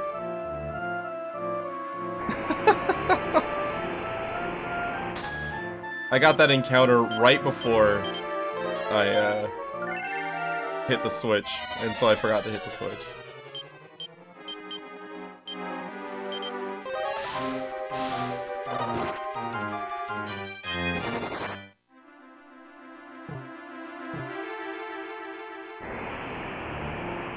Sancho's now out of it.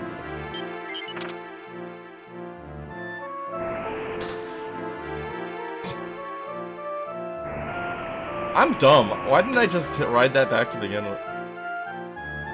You know what? Ignore me. Oh. Nope, nobody look. Just don't watch. Come back when this is over and see the final time.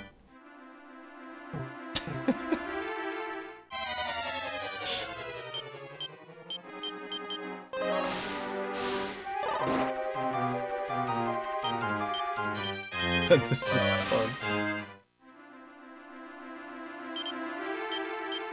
This looks like a test playthrough of my notes.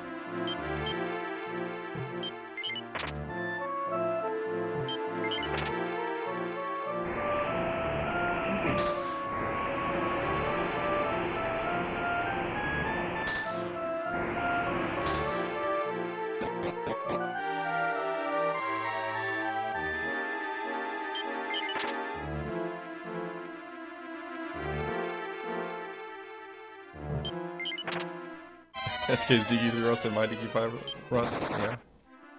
It was fun seeing SK do a run.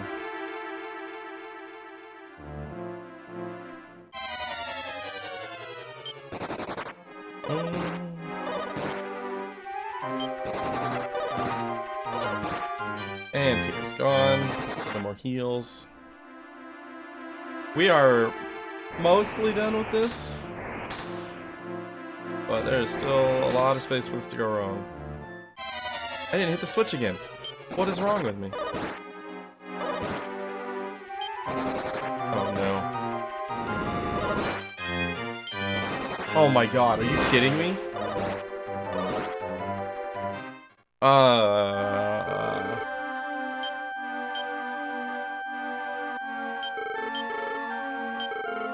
What is today? Jeez.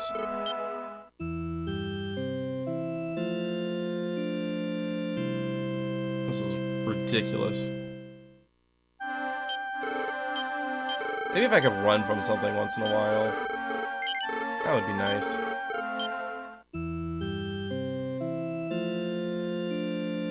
I'm really glad I didn't sell the blade armor yet now.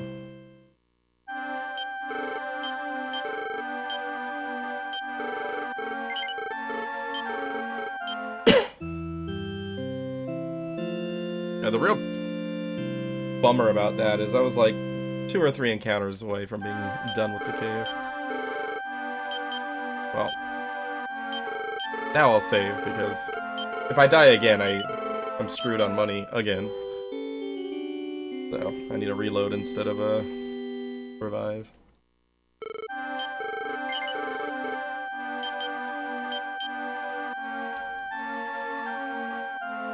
Oh, and I gave that to you.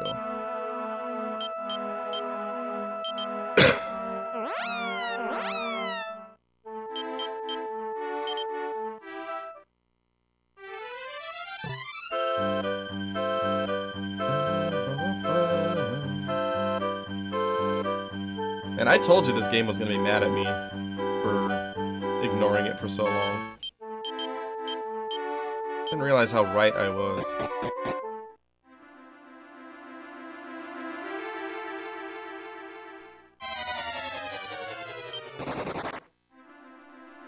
Double check equipment here. Yeah, the only thing missing is the Iron Mask. Here really feels like he's taking more damage than normal. By, like, a lot. Which is weird, because I got the defense seed drop on him.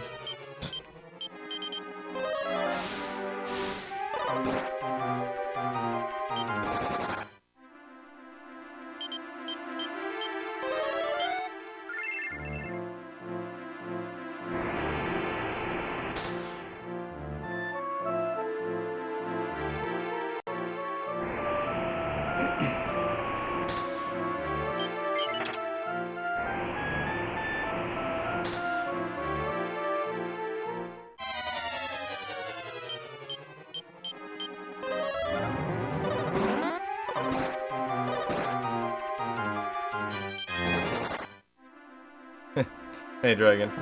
Lining pretty hard. This is a Derust, so expect failure. There's been plenty of it.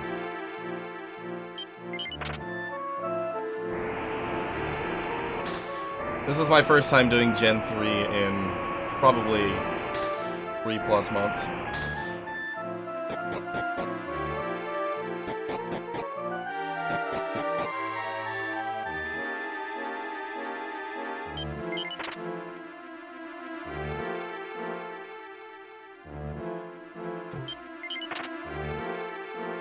What is this encounter rate? Why can't I have this all the time?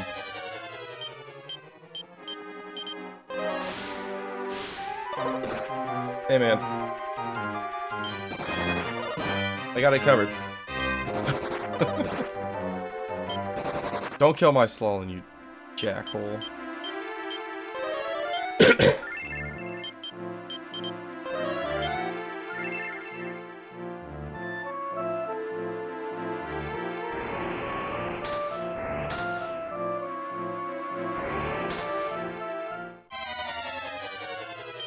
Oh, this encounter. Okay, good.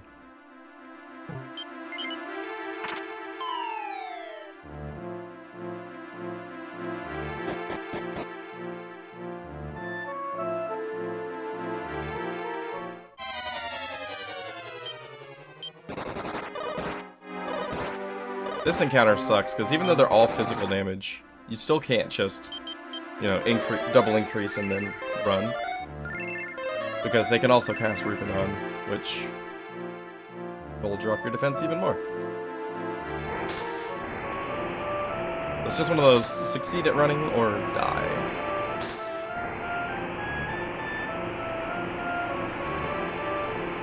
It's the same thing with the Springers, which is the yellow reskin of those later in the game.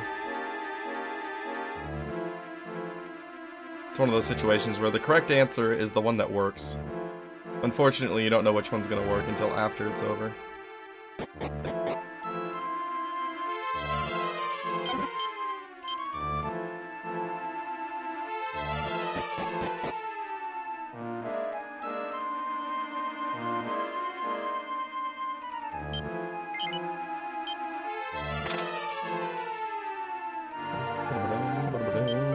Hey, Legan. Welcome. Good to have you here. I too love this game. Yeah, you speedrun on the Japanese version. A, because it's the only official version for SFC, and B, the text is way faster than the English patch.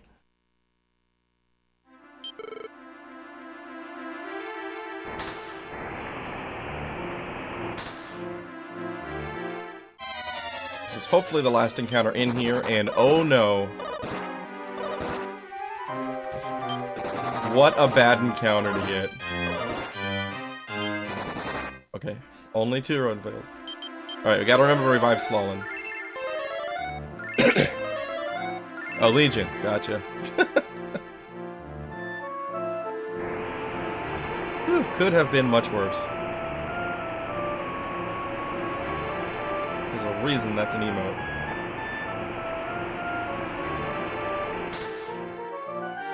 Like, the dialects? The dialects are the things that I hate the most about the DS versions. They bother me.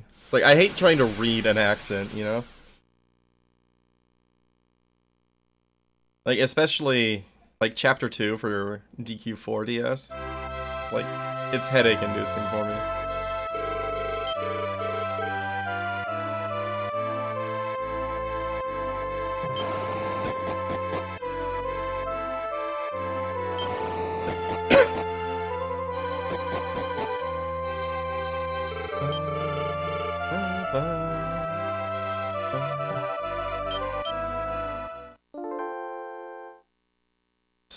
He just explode it? I hope not. That would be terrible. Imagine if Blue Slimes knew Explode It and had the MP to cast it early in the game. Like, not like the mini demons where they have it but they can't use it. Just imagine actually being able to be murdered by a Blue Slime like that.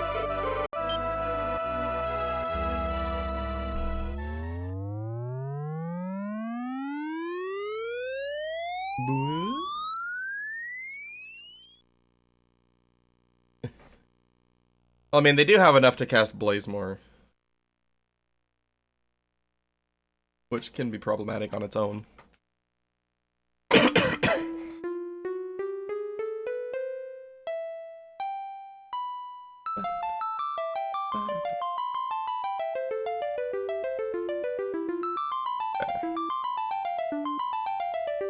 Where am I going after this? We're going to Salabona Elf Forest.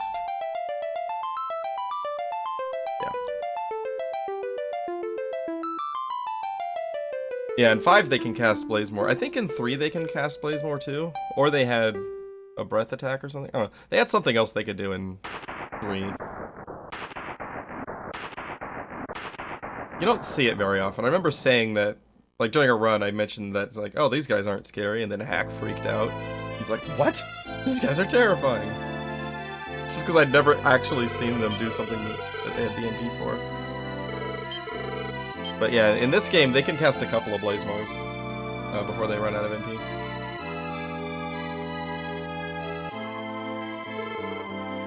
Yeah, the monster recruitment makes the casual playthrough of this game really good. Like, lots of replay value.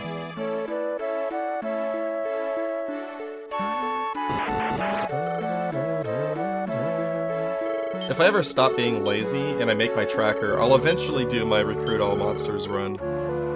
That wouldn't be a single sitting speedrun or anything. That would just be a for fun thing. It would be fun. Well, it'll be fun until I have to recruit a Metal Babble. 1 and 256.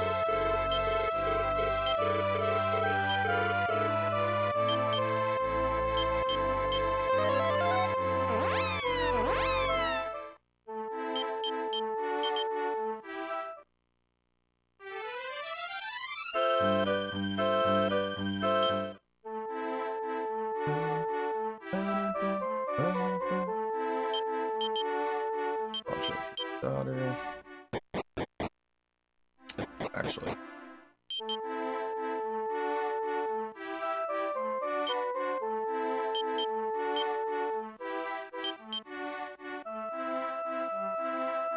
Everything where I need it to be. There we go. Now everything's where I need it to be.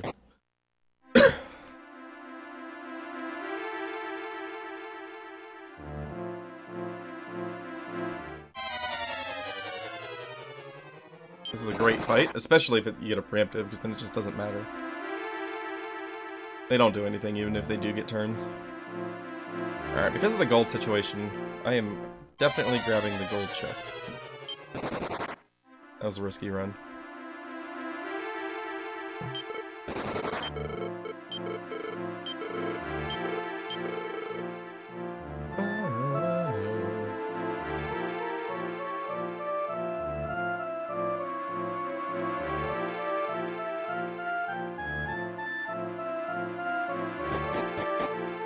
Hey, we're back. Ba-dum. Ba-dum.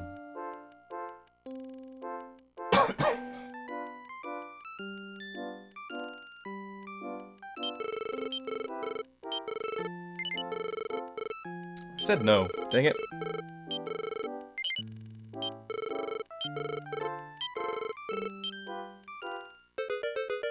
You got the horn.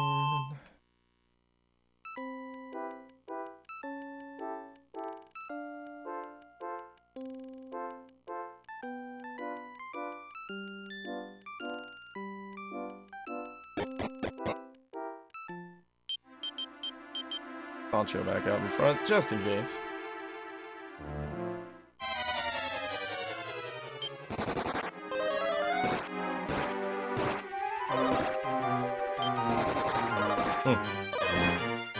Alright, we got a dead hero. That's fine. I've got the money to deal with that.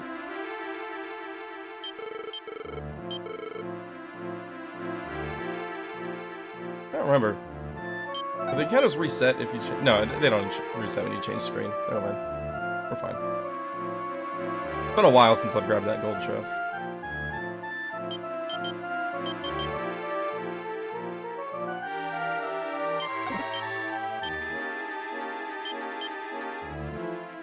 Where do I think I'm going? You can't use outside here.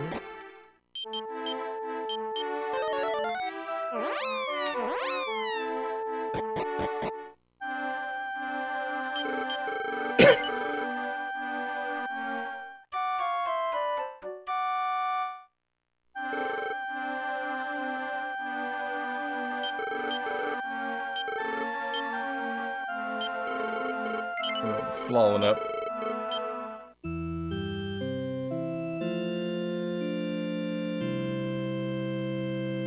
It's always bad when Slalom dies in Tarako, because you don't use him again until the Dark World. So it's really, really easy to forget to revive him.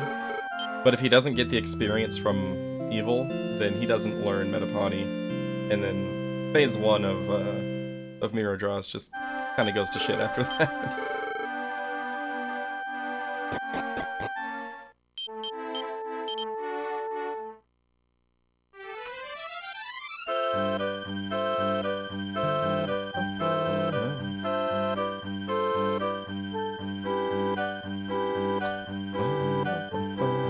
Alright. Come on. Metal Babble. That is definitely not a Metal Babble.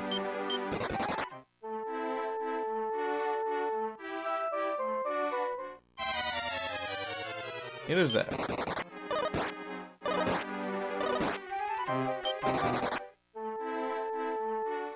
Well, we tried. I always hit this around 8 o'clock, and it's always just like a shock to my eyes.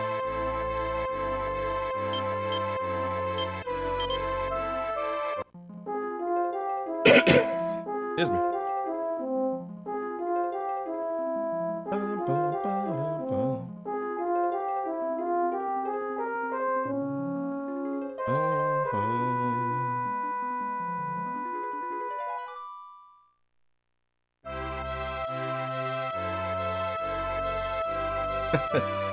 Hey, Groovy, appreciate it.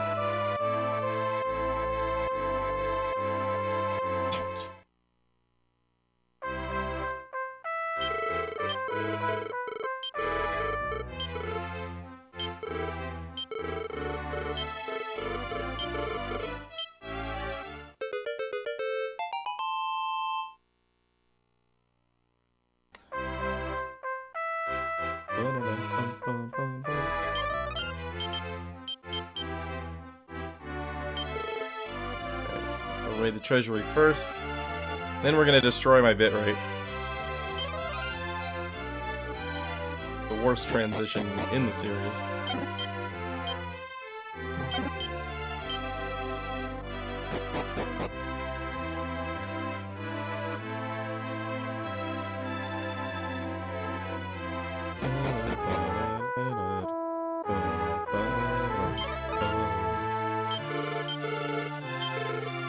Alright, don't stare directly into the transition.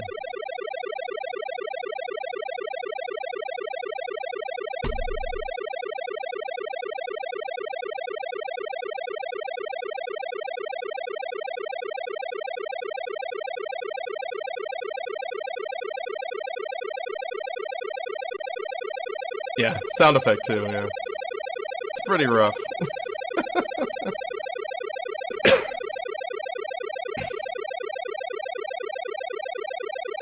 God, we've reached the point of the year where people are starting to use their fireplace for the first time. And, like, every 20 minutes I'm just like, wait, is a building burning down? No, it's just cold.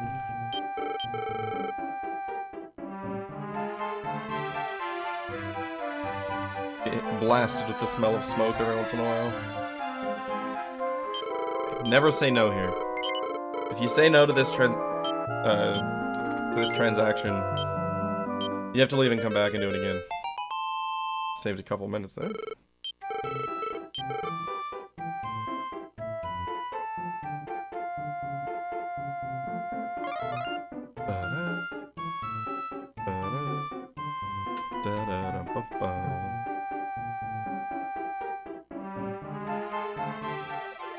Here we go again.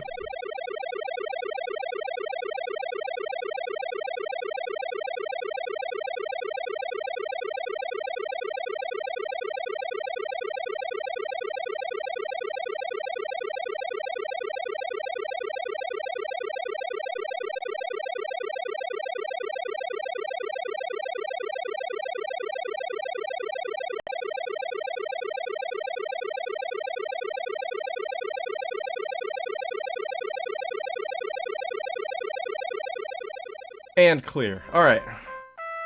It is now safe to look back at your screen.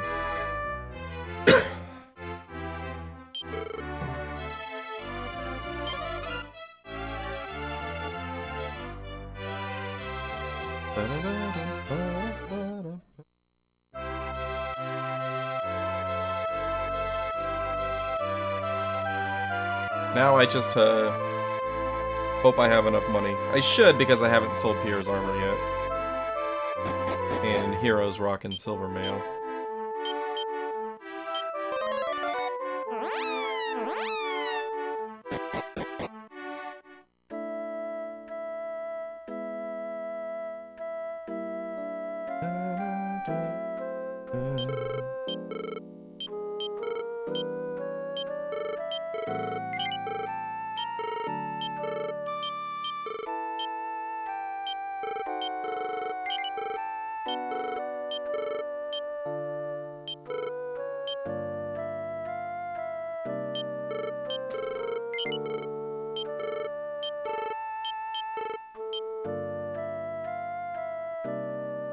I can read. There it is.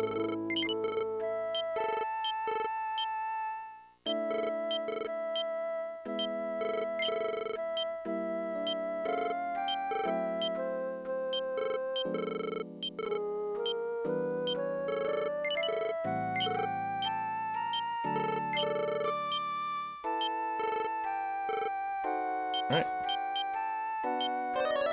Looking good.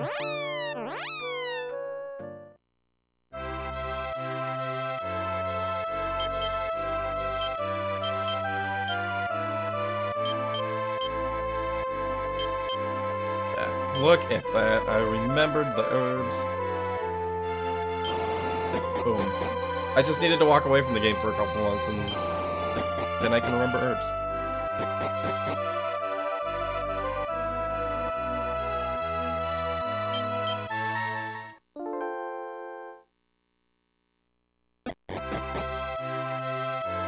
Did Hero have a... Oh, no. For some reason I thought Hero had a prayer ring on him. I only have the one now. I don't pick up the other prayer ring.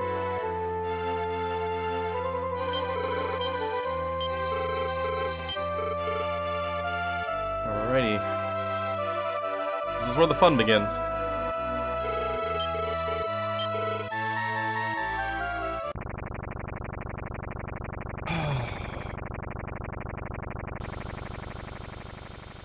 I don't think I've forgotten anything. What the weapons? Don't forget to equip daughter. That's a big one.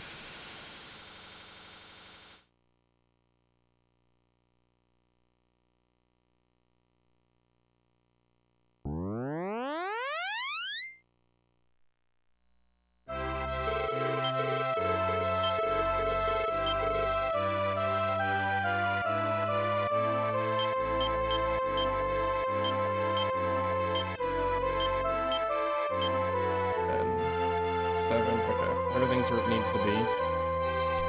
Kind of. I accidentally re-equipped her staff instead of her sword. It's not a big deal. I mean, her damage doesn't really matter. But...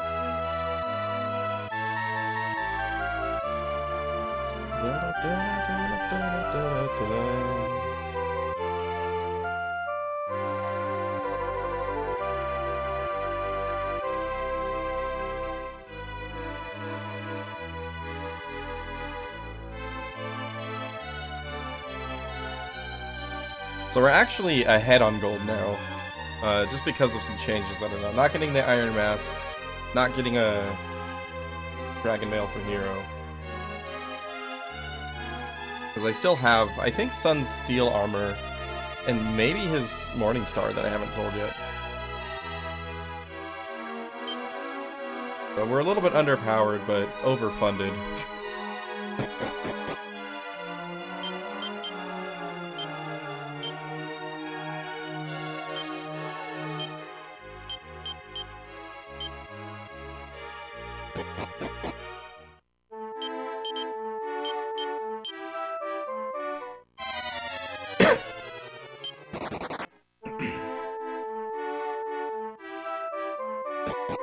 Oh my god. I did forget something. You didn't see this. Nothing happened. Everything's fine. I never left the castle. I went straight here.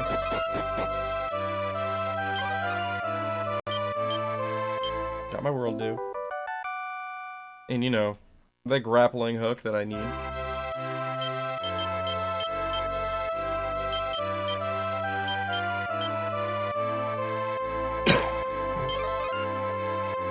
Not gonna get very far without this grappling hook. You got the hook. And your inventory was full. Why?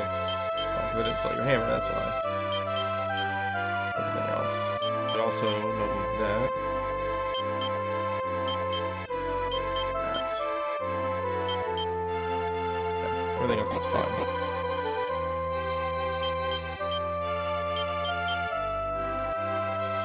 Now we're set.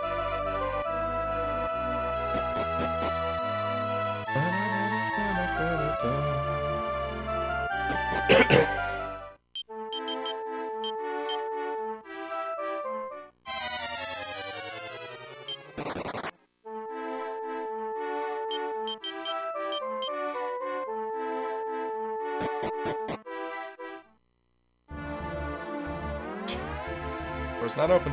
Dum dum.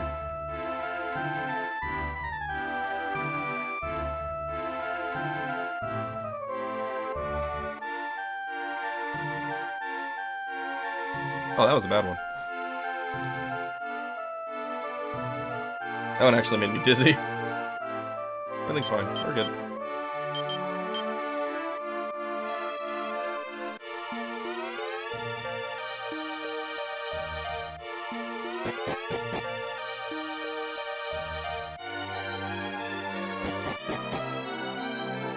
Nothing ever goes wrong in the Dragon Tower.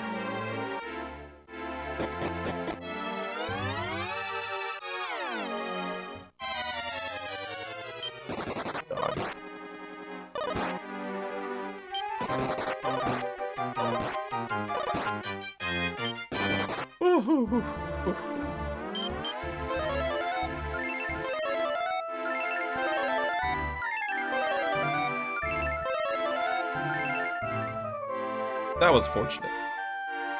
You're not likely to have everybody survive in a couple run fails there.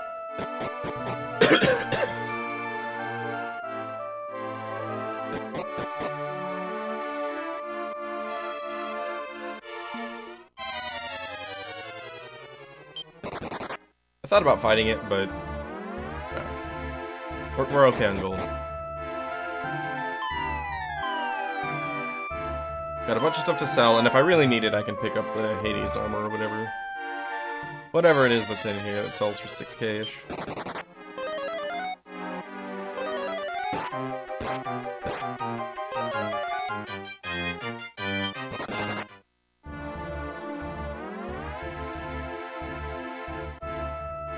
Oops, if I hit this sword.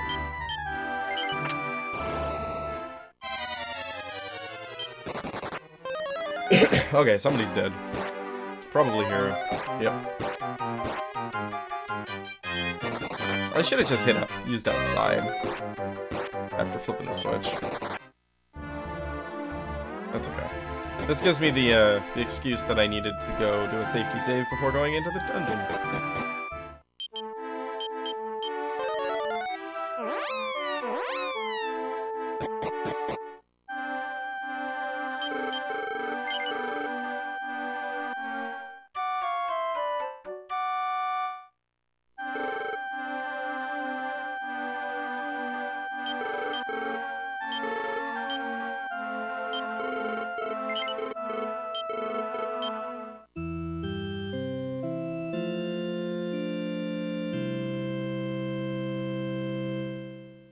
Did not use the world deal. Don't have to go get it back. Bum, bum.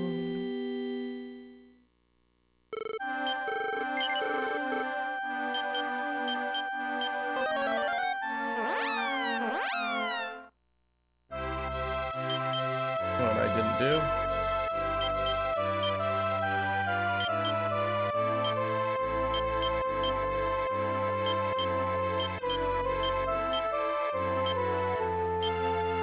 Wait, what did I just... Oh. I tried to pass that, but his inventory was full. I was like, thought I passed the wrong thing to Brownie for a second there. Nope, everything's fine. Alright, shield, she's got her sword, staff, meteorite armband, equipped the hat, equipped the robe. Should be good.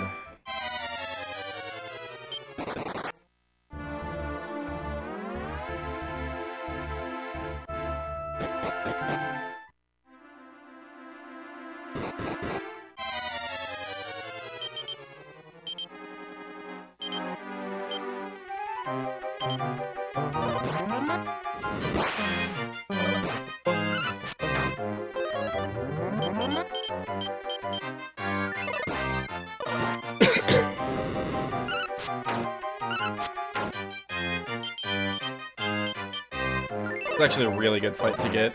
It's pretty safe. You're usually going to come out of it at just about full HP. And it's worth a metal slime. So. We're gonna get a little bit of a boost on Daughter from this fight. It'll make Gons a little bit safer.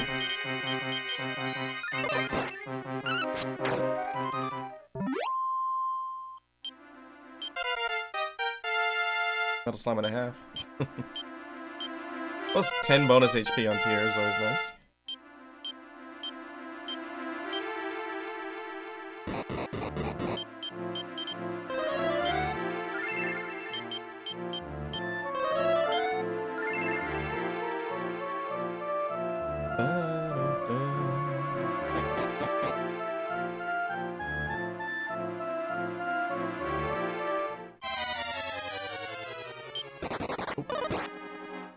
Oh my god.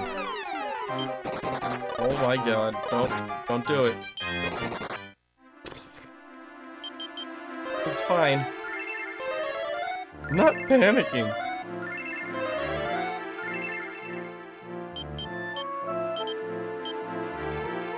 Nice 23. Those metal Dracs are absolutely terrifying. Even if you boost your defense, they just hit so freaking hard.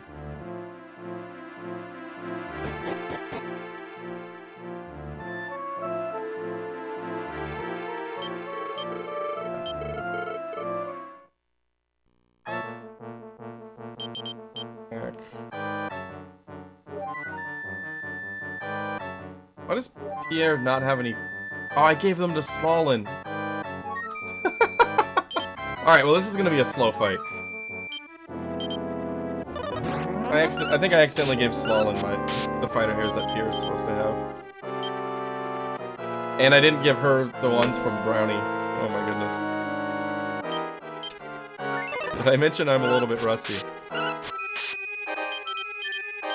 Well, the good news is it's a safe fight. Nah, it's just gonna be a long fight.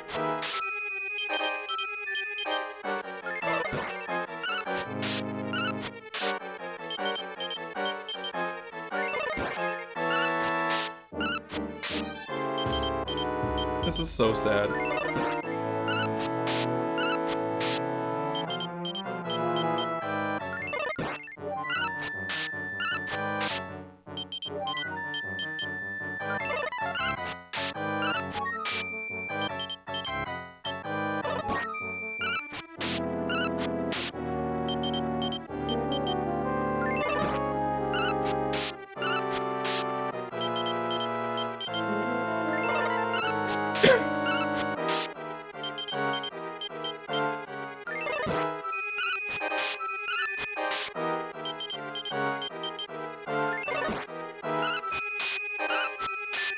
If one of you would like to crit, that would really help out.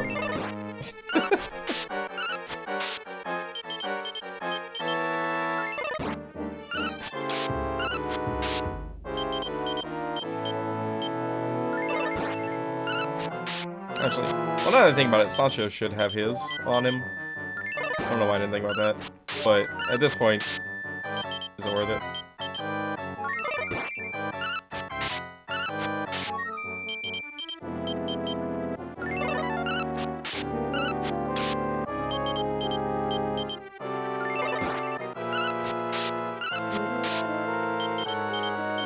The answer's probably yes, it was worth it.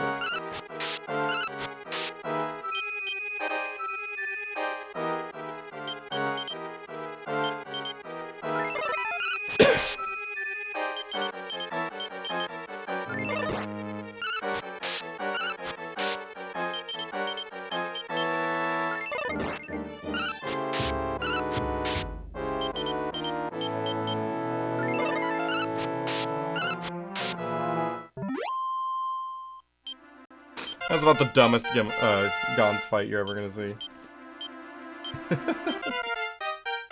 Okay, so we're definitely casting outside to go get my fighter hairs that kind of come in handy in this dungeon.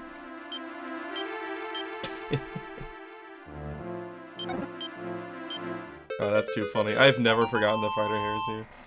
Partially because hairs are normally already in his inventory. Daughters are easier to forget because they're right here. I don't want them in her inventory until after he's got the shield and staff.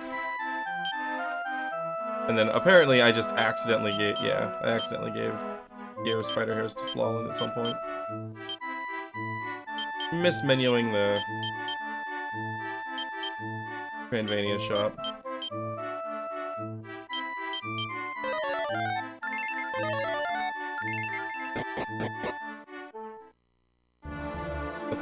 That's pretty funny.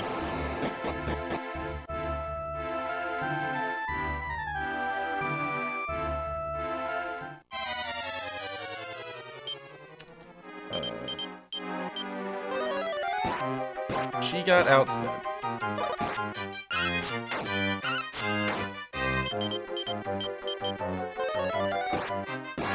Again.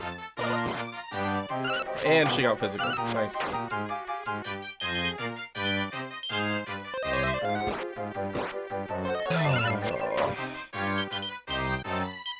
Oh, living to revive again.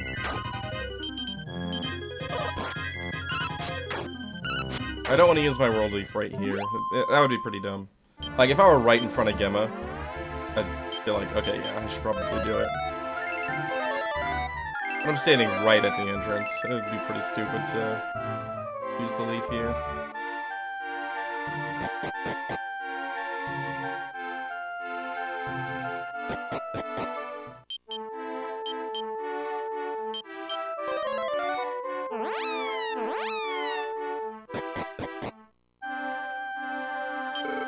Might as well get Pierre's MP back.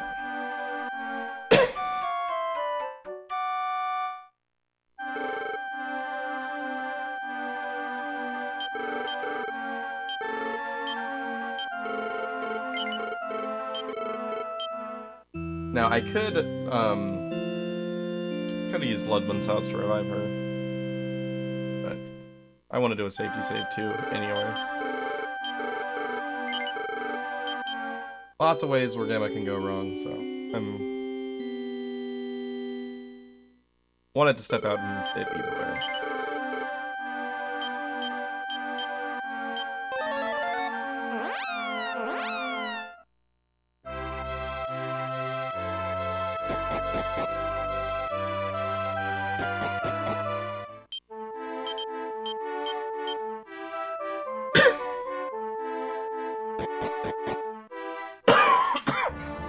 Excuse me. I don't know how loudly that's coming through the mic, but I apologize. Trying to muffle it.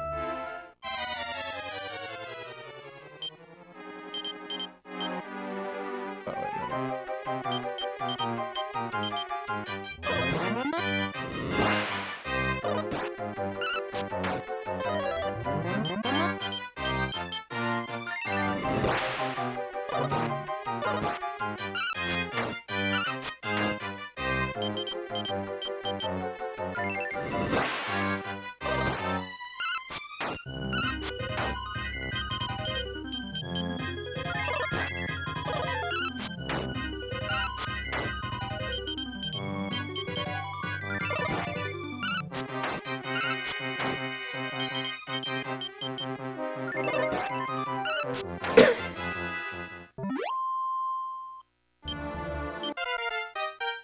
Bonus level on Sancho. And Pierre.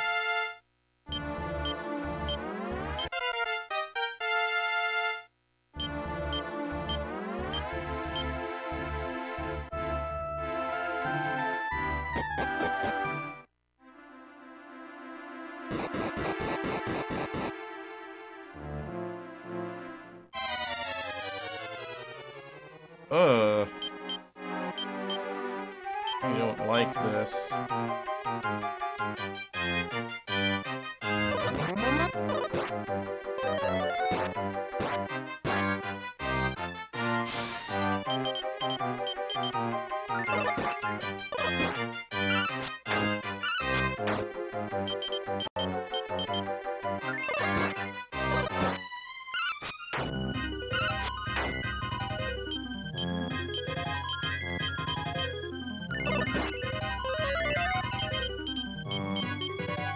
Alright.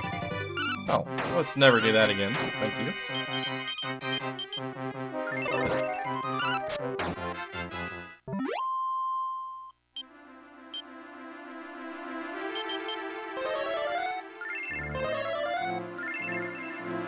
Yeah, that was a tough encounter because, like, if you don't Z-shield, then these guys can slaughter daughter. You don't, Fairy Sword, dragons can slaughter your daughter. If you fail to run, everybody's dead. So it's just like, you choose to counter either the breath, or you choose to counter either the spells or the physicals, and then hope for the best. Daughter slaughter. The name of my band.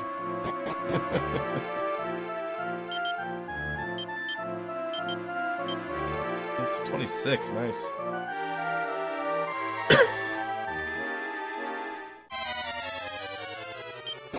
Nice.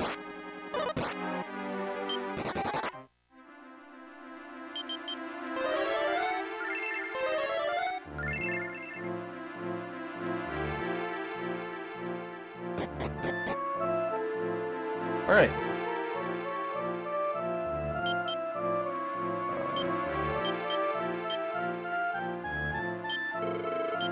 He's sort of.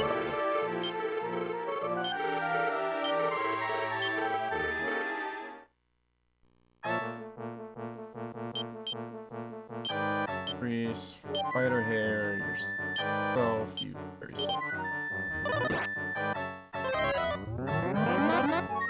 Spider hair yourself. Have you heal when you use the Oh my god. Are you kidding me?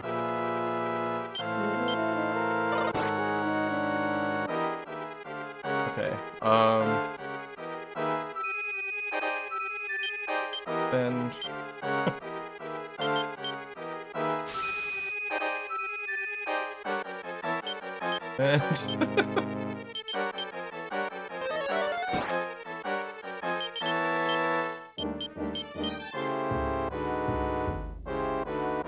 you know what? Defend again.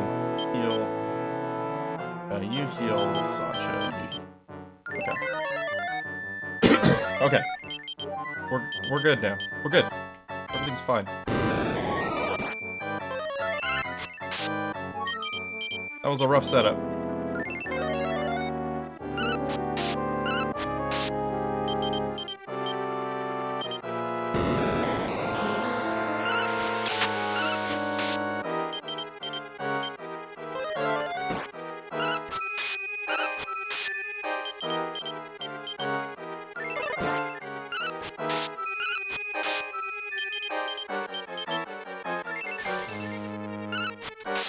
Dude, Pierre, you don't have to be hit by that every single time.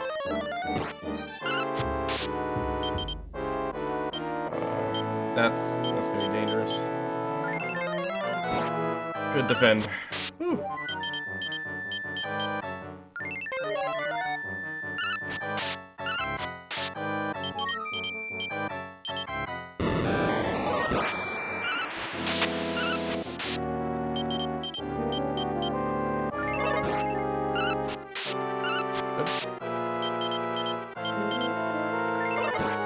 I like physicals.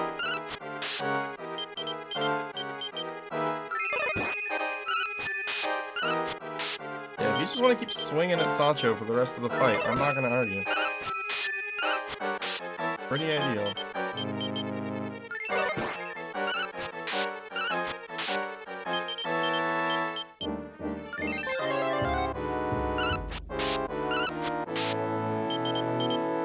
Not gonna Z-sword that, just because Kiera was in range of dying to Mirazoma.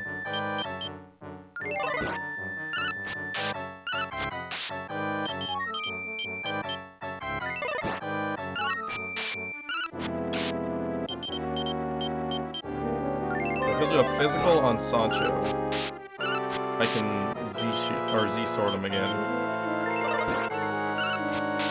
Not now. Keep him above that 128 mark. Nice Kaishin.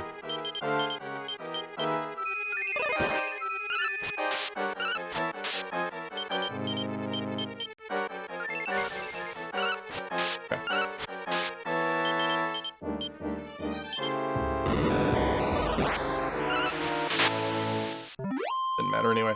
Good. Rough setup, but after that, that was a pretty good Gemma fight. He was landing a lot of paralysis on Pierre. It's not good, but fortunately, there weren't any doubles after that, after turn 2. The turn 2 paralyzed both Pierre and Daughter was scary as hell.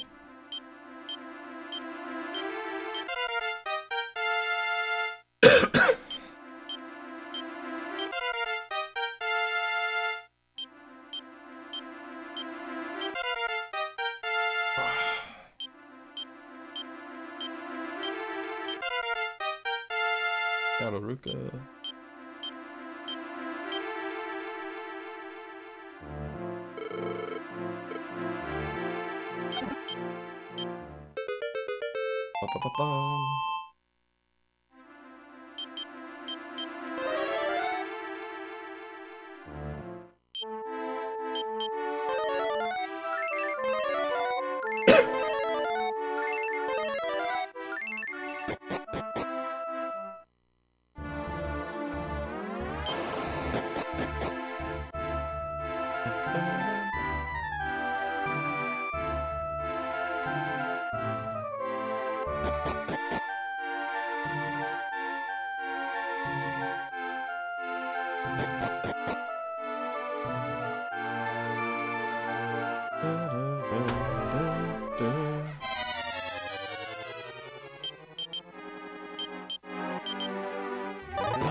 Okay, good.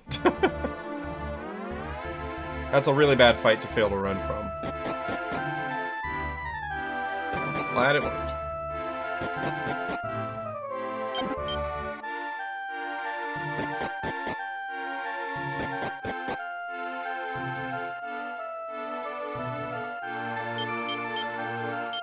Nope, that's fighter here. Fine, you have extra. That's what happens when you don't actually read your items. My inventory is not in the proper order here.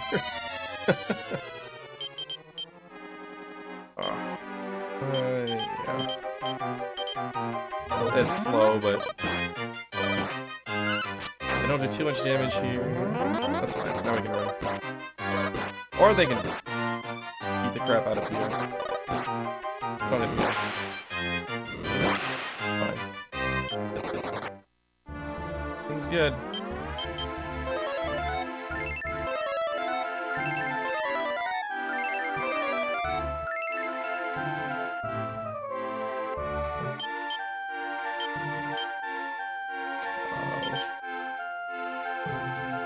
I don't remember which eye goes where.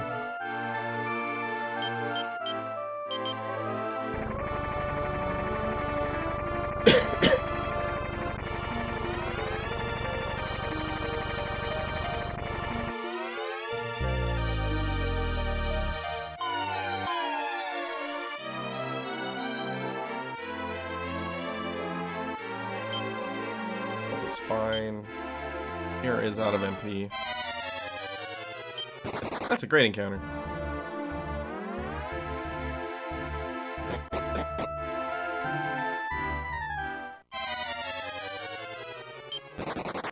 This 2 is okay.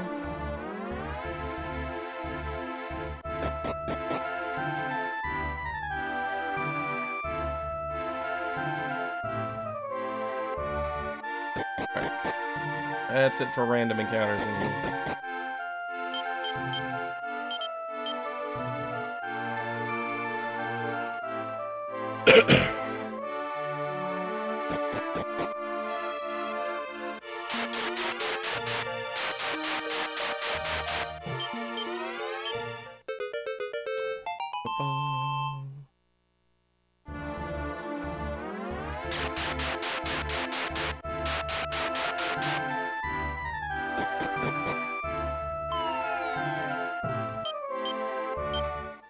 Okay, Dragon Tower complete. Not the best, but could have been much worse, as always.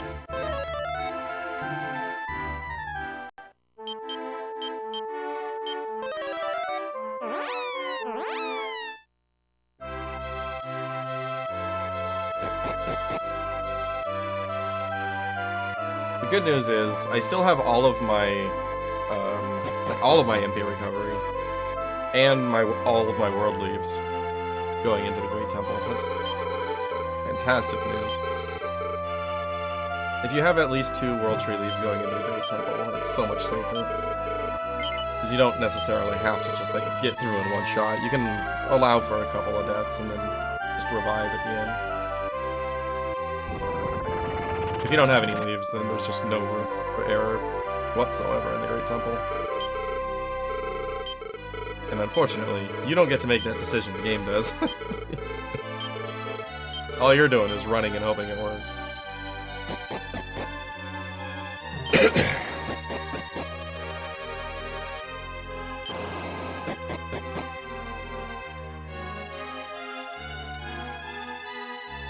I've not used my do.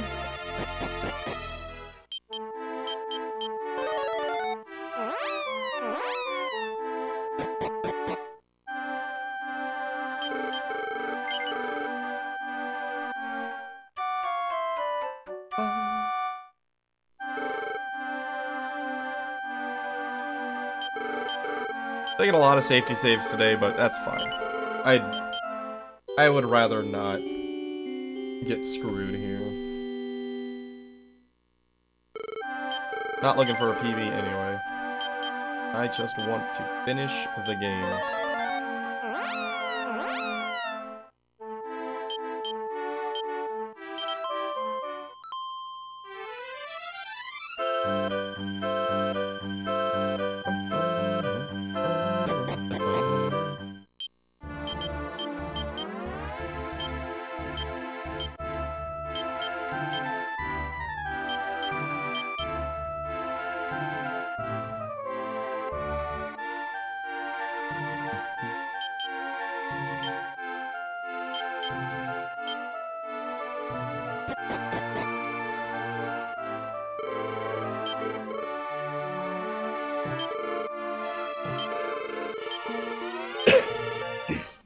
For a PF.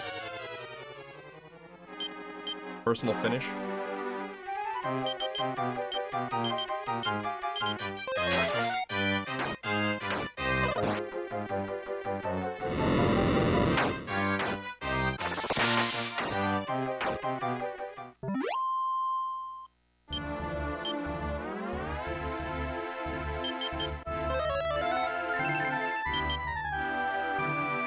Fighter hairs.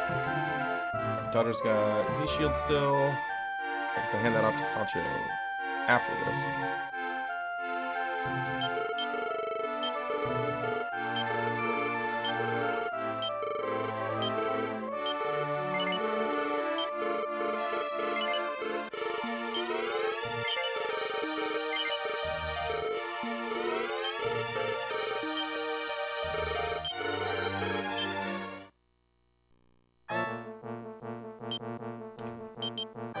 Grease, Shield, Fighter Hair, Sancho.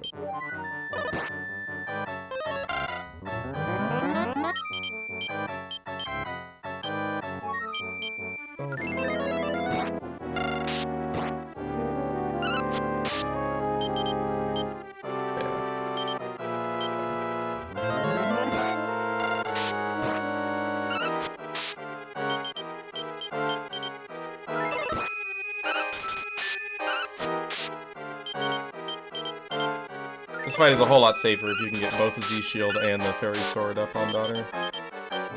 But,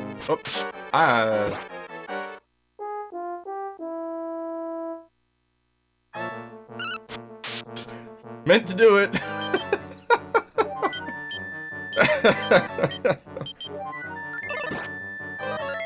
A little bit of a mismenu there.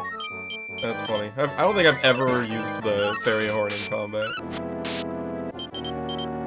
I did it again right there. I'm stuck on muscle memory from the Gemma fight where Daughter's at the end.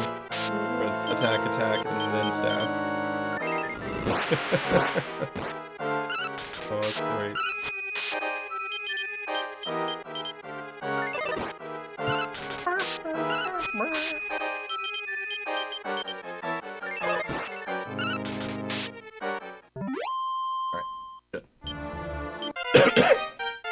Daughter hits 16 here and she learns by kill, so my fighter hairs don't matter anymore.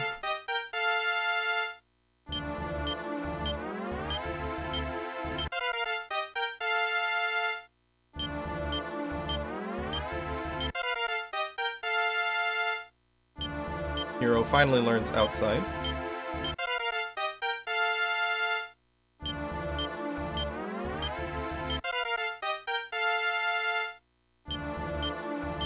I hope I revived Slalom. Oh, okay, we're good.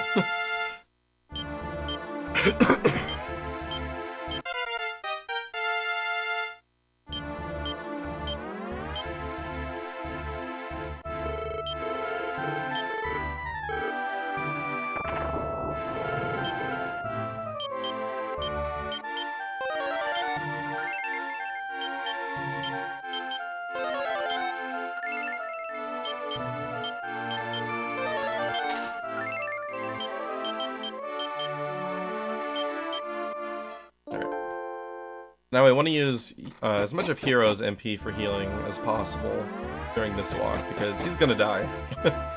we're not gonna be keeping him alive for the evil fight. And he just doesn't have the defense to survive anyway. So, we want to use his MP as much as possible. That way we don't have to get into Pierre's MP and the prayer rings until we absolutely need to. Now, with three Royal Tree Leaves, if we lose Sancho or Daughter early on, I can go ahead and revive them early. Ideally, at least Sancho or Daughter makes it... Oops, I was just talking about using Hero's MP. That's okay. We're gonna be using this anyway. What was I saying? Yeah, if Sancho or Daughter survives to the end, then we can use a World Tree Leaf to bring the other back. Then we're all good to go. And with 3 revives, we're set. I don't usually have an opportunity to use a World Tree Leaf if things go wrong on Mirror Dress 2. So, if I have to use all 3 of them in this dungeon, it's totally fine.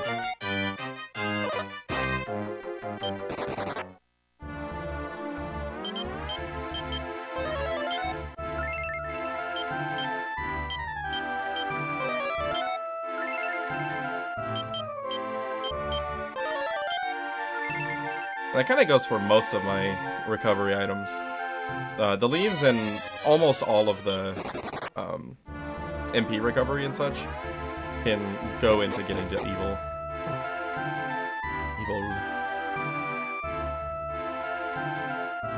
You want to save a little bit of MP recovery just in case you get the strong pattern on Mirror Dress too. But this is the dungeon where it really comes in handy.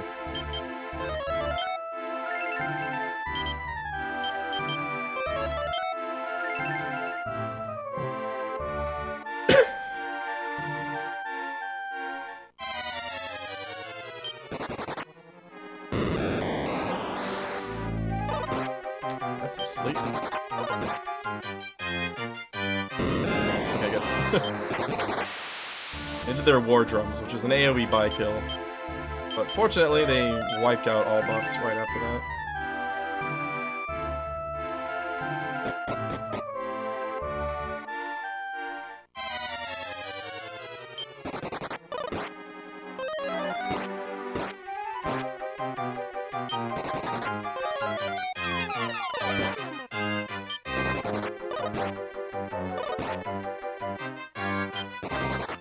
It's fine.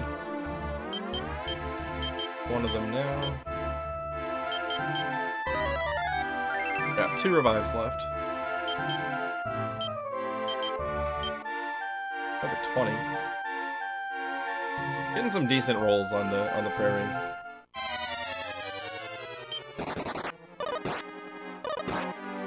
And most importantly, it's not breaking yet.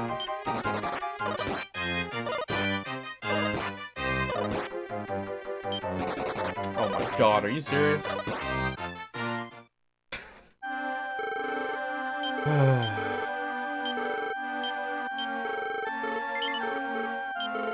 Alright. Since I don't want to refight Ramada, I'm just gonna revive and go back in. That was really bad luck. Just losing both of them on one fight.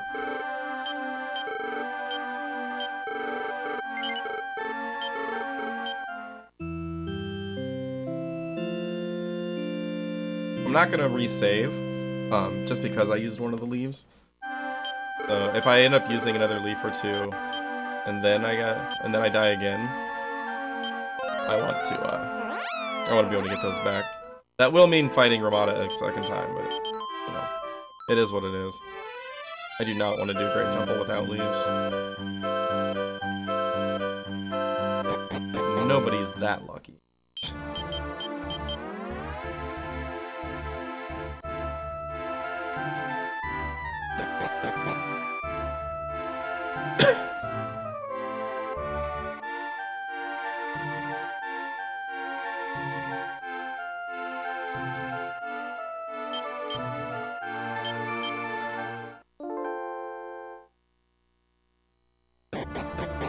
You can't uncover stairs from the right half tile, but you can from the left half tile, and from the bottom. It's really weird.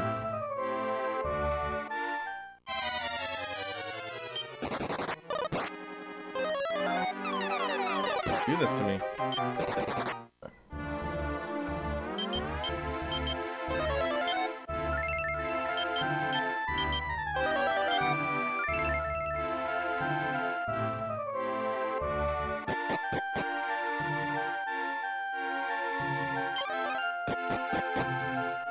Yeah, we were really close to the end there, too. The room that we were in, I was about halfway through it, and at the end of it is usually where I will revive whichever of the two is dead, if applicable. Nice. I don't get Hero's MP at all.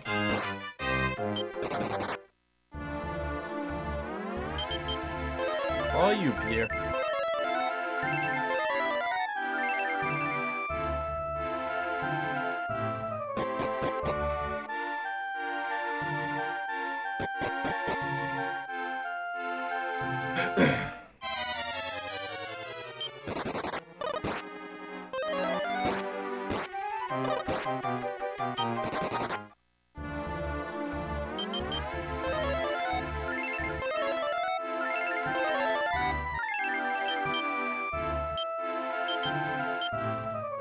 Max roll.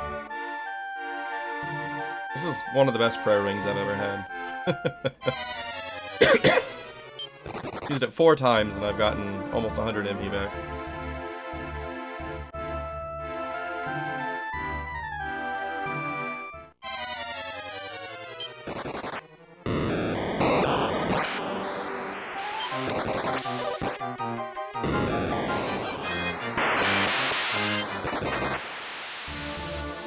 Their sound effects overlapping just absolutely breaks the sound chip.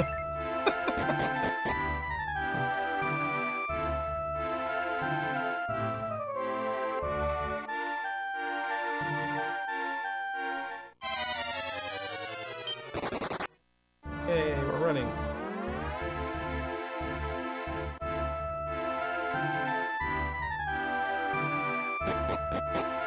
So we're already back in this room. This is where we died.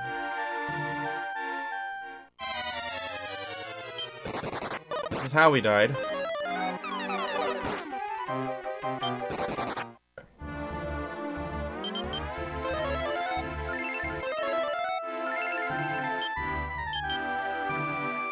MP, we're good.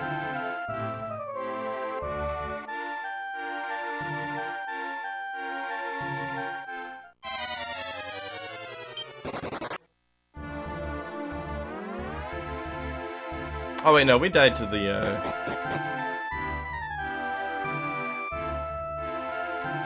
bad clowns. Never mind. Evil clown. Dudes. Alright, double check. Shield ghost is show.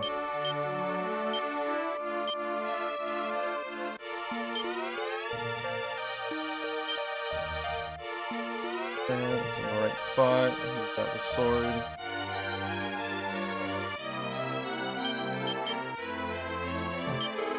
Alright.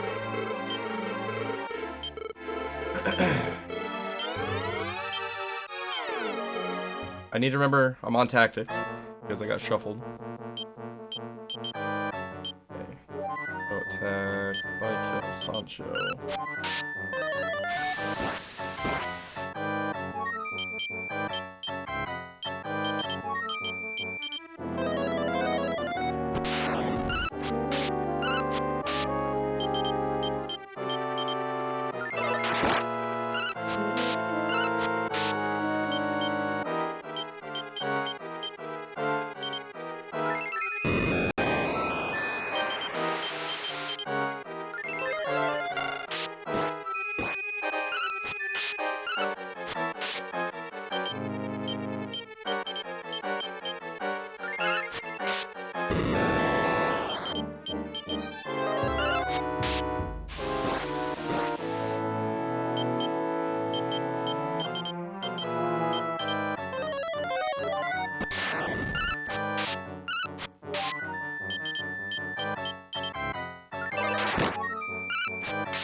Getting close.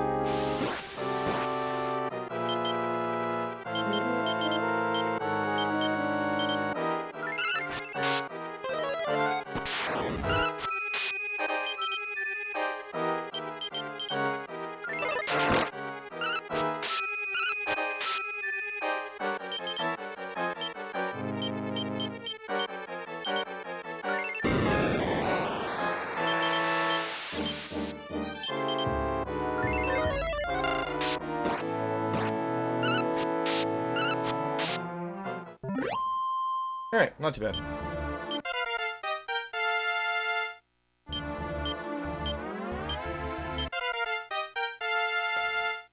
I'm surprised how much of that fight I still remembered. Like, even on the shaky turns, I was just like, I handled all of them exactly right. Which is surprising. That's unusual for me. I usually make mistakes.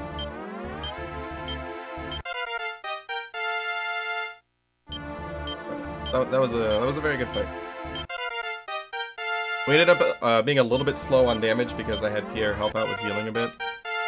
But kept everything safe. There weren't any turns where it was just like, okay, we might die here. We were totally safe at all times. Which is all you can really ask for.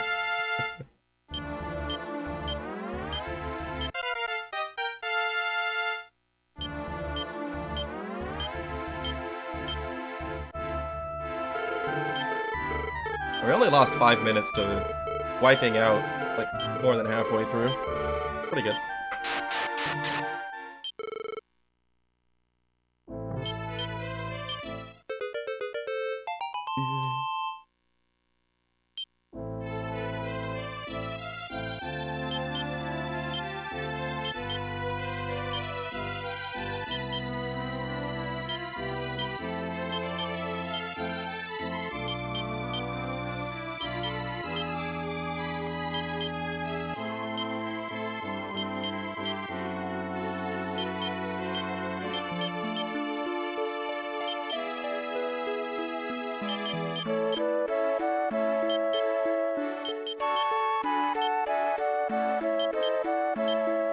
So here I'm moving important stuff off of Sancho and daughter because they're gonna take a brief trip to the tavern.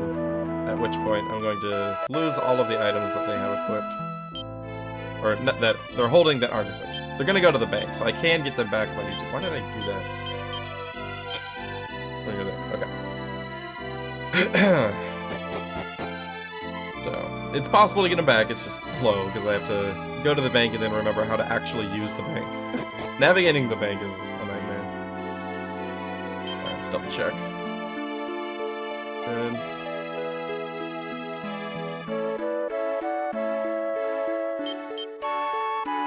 Probably don't need your money, but just in case. Oh yeah. I forgot you had an iron helmet I could have given to the pier this whole time.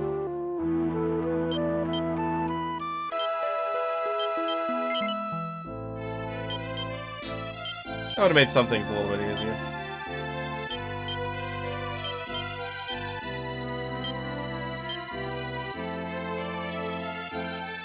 The $52 start naming the hero, Kev.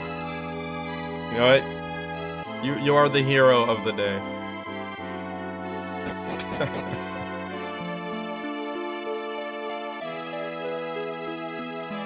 I appreciate you supporting the memes.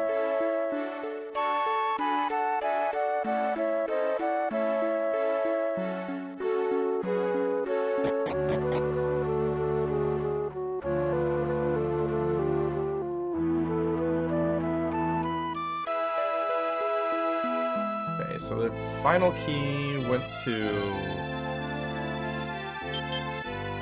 Brownie, right? Or not the final key, the magic key. I don't have the final key yet.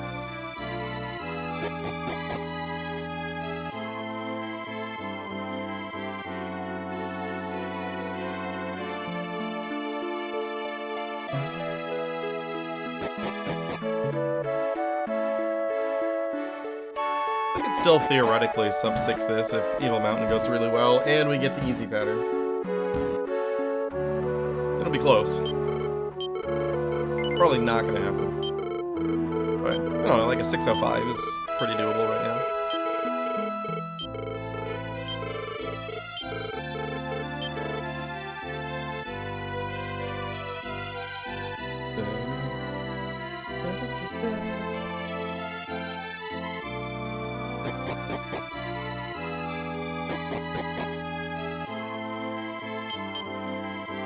Flavoring, life ring, water ring. Okay. We're set.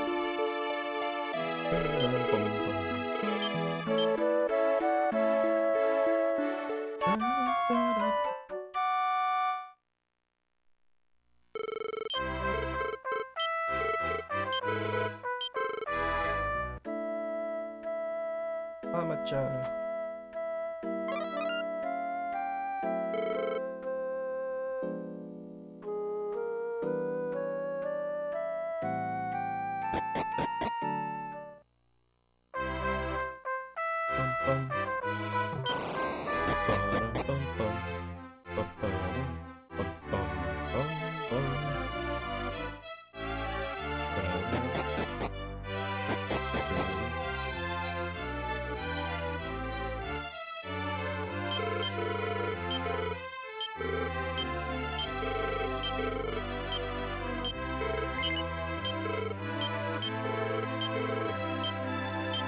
I'm gonna leave Flora and Sun here. I mean, there is some extra MP for healing in that, but I always just end up forgetting to kill them off on the Hell Battlers. Then they waste time leveling up. So instead of fixing my problem, I'm just gonna remove the impetus. Why improve myself when I can just ditch my wife and son?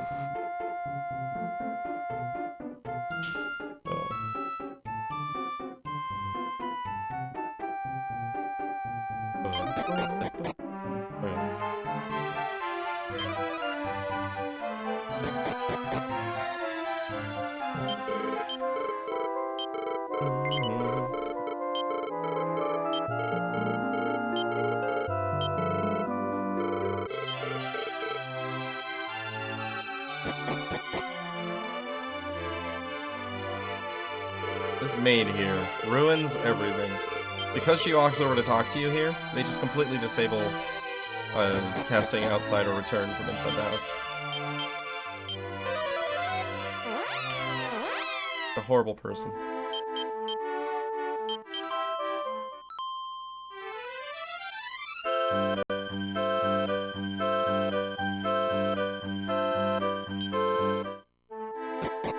Yep. Sure is.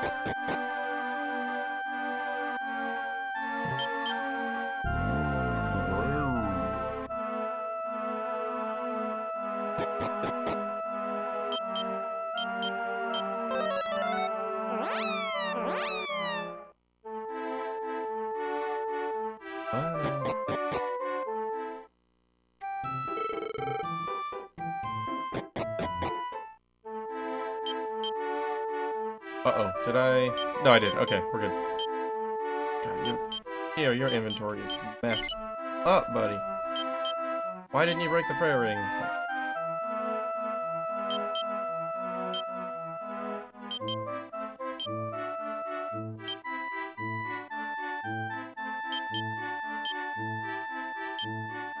Sancho gets fairy sword. Not you. Not Sancho.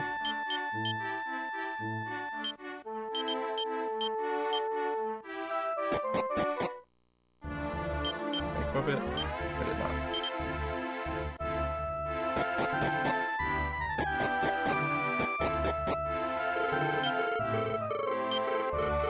Did I check fighter hairs?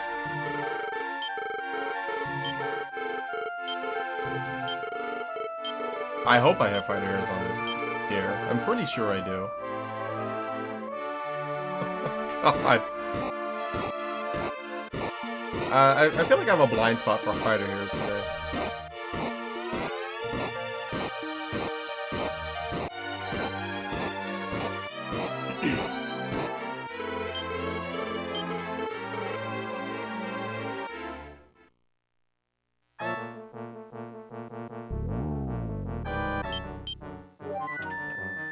Sword. I think I only have one. Hero might still have one. Actually, Sancho definitely. Double check. Yeah, that was your only one. GG me. Yeah. Well. Alright, well we only have one body kill on this fight. Alright.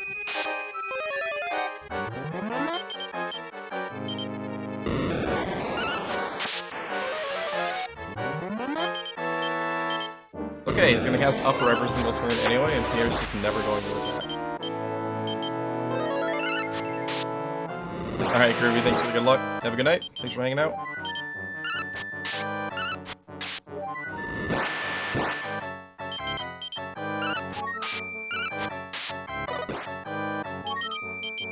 The amount of unused fighter hairs in this room.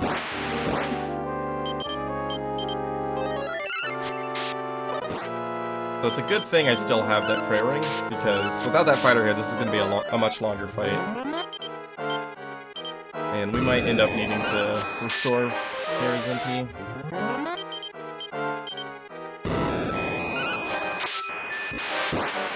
Juice it.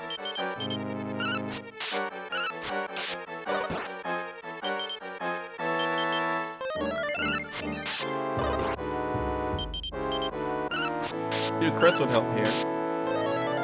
No, cover my failures, please.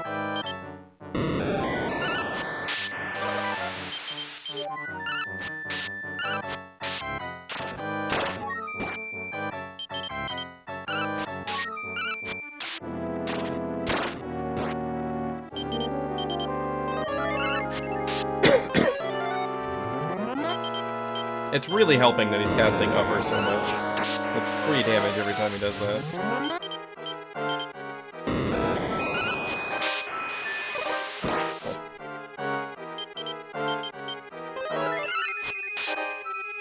He just bit my finger. That was weird.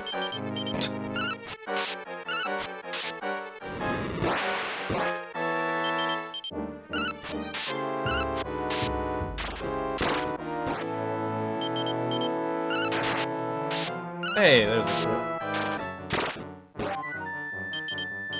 Like, mosquito something. Something small.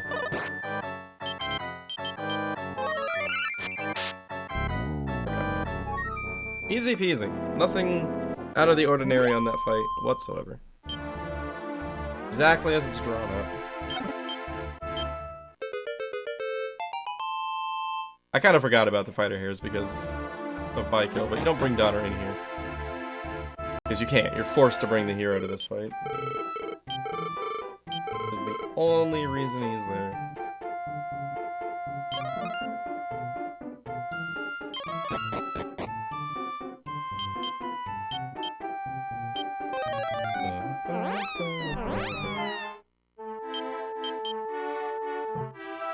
Wait, really? Okay. Wasn't sure if I menued him properly or if everybody was actually at full health. We're good.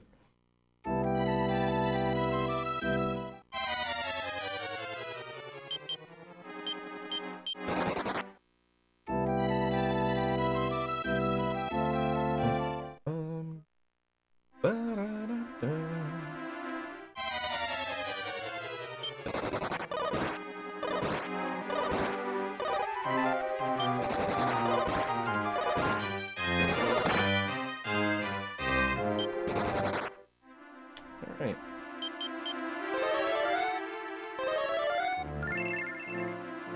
Nice paralysis there.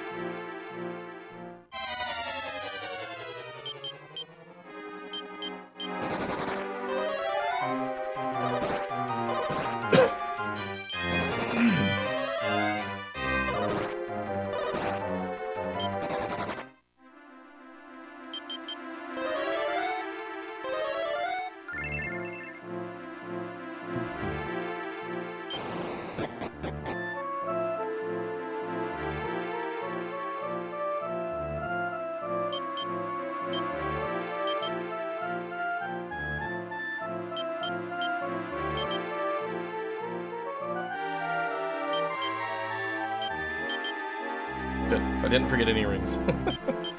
Honestly, wasn't sure up until that moment.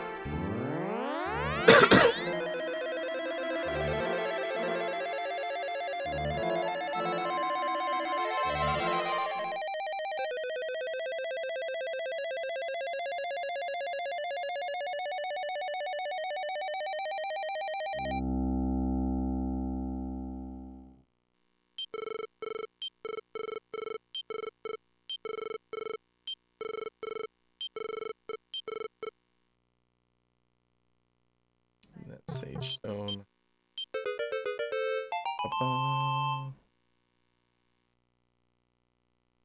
Right army. Slalin. Sword. After daughter. Gonna need a couple of things. Shield's gonna go.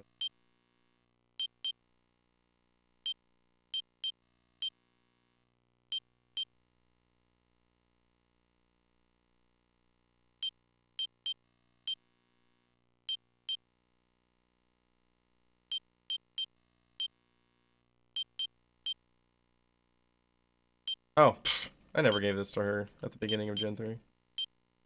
Okay, now she gets the bonus 4 HP. Life. Already gave it. Okay.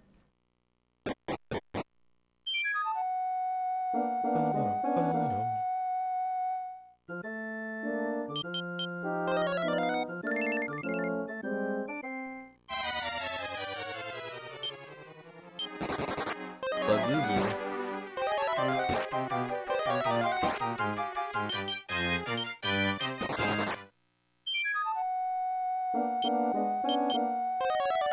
feel like I'm forgetting something still.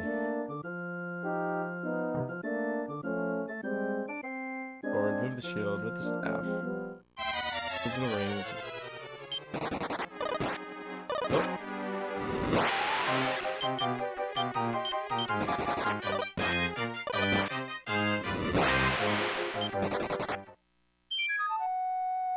Move the MP recovery, picked up the sage stone. okay. Yeah, no, we're okay. We're okay. Yeah, equip the meteorite armband too. But armband is sacrifice. Not gonna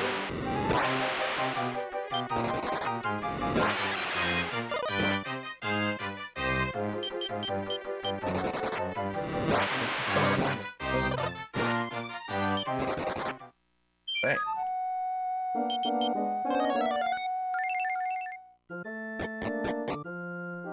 Plenty of MP recovery, so I'm not gonna go get the elixir. I'm gonna be using Ned's End to revive as well, so I'll rest while I'm there instead of using the one here. Don't need to go out of my way.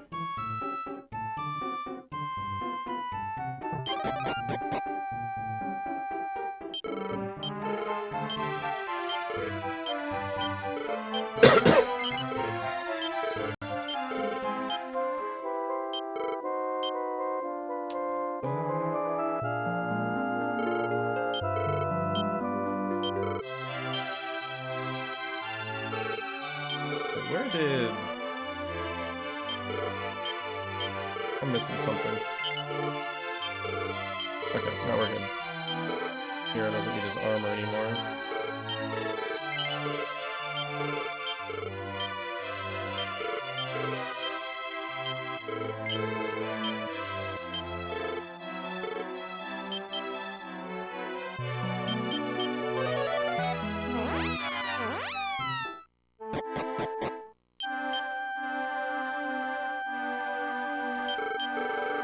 Things looking good.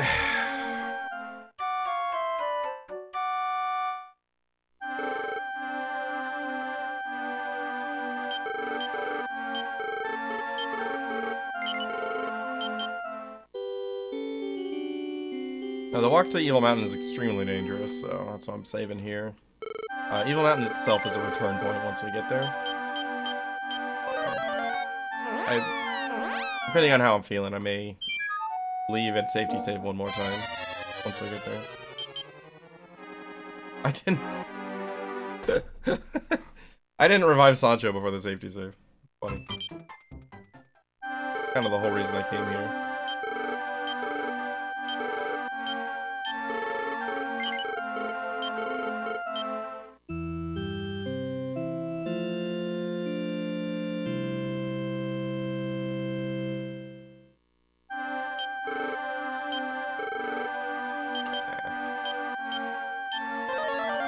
We're not gonna die.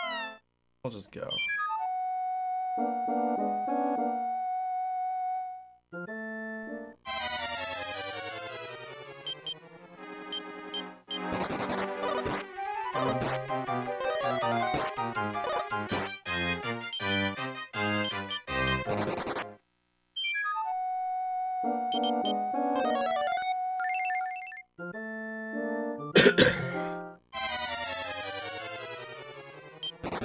Blizzard Hawks.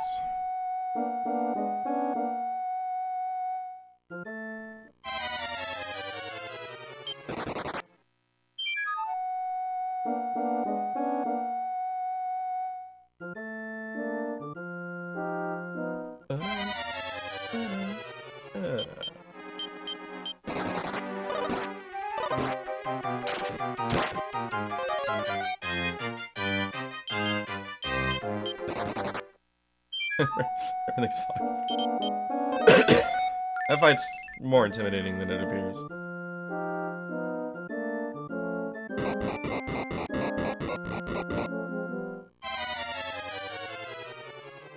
Nice preemptive.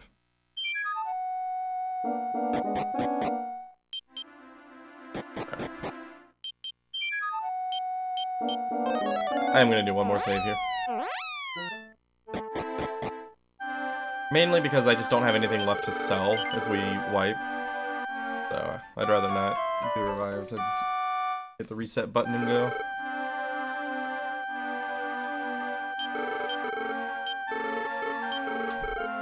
Here it is, final dungeon. The home stretch. I'm about to find out whatever I forgot.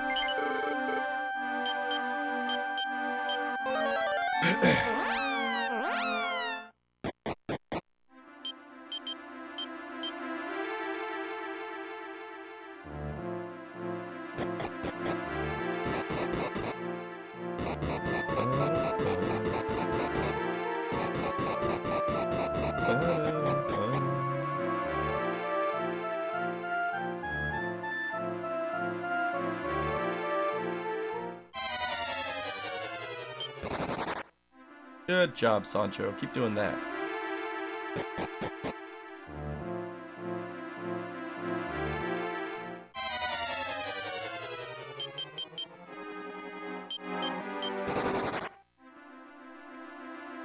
So the main strategy here is if there's a lot of single target enemies, I want to put Sancho and Pierre out, try to spread the damage, like with the Springers, for example.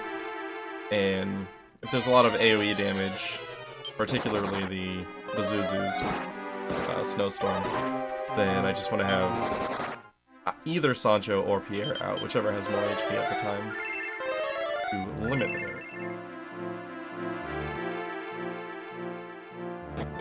That's really it. That's kind of my whole strategy for this area. It works out. And if you get an encounter that you absolutely cannot afford to run tail from, you can throw out Brownie with his Armband of Sacrifice, and if you fail to run, then it expels everybody anyway.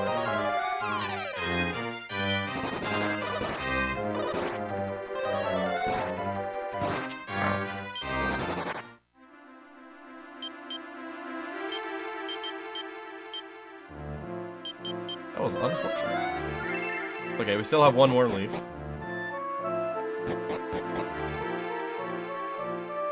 Because I ended up not using the... Like, I used the one on the first trip to the temple.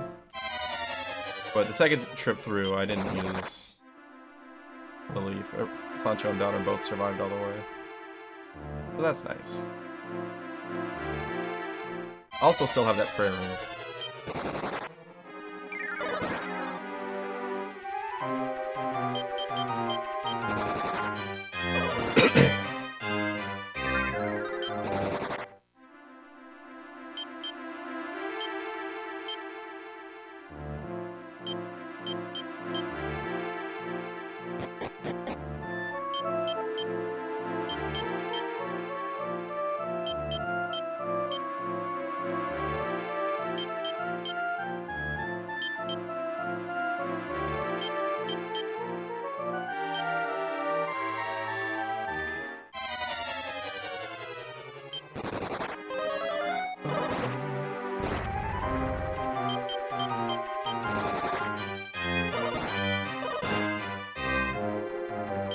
Well, we had world leaves.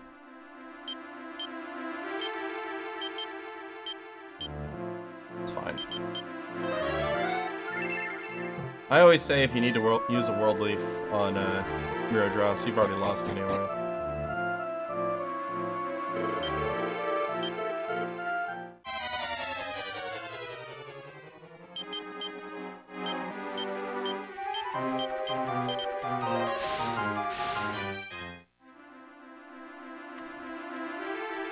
Cutscene. God, remember that time in Gen 2 when we were ahead?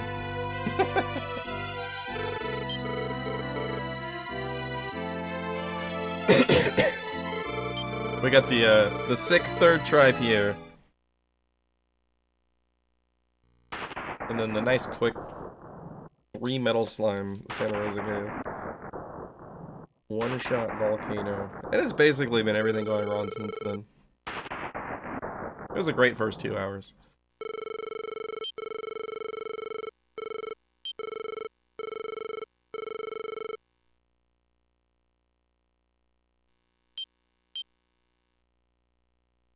Everything was blue when you fell asleep. Yeah. And once again, the waterfall cave just decided that it's the hardest part of the game. I don't know what it is, but I have not been able to survive the waterfall cave for months.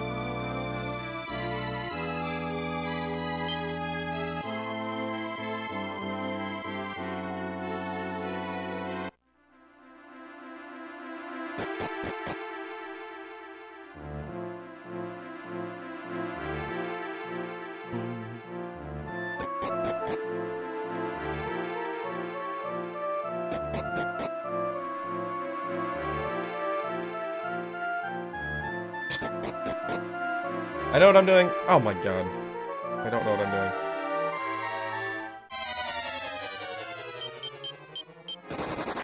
You can expel those, I think. Seems risky. Echoing hat for slalom.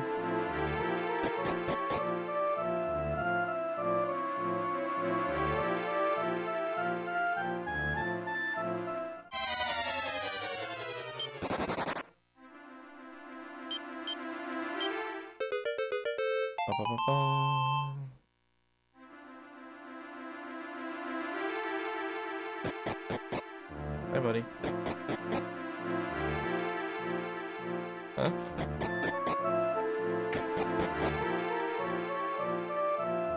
Oh, dang it. Okay. Good night, buddy. Uh-oh, I got distracted. You know what? We'll brownie this one. Hero brownie, good job.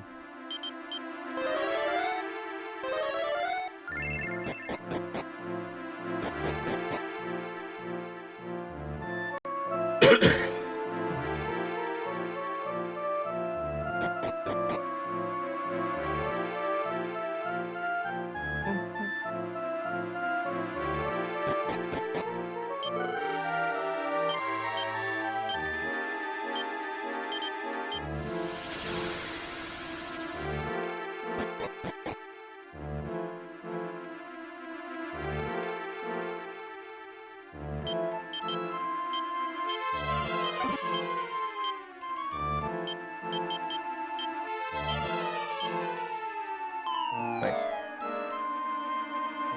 Alright. Pierre's equipment is finally normal. This is the first time it's been what I would usually have equipped on him at a given moment.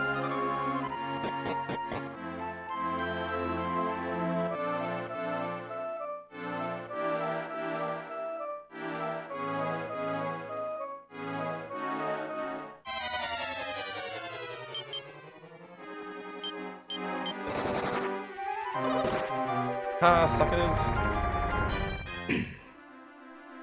You've activated my trap card. Now, this room does not have encounters.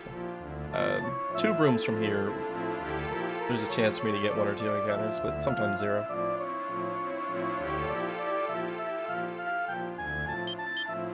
Fighter sword, fairy sword,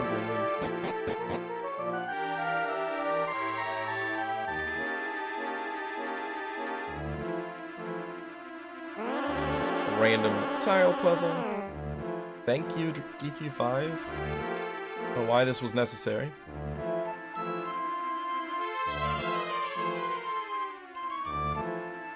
Like, I would expect to come across this randomly in, like, a Game Boy Zelda game.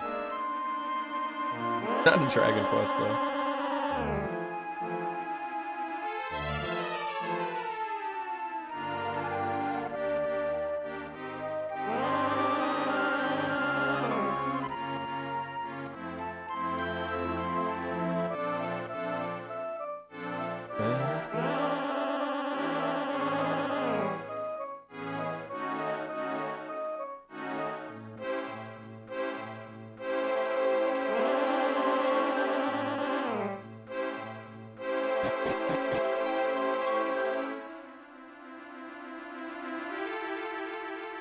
Alright, so this room has encounters again.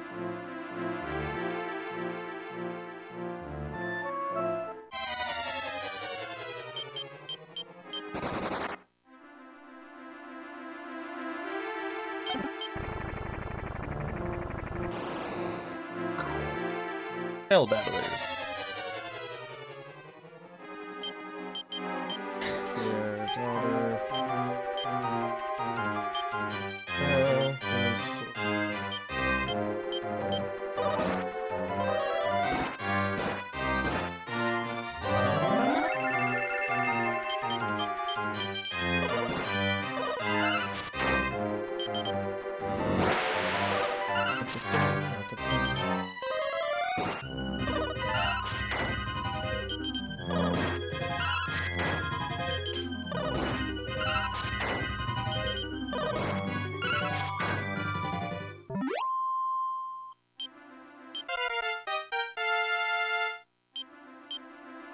Level 22.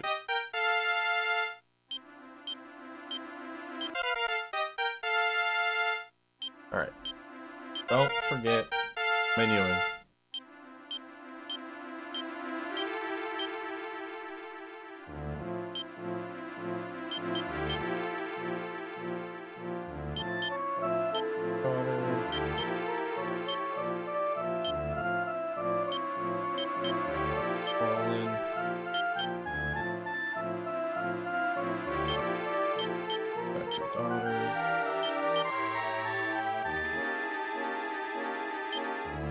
Out of there so I don't see it. Clean up his inventory.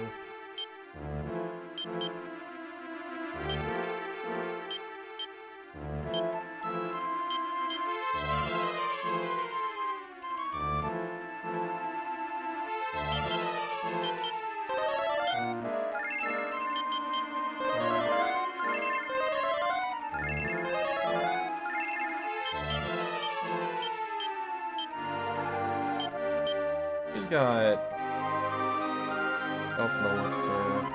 I still want her to have her, just in case.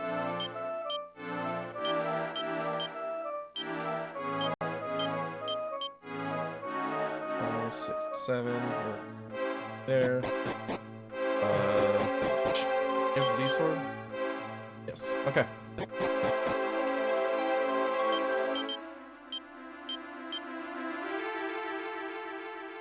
Should be good. I don't think I'm forgetting anything here.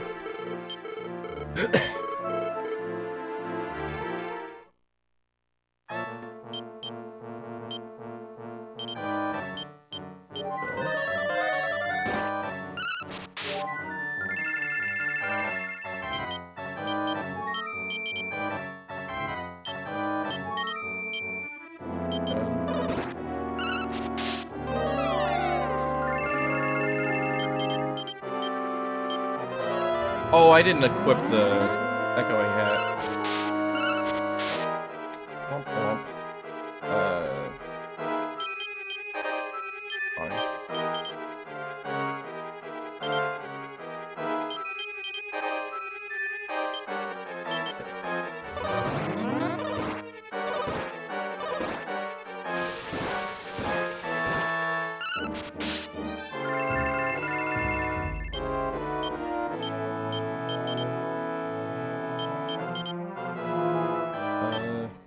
Go for the expel.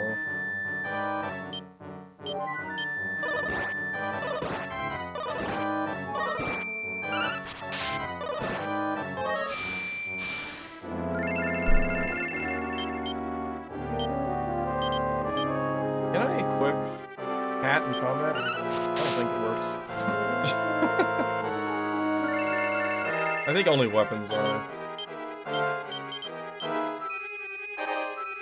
I need to remember. I need Sancho in the middle. My muscle memory's off there.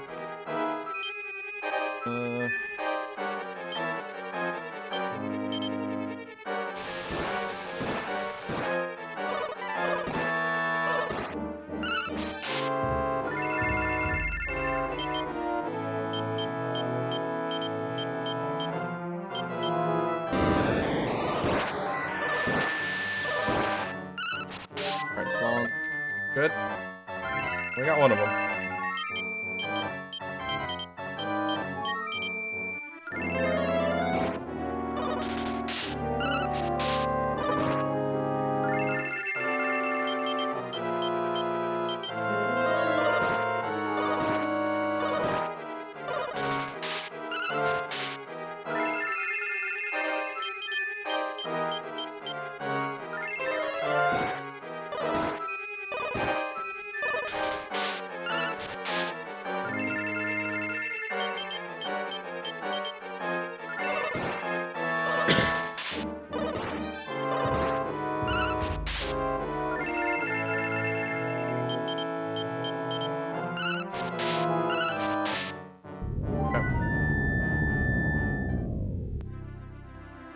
Not too bad for phase 1. The real trick here is going to be actually getting double Rukunon without the hat.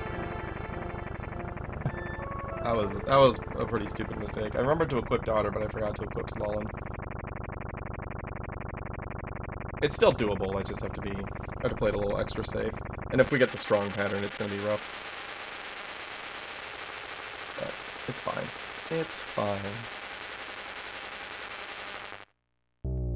If we get the medium pattern, then I can even use the Z shield to reflect a Rugadon back at him, so I would only have to cast one off of the fallen at that point.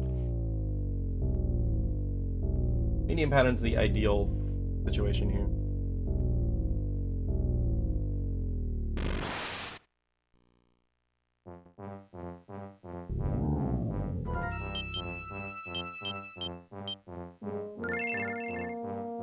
Heal is medium, actually. Yeah, that's good.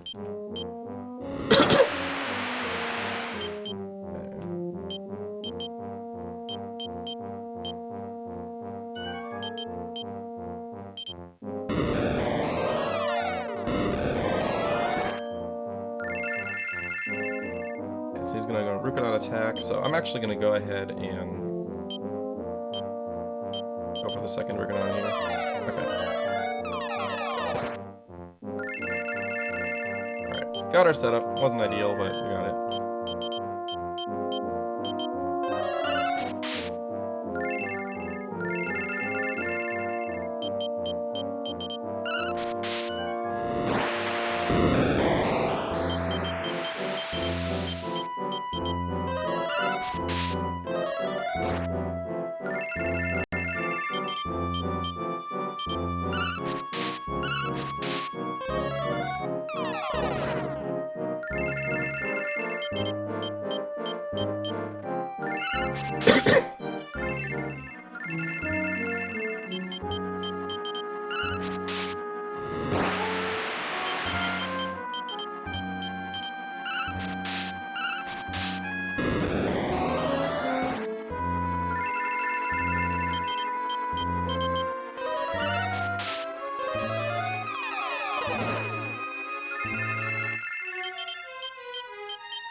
It's fine.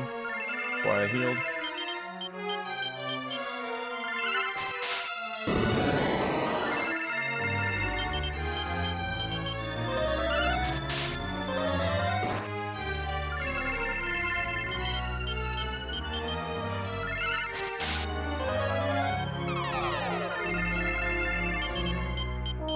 Good. Heal? Nope, didn't heal. But he may or may not use flames on this turn. Did not, so solo Pierre.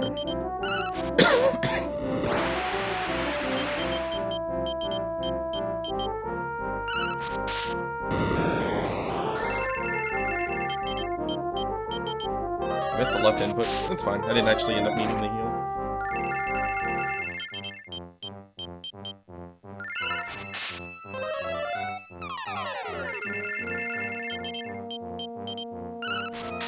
Attack and maybe heal. Okay. Flames are up next, so solo Pierre.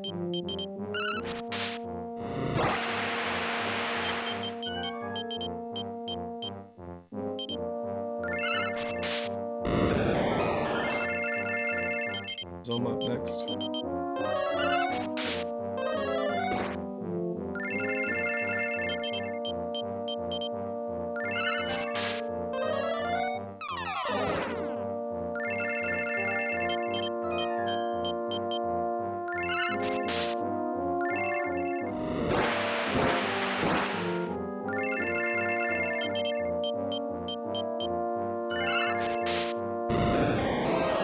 Going pretty well so far. Go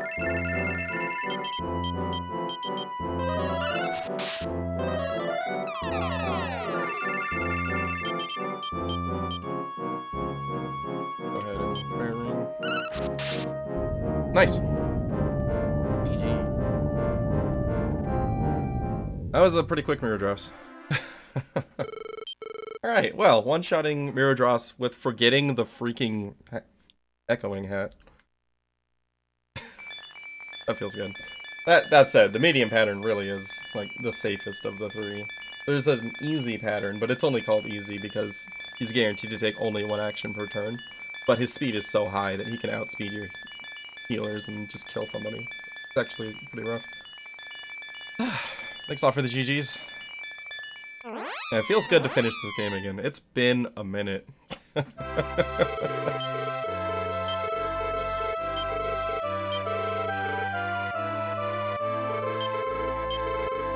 we're just barely gonna miss the sub 6, but this is a lot closer to 6 hours than I thought it was gonna be today.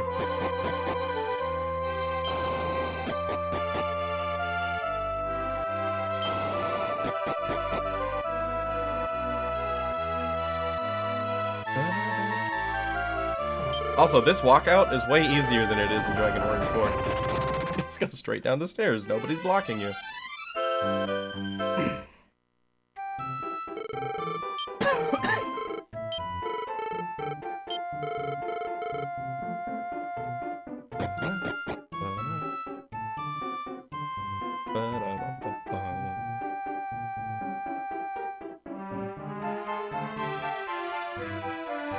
Yeah, when I realized on Phase 1 that I didn't have the Echoing Head equipped, I was a little bit worried about Phase 2.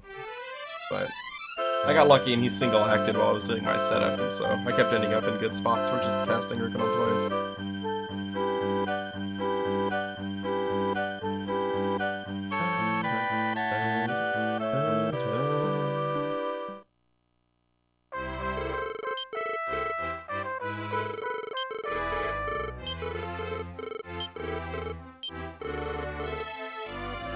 Get up, Henry. I'm in a hurry.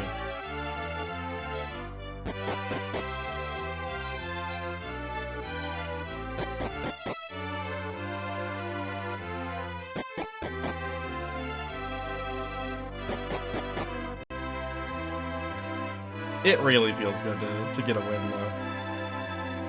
I mean, it's not even a bad time.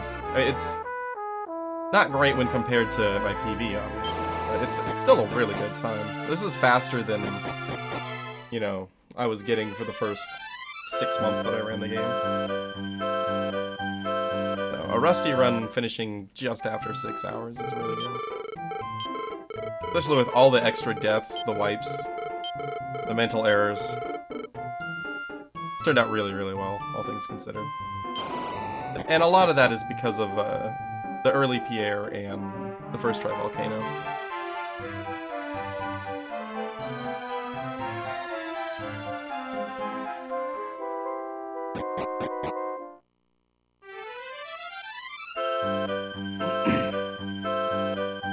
Like, I definitely had the longest Gons fight I've ever had. I can't believe I went in there without any fighter hairs. That was pretty silly. Because, like, I used to give Daughter's fighter hairs to her right away in Grandvania, but that would put her Staff of Benediction in the wrong spot, and it would move whenever you used the fighter hairs.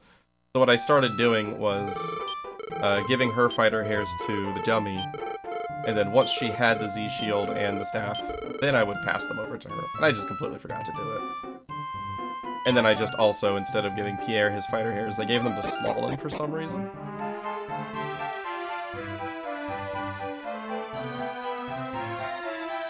Even though that's never been a thing. I mean, you give him 4 fighter hairs in the Gen 2 visit. But the Gen 3 visit, you don't give Slalom anything.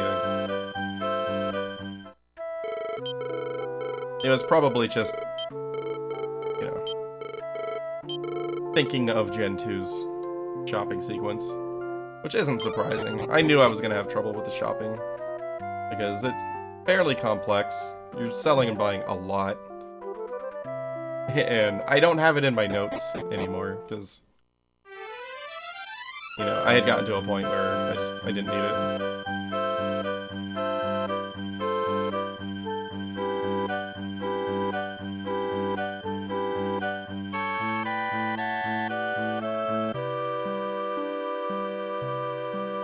I think the takeaway there is always keep shopping trips in your notes, whether you think you need them or not. Because one day you might be rusty.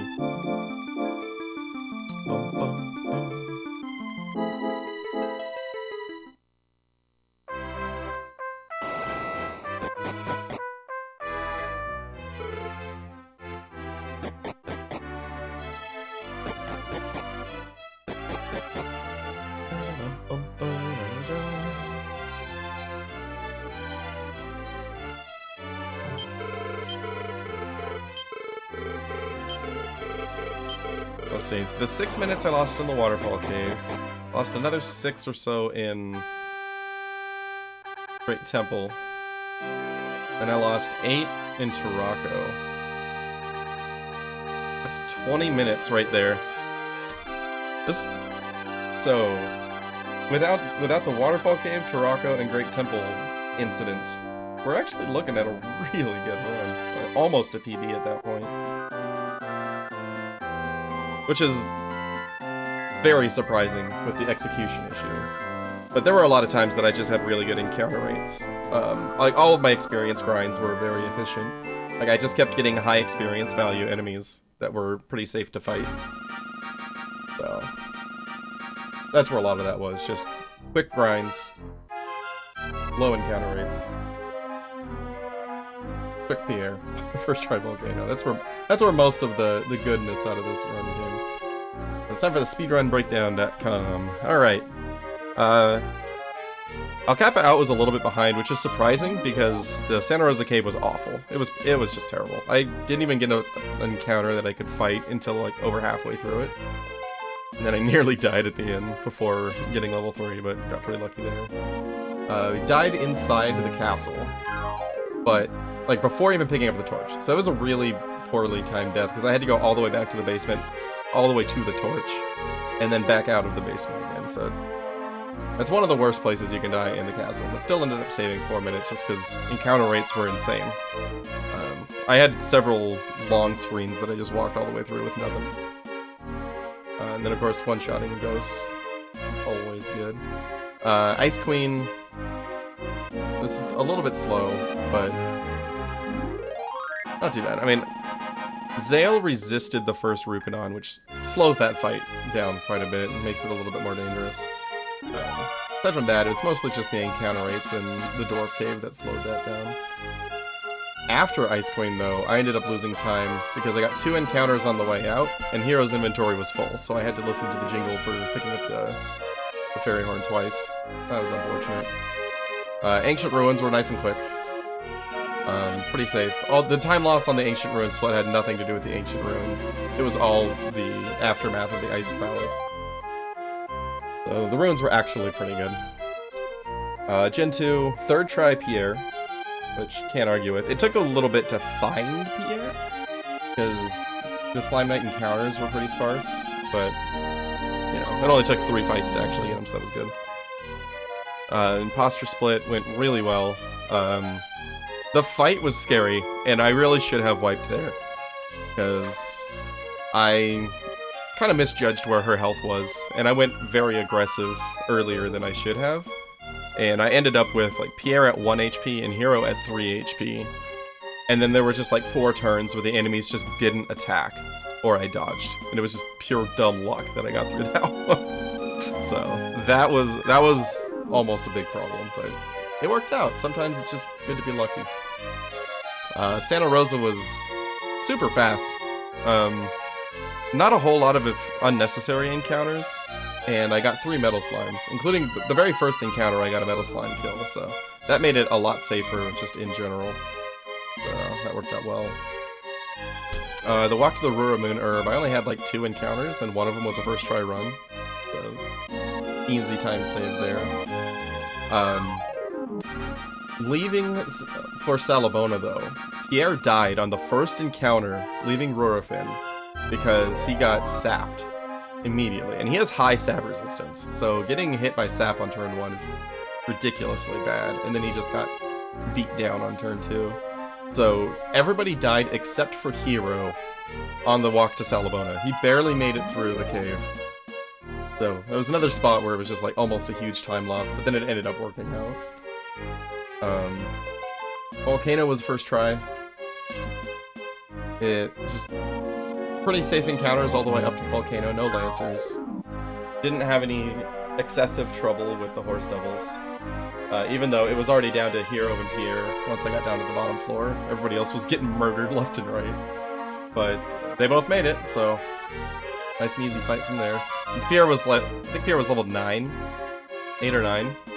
So it was a pretty easy boss fight. I've gotten used to doing it at level 4. Hey, Northrex. Thanks. see. The waterfall cave, though. The waterfall cave is where everything went sideways. We wiped about halfway through, just due to awful luck, and then nearly died again on the second trip. That was pretty bad. So we lost a lot of time there. Trip to Grandvania was very fast. The front half of the path had like no encounters almost. I want to say I had like maybe 6 encounters on the first trip, like before getting the water flying clothes. That's very low. It was definitely an outlier in encounter rate for sure. And then lots of first try runs getting through. Kandar.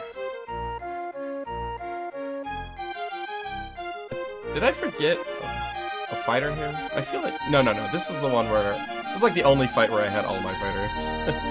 But the hippo did not want to expel. Like, it expelled on like the 10th try or something like that. So that was a little bit slow. So pretty good overall. Orc went fine. Chimera went fine. Jami was scary because I didn't Z-shield Hero like I was supposed to, and so he ended up dying really early. And I just got lucky that Jami kept doing physicals, which only hits Pierre for 1 in that fight. If he had been doing a lot of breaths or Blazemores, then, you know, that would have been a wipe, and I would have had to reclimb the tower, which is awful. But got lucky. Better to be lucky than good. Got through it. Nothing out of the ordinary in the Elhaven trip. There was just some rust there, just with some routing and timing things, but, you know, as far as the game itself goes, it was totally normal. Good. We wiped more than halfway through Tarako on the way to Zenithia, which was very unfortunate. Lost a lot of time to that.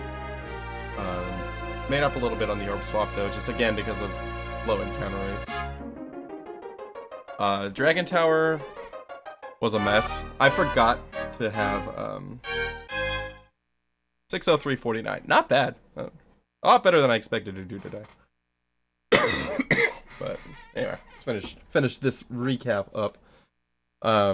Yeah, I forgot to have fighter hairs on Daughter and Pierre, so I ended up doing Gons with no fighter hairs, which is super slow. It's not a dangerous fight because he does no damage. It just took 3 times longer than it needed to. Gemma on turn 2 paralyzed both Pierre and Daughter, which was terrifying.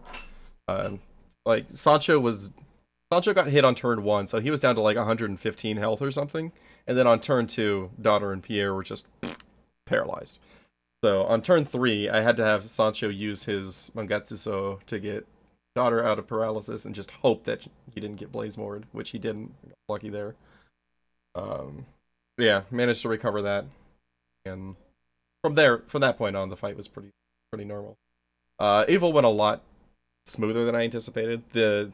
We died halfway through the temple on the first trip, which, you know, that's where the 5-minute loss is there. But the boss fight itself, the muscle memory is still there, which is good to know. I didn't make any mistakes on that fight. That actually was a very smooth Evil fight, probably one of my better ones, if not my best. You know, from an execution standpoint. So that one really felt good. That was probably the best part of the run for me. Here again, I only had 1 fighter hair, so Bjorn took longer than it needed to because I only had a fighter hair for Sancho, so Pierre was hitting for like 30, but, you know, whatever. Still a pretty safe fight. Everything went well getting to Evil Mountain. Walking through Evil Mountain went really well. I used 2 world leaves inside Evil Mountain, but, you know, fortunately, I had them. So I don't usually care to go out of my way to save those for Miradras, because you need World Tree leaves on Miradras, you've already lost the fight. That's just the way it is. So I didn't mind using them both in there. Phase 1 on Miradras went a lot better than it could have. I forgot to equip Slalin before the fight, so he didn't have the Echoing Hat. So I got lucky that his Expel hit both of the killer machines on the first try, because he didn't have the double cast. And then he confused one of the Mad Clowns which was enough. That was enough to push through. Not a whole lot of freezing waves there, so I didn't have to recast by kill a bunch. So phase 1 ended up going pretty well, even though it had a lot of room to go wrong. Phase 2 got medium pattern, which was good because that's the easiest one to get the setup going with, just in general, but especially without the echoing hat. I had to get an extra Rukanon off with Slalin, so got lucky with that one. If I had gotten the strong pattern, that would have been very problematic because getting a second Rukanon is like just finding a window for that is rough. So fortunately, not having the echoing hat didn't slow me down much there, and then the rest of the fight just went really smooth. Like, not a lot of double turns, especially not the rough double turns. Even though in medium pattern there's not a whole lot of rough double turns. Probably just Rukanon and then attack the wrong person, basically.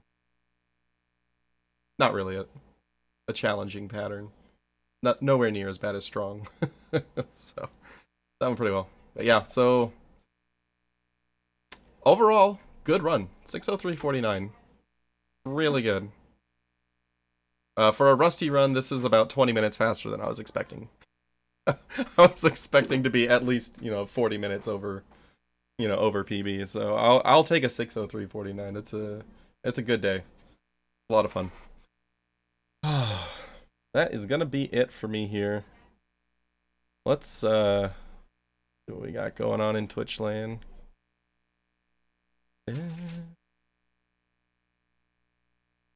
Oh, we got Crimson doing a race here. Let's go ahead and let's give Crimson a raid.